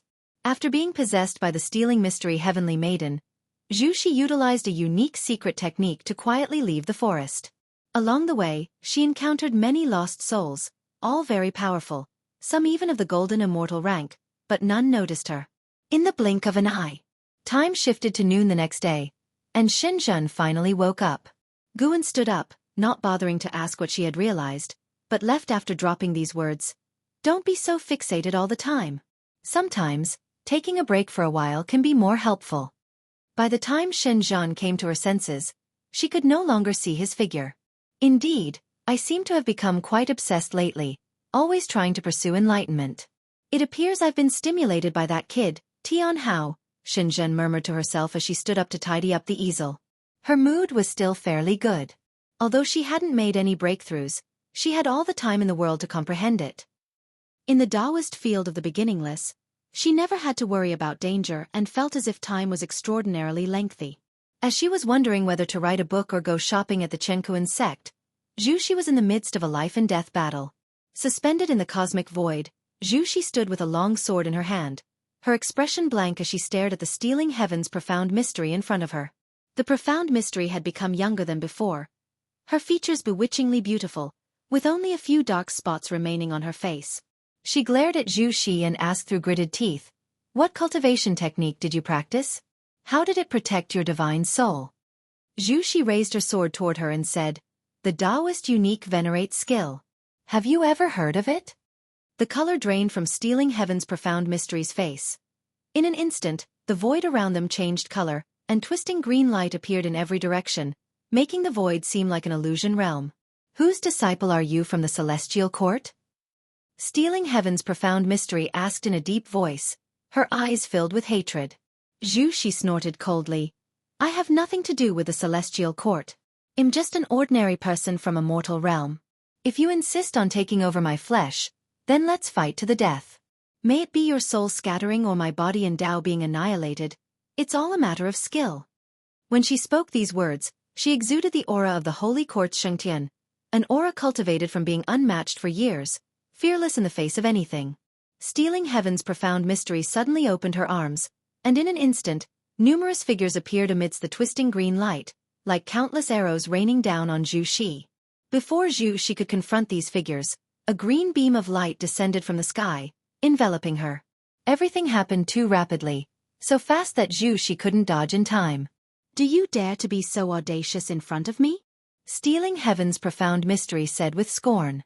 The figures that moved towards Zhu Xi quickly surrounded the green light pole, forming layers upon layers in an arrangement resembling a formation. Upon closer inspection, these figures greatly resembled the lost souls from the secret realm she had encountered before. Zhu Xi was unable to move, feeling as if she was being consumed by countless ants. She didn't despair. Jin Qi started to emanate from her body, circling around her. Gradually, golden lines appeared on her forehead, interwoven, resembling a golden lotus blooming upon her brow. Stealing Heaven's Profound Mystery's pupils dilated suddenly.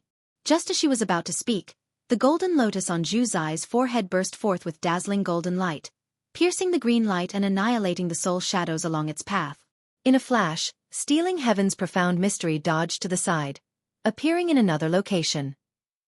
Just as she appeared, she fixed her gaze and saw that Zhu Xi's figure was no longer inside the formation she had created.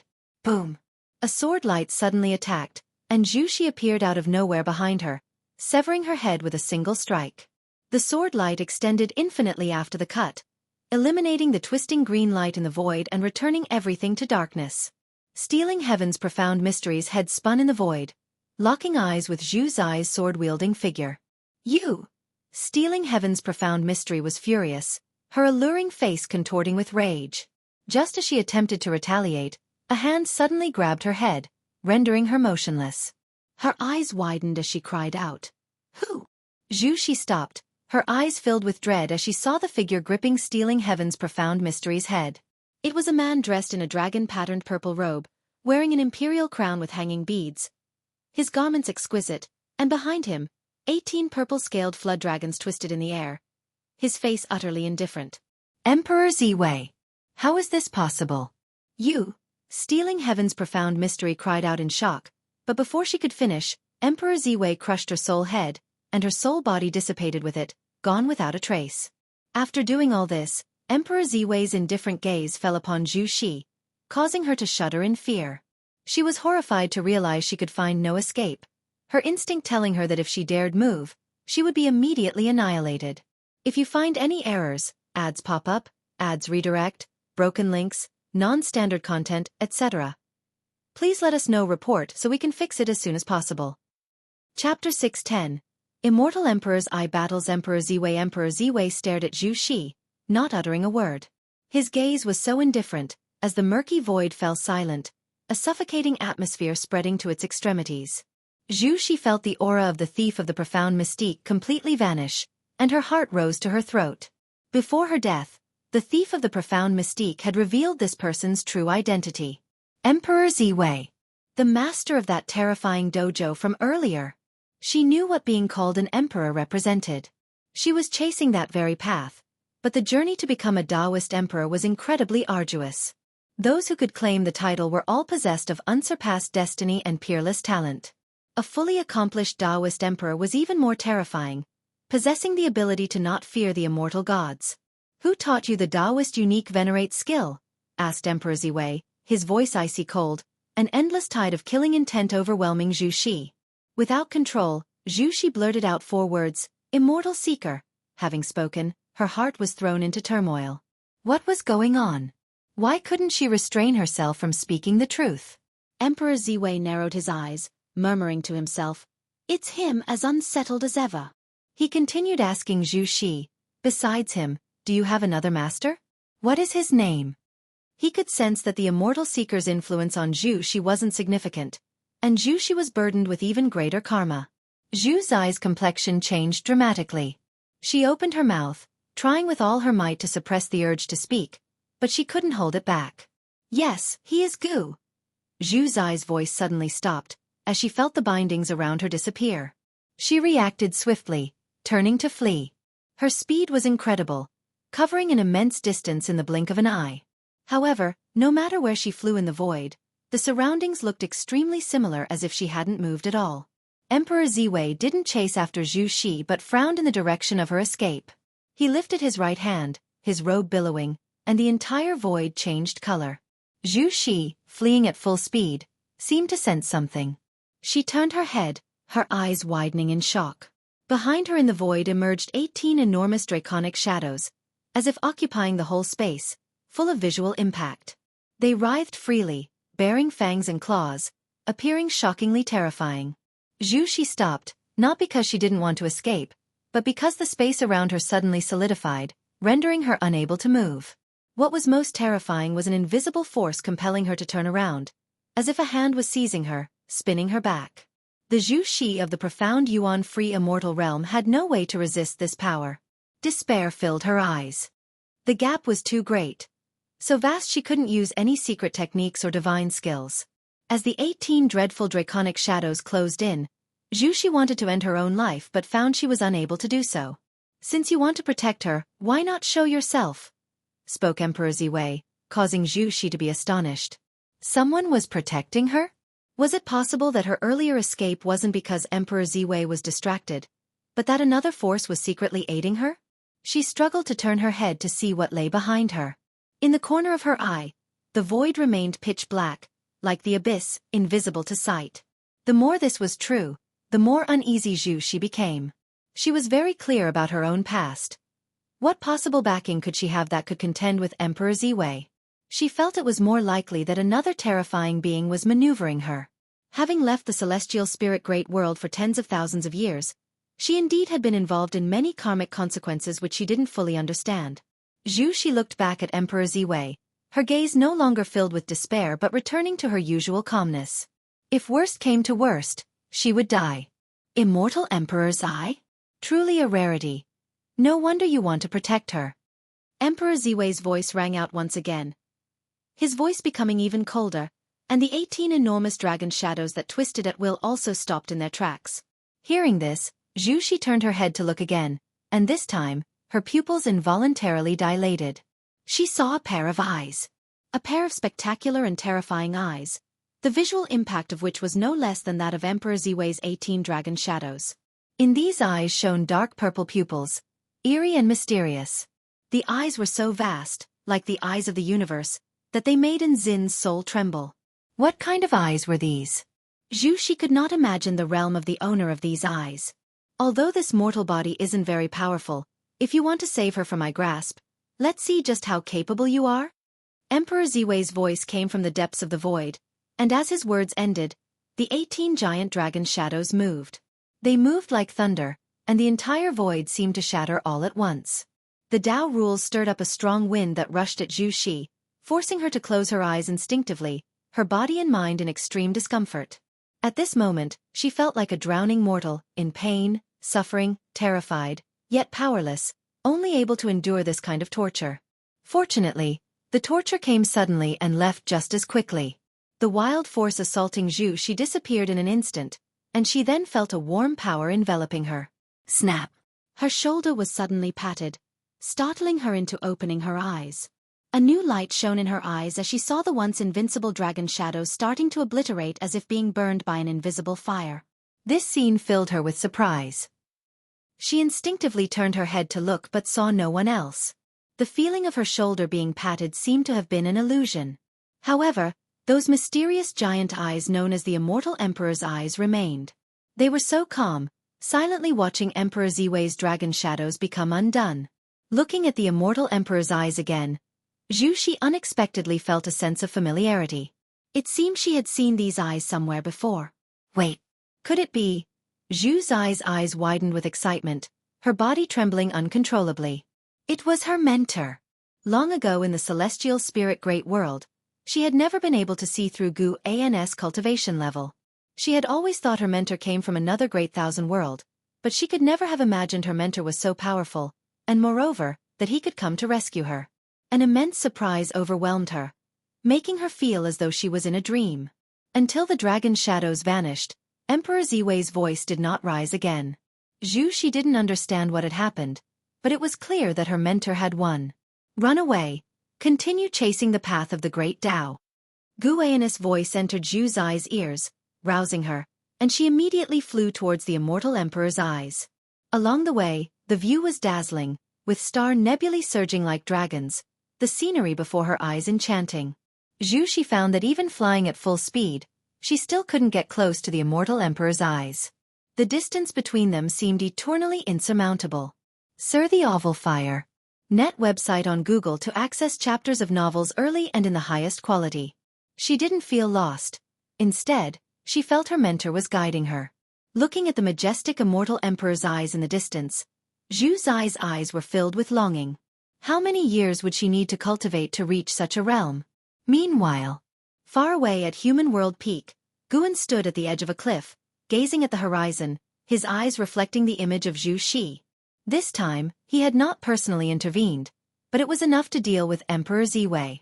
This Emperor Ziwei, although not the true form, possessed the cultivation level of the balancing heaven golden immortal realm perfection, even more powerful than the celestial spirit god. Regrettably, defeating Emperor Ziwei did not grant him lifespan, leading him to speculate more about Emperor Ziwei. If you find any errors, ads pop up, ads redirect, broken links, non-standard content, etc., please let us know report so we can fix it as soon as possible. Chapter 611. Golden Extreme God Guan watched Zhu Xi leave through the void, using his own Tao intent to carve a path for her that crossed the universe. Although Zhu Xi had already reached the Shangtian tier before she paid homage to him as her mentor, they had, after all, spent many years together, and he wouldn't skimp on giving her a hand. Of course, the reason he dared to make a move was because he had no fear of Emperor Ziwei. Not just Emperor Ziwei, Guan also didn't sense any danger following the cause and effect linked to Emperor Ziwei. Naturally, he still held the celestial court in awe and thus did not directly confront Emperor Ziwei. His fate pen and infinite sword book could be used to strike enemies from afar, and over tens of thousands of years, apart from refining Tao treasures, he had been continuously strengthening both the fate pen and the infinite sword book. Some things need not be used, but cannot be too weak. In his unmatched years, Guan enjoyed conjuring enemies for himself. He would even imagine facing the entire celestial court. A figure arrived beside Guan. It was Zhu Xinglan, his foremost disciple from the main peak of Human World Peak. Tens of thousands of years might seem long to mortals, but for disciples of a major sect like the Human World Peak, it wasn't considered very long. Over these years, Zhu Xinglan maintained utmost respect for Guan and was very organized in handling matters, so Guan would, from time to time, give him some guidance. However, the two were not in a true mentor-disciple relationship, and Guan didn't truly wish to take him as a disciple.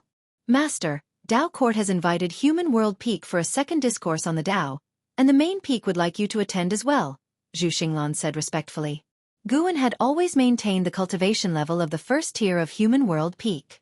Not only did he hold a high position and wield significant power, but heaven-defining peak had also become the second most important peak after the main peak. I need to travel and see the world. When the time comes, we'll see. I might as well head towards Tao Court. If I can make it, then that's good. If not, they won't miss my presence, Guan casually replied. Zhu Xinglan smiled helplessly but dared not insist further. After all these years, Guan was always like this, free from any mercenary interests. He figured it out. Gu An's choice to join Human World Peak was likely due to Bai Zia's invitation, casually accepted in his laid-back manner. Zhu Xinglan began to speak of other matters. The current era teemed with emerging prodigies, with ancient great cultivators unable to overshadow the luster of the younger generation. As each peerless prodigy rose, various myths emerged as if those peerless figures were immortal gods descending from the celestial court. Take Tian Hao as an example. The followers of the heavenly Tao claimed he was the reincarnation of profound star immortal monarch, the fiercest immortal in the mortal world on a trial. Zhu Xinglan too longed for the elegance of those peerless prodigies. In recent millennia, he had been actively searching for unparalleled talents for heaven-defining peak. Unfortunately, he found many talented individuals, but none could compare with the first-rate talents of the world. Guan merely listened, not really interested in cultivating peerless prodigies for human world peak. Once Zhu was completely safe, he retracted his thoughts and headed down the mountain, with Zhu Xinglan keeping him company, eager to chat more. Even after tens of thousands of years, Zhu Xinglan still had no clue about Guan's origins. Before joining human world peak, from which sect had Guan come? This remained a curiosity for him. It was precisely this curiosity that made him look forward to Guan, hoping Guan would bring surprises to human world peak. Unfortunately, he was once again disappointed. After spending half a day at human world peak, Guan returned to Taoist field of the beginningless. Deep in the universe at the World Gate. Seated in meditation before the World Gate, the celestial spirit god suddenly opened his eyes and stood up, facing the gate. The World Gate burst forth with a blinding light, and an immense celestial Tao aura flowed forth like dispersing fog, mighty and overwhelming. Amidst the vast celestial Tao flame, a figure stepped out from within the World Gate. It was a towering figure clad in golden armor, his presence no weaker than the celestial spirit god. The armor he wore contrasted starkly with the celestial spirit god's silver armor, and the light emitted by both was equally brilliant, locked in a standoff. It's been a long time, celestial spirit god. The man in golden armor stopped in his tracks. He stood before the World Gate, looking at the celestial spirit god, and spoke with a voice like rolling thunder, causing the surrounding celestial Tao flame to tremble. The celestial spirit god wore an expressionless face and asked, "Golden Extreme God, why do you leave the great thousand world you guard to come to mine?" The Golden Extreme God lifted his right hand, revealing a golden token in his palm with two characters engraved. Profound Residence. The gaze of the celestial spirit god remained unchanged as he continued. The profound star immortal monarch is really quite audacious. The Golden Extreme God snorted coldly. That's none of your concern, and even your former master Emperor Ziwei has no right to pry into the affairs of an immortal monarch. The celestial spirit god fell silent for a moment, then slowly turned aside to make way for the Golden Extreme God. The Golden Extreme God stepped forward, passing by the celestial spirit god, where gold and silver lights merged and flames surged. After walking 10 steps forward, the Golden Extreme God halted, slightly tilted his head, and glanced at the celestial spirit god from the corner of his eye. "The immortal monarch appreciates you." Back in the immortal palace of Emperor Ziwei, he saw that your potential was far beyond that of a celestial god, and you could go much farther. Once this matter is settled, I shall ascend to be a celestial Tao star monarch, and you will still have a chance to consider it. When I return here, I expect an answer from you. CTH Novelier. NET website on Google to access chapters of novels early and in the highest quality. With that, he vanished into thin air, leaving behind only strands of golden flames drifting away. The celestial spirit god watched the direction the Golden Extreme God had left, a look of contempt flickering in his eyes, then returned to his meditation spot. Time flowed like a gentle stream. 100 years passed as swiftly as a single day. Inside the Taoist field of the beginningless. Midway up the mountain, Guan sat on a tree branch, giving an Xian guidance on cultivating divine skills, while his gaze lingered on the Golden Extreme God who had descended into the human world a century ago. This Golden Extreme God possessed the cultivation level of the late stage of the heaven-balancing Golden Immortal realm and was on the cusp of breaking through to the Perfection realm. After coming to the human world, the Golden Extreme God did not cause much disturbance.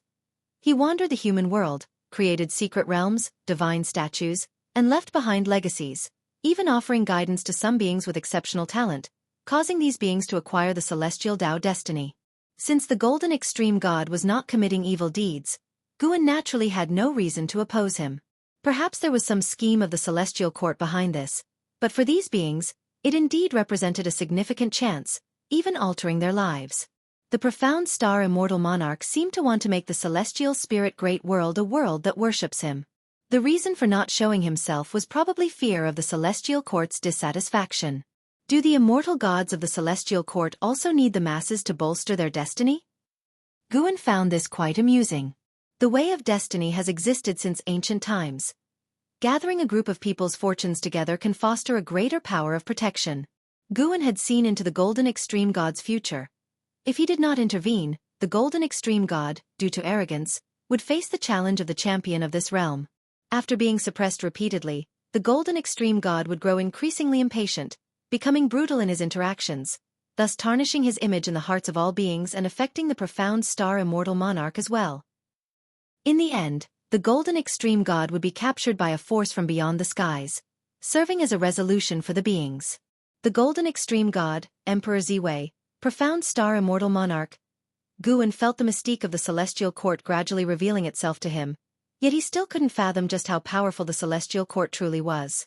He sensed that celestial gods like the celestial spirit god and the Golden Extreme God must be at the lowest tier of the celestial Tao immortal position. For a universe like the celestial spirit great world to be controlled by the lowest tier immortal god, even if the 3,000 great worlds joined forces, they would pose no threat to the celestial court. Master, why is this calamity absolute I so difficult to practice? Is it part of the way of destiny or the way of cause and effect? And Zin's voice came from below, drawing Guan to turn and look at her. Guan replied, "It will become whichever great Tao you want it to be." What he taught was not only the calamity absolute I, but also the methods of cultivating the immortal emperor's I, to see whether an Xin could successfully practice them. If you find any errors, ads pop up, ads redirect, broken links, non-standard content, etc., please let us know report so we can fix it as soon as possible. Chapter 612. Tian Hao's Destiny.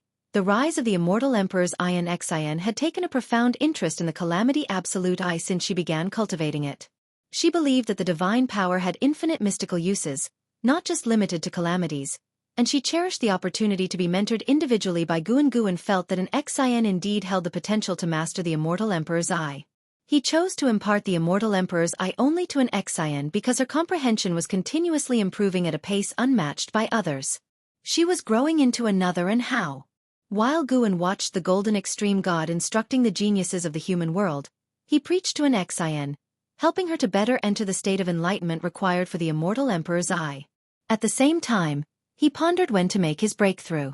For his next breakthrough, he planned not to enhance his Taoist technique but to advance directly. Why bother enhancing the Taoist technique first when he already felt quite powerful? Having recently comprehended the path of power, strengthening his methods for crossing the tribulation. Indeed, either method would consume a vast lifespan, and he could not judge which was better. He just needed to accumulate enough lifespan. Instead of worrying about which method conserved more lifespan, it was better to save up more.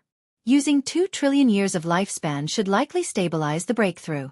If need be, he would wait until he reached 3 trillion years of lifespan before making his breakthrough. With the Golden Extreme God residing in the Celestial Spirit Great World for many years and the presence of the Celestial Spirit God, it was unlikely that this world would encounter a cataclysm. Currently, the Celestial Spirit Great World did not need Guan's protection. The profound star immortal monarch hidden in the shadows would also devise ways to protect this realm. A spring breeze fluttered past, drifting a tender green leaf over Zin's head as she opened her eyes and pondered, her pupils shimmering with a strange light. The passage of time left no mark in her eyes. Seas had become mulberry fields, and the stars had shifted. Another myriad years passed. This year, just after the new year, an Xin still resided midway up the mountain cultivating the immortal emperor's I. Her cultivation level remained at the carefree primordial immortal realm. No one in the Taoist field of the beginningless had yet crossed this major realm, but the number of disciples reaching the carefree primordial immortal realm was increasing. As for Tian Hao, he was not counted among those in the dojo since he always went out for experiential training. After 10,000 years of intensive research, an Xin finally developed her own understanding of the immortal emperor's I. She discovered that her ability in the calamity absolute I seemed not just a divine power, but more like a secret technique that altered her bloodline, which made her even more hopeful about this divine skill. Over the years, she had reduced her outings, dedicating most of her time to cultivation. Her master had said that once she mastered it, she could catch up to Tian Hao, perhaps even surpass him. This statement was true. Guan genuinely believed that the immortal emperor's I had the merit to challenge the immortal gods of the celestial court. The profound demon emperor had once said that if the immortal emperor's I were fully developed, the celestial court would surely take notice, indicating their fear of its power. Indeed, the immortal emperor's I was formidable. Guan anticipated Nzin's use of the Immortal Emperor's Eye divine power with its ability to reverse anything. Although powerful, the Immortal Emperor's Eye was not suitable for everyone. Should individuals like LV Xian and Chen Chuan attempt it, it could potentially hinder their cultivation.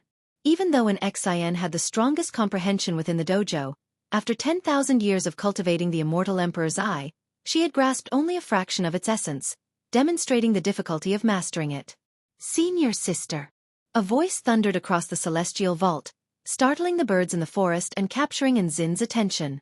With such a loud voice, it had to be Tian Hao. Every time Tian Hao returned from his training trips, he would visit the dojo, bringing gifts for everyone. No matter his achievements, he maintained his respect for his senior sister and Xin. Indeed, everyone knew that Guan was most fond of his disciple and Xin, and she truly lived up to the responsibility, often helping her fellow dojo disciples achieve their desires. Tian Hao quickly descended in front of an Xin, raising his hand in salute. After many years apart, his aura had grown even stronger. An Xin nodded to him and asked, "Have you made any breakthroughs in your cultivation level?" Tian Hao smiled and said, "I just broke through to the Tao Void Profound Immortal Realm." An Xin fell silent. They were stuck at the carefree primordial immortal realm, where breakthroughs were rare in 10,000 years, yet Tian Hao seemed to feel the hindrances in his cultivation and continued to advance rapidly. Tao Void Profound Immortal. An Xin felt the gap between herself and Tian Hao widening. She couldn't help but doubt herself, even if she mastered this divine skill, could she really stand on equal footing with Tian Hao? Such confusion passed in an instant. She decided to trust her master, for without her master, where would she be today? Her master had no reason to deceive her. "How have you been in recent years?" An Xin adjusted her attitude and asked with concern. Though Tian Hao called her senior sister, in her eyes, he was a junior. Tian Hao and Shengtian didn't truly consider themselves as disciples either. Their attitude toward an Xin was indeed like that of juniors towards an elder. CTH Novelfire, net website on Google to access chapters of novels early and in the highest quality. Hearing Nzin's inquiry, Tian Hao was delighted and began to share his experiences over the years. He had visited many places, spreading the renown of the Chenkuan sect far and wide, and with his strength, the Chenkuan sect had become a world-renowned sect, bringing many benefits to the sect. Tian Hao had defeated countless geniuses and great powers, but he still vividly remembered the mysterious genius he had encountered in the Yin-Yang immortal domain. "That person is the only one I've given my all and still could not defeat. I really want to fight him again," Tian Hao remarked sincerely. And Nzin's expression turned odd. Someone was able to suppress Tian Hao within the same realm? She couldn't believe it.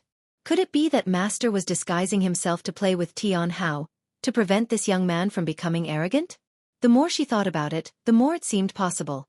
Such an opponent had neither hurt Tian Hao nor left a name. Everything seemed so coincidental, so mysterious. This indeed sounded like something her master would do. She did not voice her conjecture but instead smiled and said, "Having an opponent is a good thing. He has always been an inspiration to you. Sooner or later, you will meet again. What you need to do is maintain your cultivation attitude before then, and not give yourself reasons for regret." Tian Hao nodded, then smiled and said, "If you and the others also ventured out, with the Tao treasures in your hands, you could certainly make a great name for yourselves." He had always been puzzled by one thing. Why did the master only allow him to go out for training? Chen Chuan and Shengtian had expressed their envy in private more than once. An Xin shook her head and said, "We would not venture out. We will always accompany the master." Accompany? Tian Hao was even more confused. The master often went out too. He didn't dare to discuss the master, and quickly changed the subject. The two talked for a while longer. Tian Hao then took out the prepared gift and bid farewell. An Xin played with the jade hairpin given by Tian Hao, squinting her eyes as she watched his departing figure. Ha! An Xin was surprised inwardly.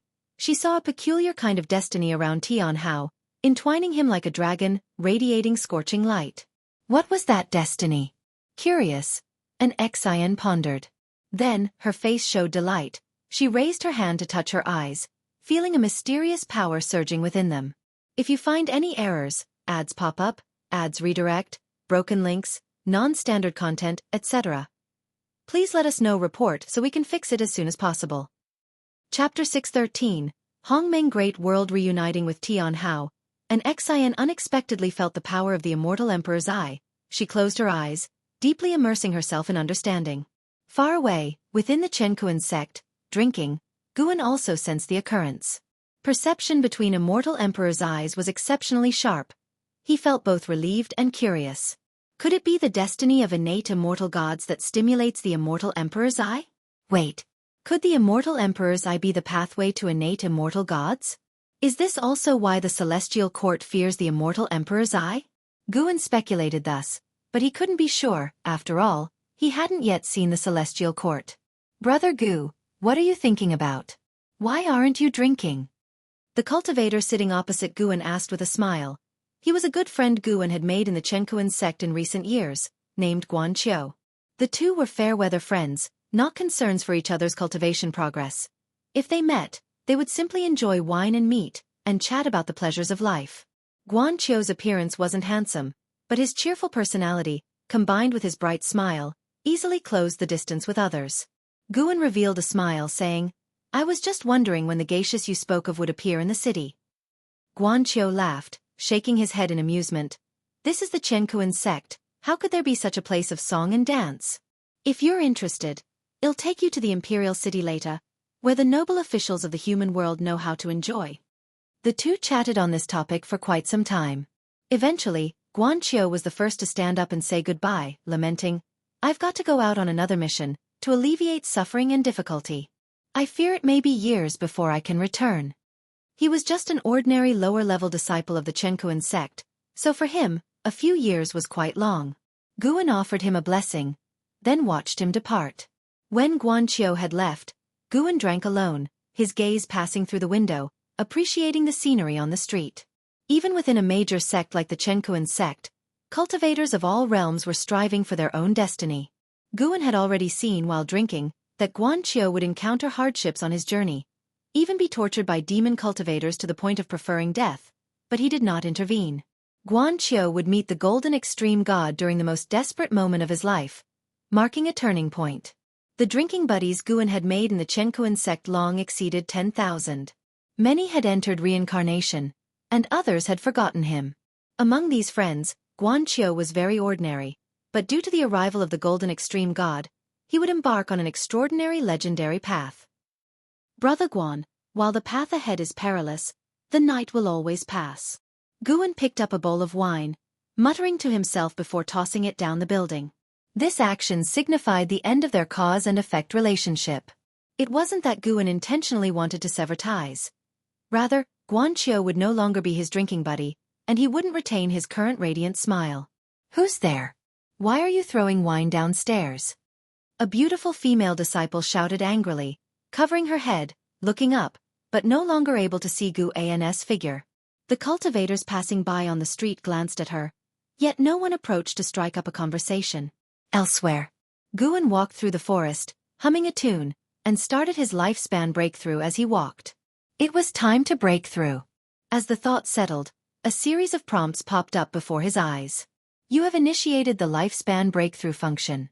Based on your current realm, the following breakthrough locations are selected for you. 1. Path of the Great Tao. 2. Fallen Divine Realm. 3. Abyss Tao Sea. 4. Celestial Extreme 9 Heavens. 5. Tao Origin Ancestor Tree. 6. Ling Mountain. 7. Tai Ching Deep Realm. 8. Misty Immortal Court. 9. Hongmeng Great World. Most of the place names had appeared before. It was a good thing that the desperate celestial tomb hadn't. At least Guan wouldn't be entangled in sin anymore. Looking at Ling Mountain and the Misty Immortal Court, Guan felt a bit hesitant. Should he represent the Emperor of Eternal Life and revisit his old haunts? Forget it. After becoming the sect hierarch of the Stealing Heaven Immortal sect, the Emperor of Eternal Life might have already caught the attention of the Celestial Court. It was not worth the risk. CTH Nelfer. Net website on Google to access chapters of novels early and in the highest quality. Guan's attention was drawn to the Hongmeng Great World. The two characters Hongmeng were evidently not simple. In the myths of Wuxia from his previous life, Hongmeng represented the ancient, it represented the starting point of everything. There was even a saying that Hongmeng existed before chaos. Why not go there? Guan hesitated for a moment, then made a decision. To teleport to the Hongmeng Great World, it will require 10 billion years of lifespan. Do you wish to proceed? 10 trillion years of lifespan to Guan now was hardly anything to consider. He agreed without hesitation. Immediately following was the familiar sense of discomfort, causing him to close his eyes, deprived of his senses. After a while, his senses returned, and he opened his eyes. What entered his vision was a vast and boundless universe, filled with a faint purple haze, where he could see stars, continents, and spectacular nebulae like no other. He immediately activated his lifespan barrier, then resumed observing the Hongmeng Great World. Once the lifespan barrier was up, his heart was completely at ease. At a glance, the universe seemed boundless. Even as a heaven-opening Daluo immortal like him, he couldn't see the end in one look. This place's stars and continents showed no signs of life. Everything seemed dead and silent. Could this be a desolate great thousand world? Guan thought curiously, but feeling the spiritual energy drifting in the universe, he believed that with such spiritual energy, life should have been nurtured. The Tao rules here were very intact and even richer. It was the place with the densest Tao rules among all the worlds he had been to. Being born in such a universe, when a living being first gained spiritual intelligence, the power it possessed would be at a height unattainable by all beings in the celestial spirit great world in their whole lives. After watching for a long time and not seeing any living beings, he gave up and then summoned his attribute panel. Name: Guan. Lifespan: 82, 002/2, 014, 000, 089, 137. Physique: primordial reincarnation undying body. Cultivation level: heaven-opening Daluo immortal realm perfection. Unknowingly, he had already reached the age of 80,202. Recalling the past, he felt somewhat emotional. Could those old friends from the Supreme Sect have imagined that he would reach such heights in his cultivation today? 2 trillion years of lifespan was Gu An's confidence for a breakthrough. He immediately invested lifespan into his cultivation level, starting with 10 trillion years of lifespan. You practice Qi absorption cultivation for 1 trillion years. Your great achievement in the Taoist Dominator skill forcibly impacts the Miaozhen Daluo immortal realm. Starting crossing the tribulation, you did not endure the lawless and unrestrained creation of the great celestial tribulation. Crossing the tribulation failed. You practice Qi absorption cultivation for 2 trillion years. Your great achievement in the Taoist Dominator skill forcibly impacts the Miaozhen Daluo immortal realm. Starting crossing the tribulation, you did not endure the lawless and unrestrained creation of the great celestial tribulation. Crossing the tribulation failed. One line of prompts after another fell. 10 trillion years of lifespan could only suffice for 10 breakthrough attempts, ending as usual in failure. Guan felt in his heart that lifespan was becoming increasingly less reliable, but looking at the 5 characters of Miaozhen Daluo Immortal, his heart was full of anticipation. As long as he could successfully break through, no matter how much lifespan it cost, it would be worth it. He changes the number of years of lifespan he invested, pouring in 100 trillion years of lifespan in one go. What boldness! Although he had not yet succeeded, Guan already possessed the spirit of a Miaozhen Daluo immortal, or at least, that was how he felt within his heart. If you find any errors, ads pop up, ads redirect, broken links, non-standard content, etc., please let us know. Report so we can fix it as soon as possible.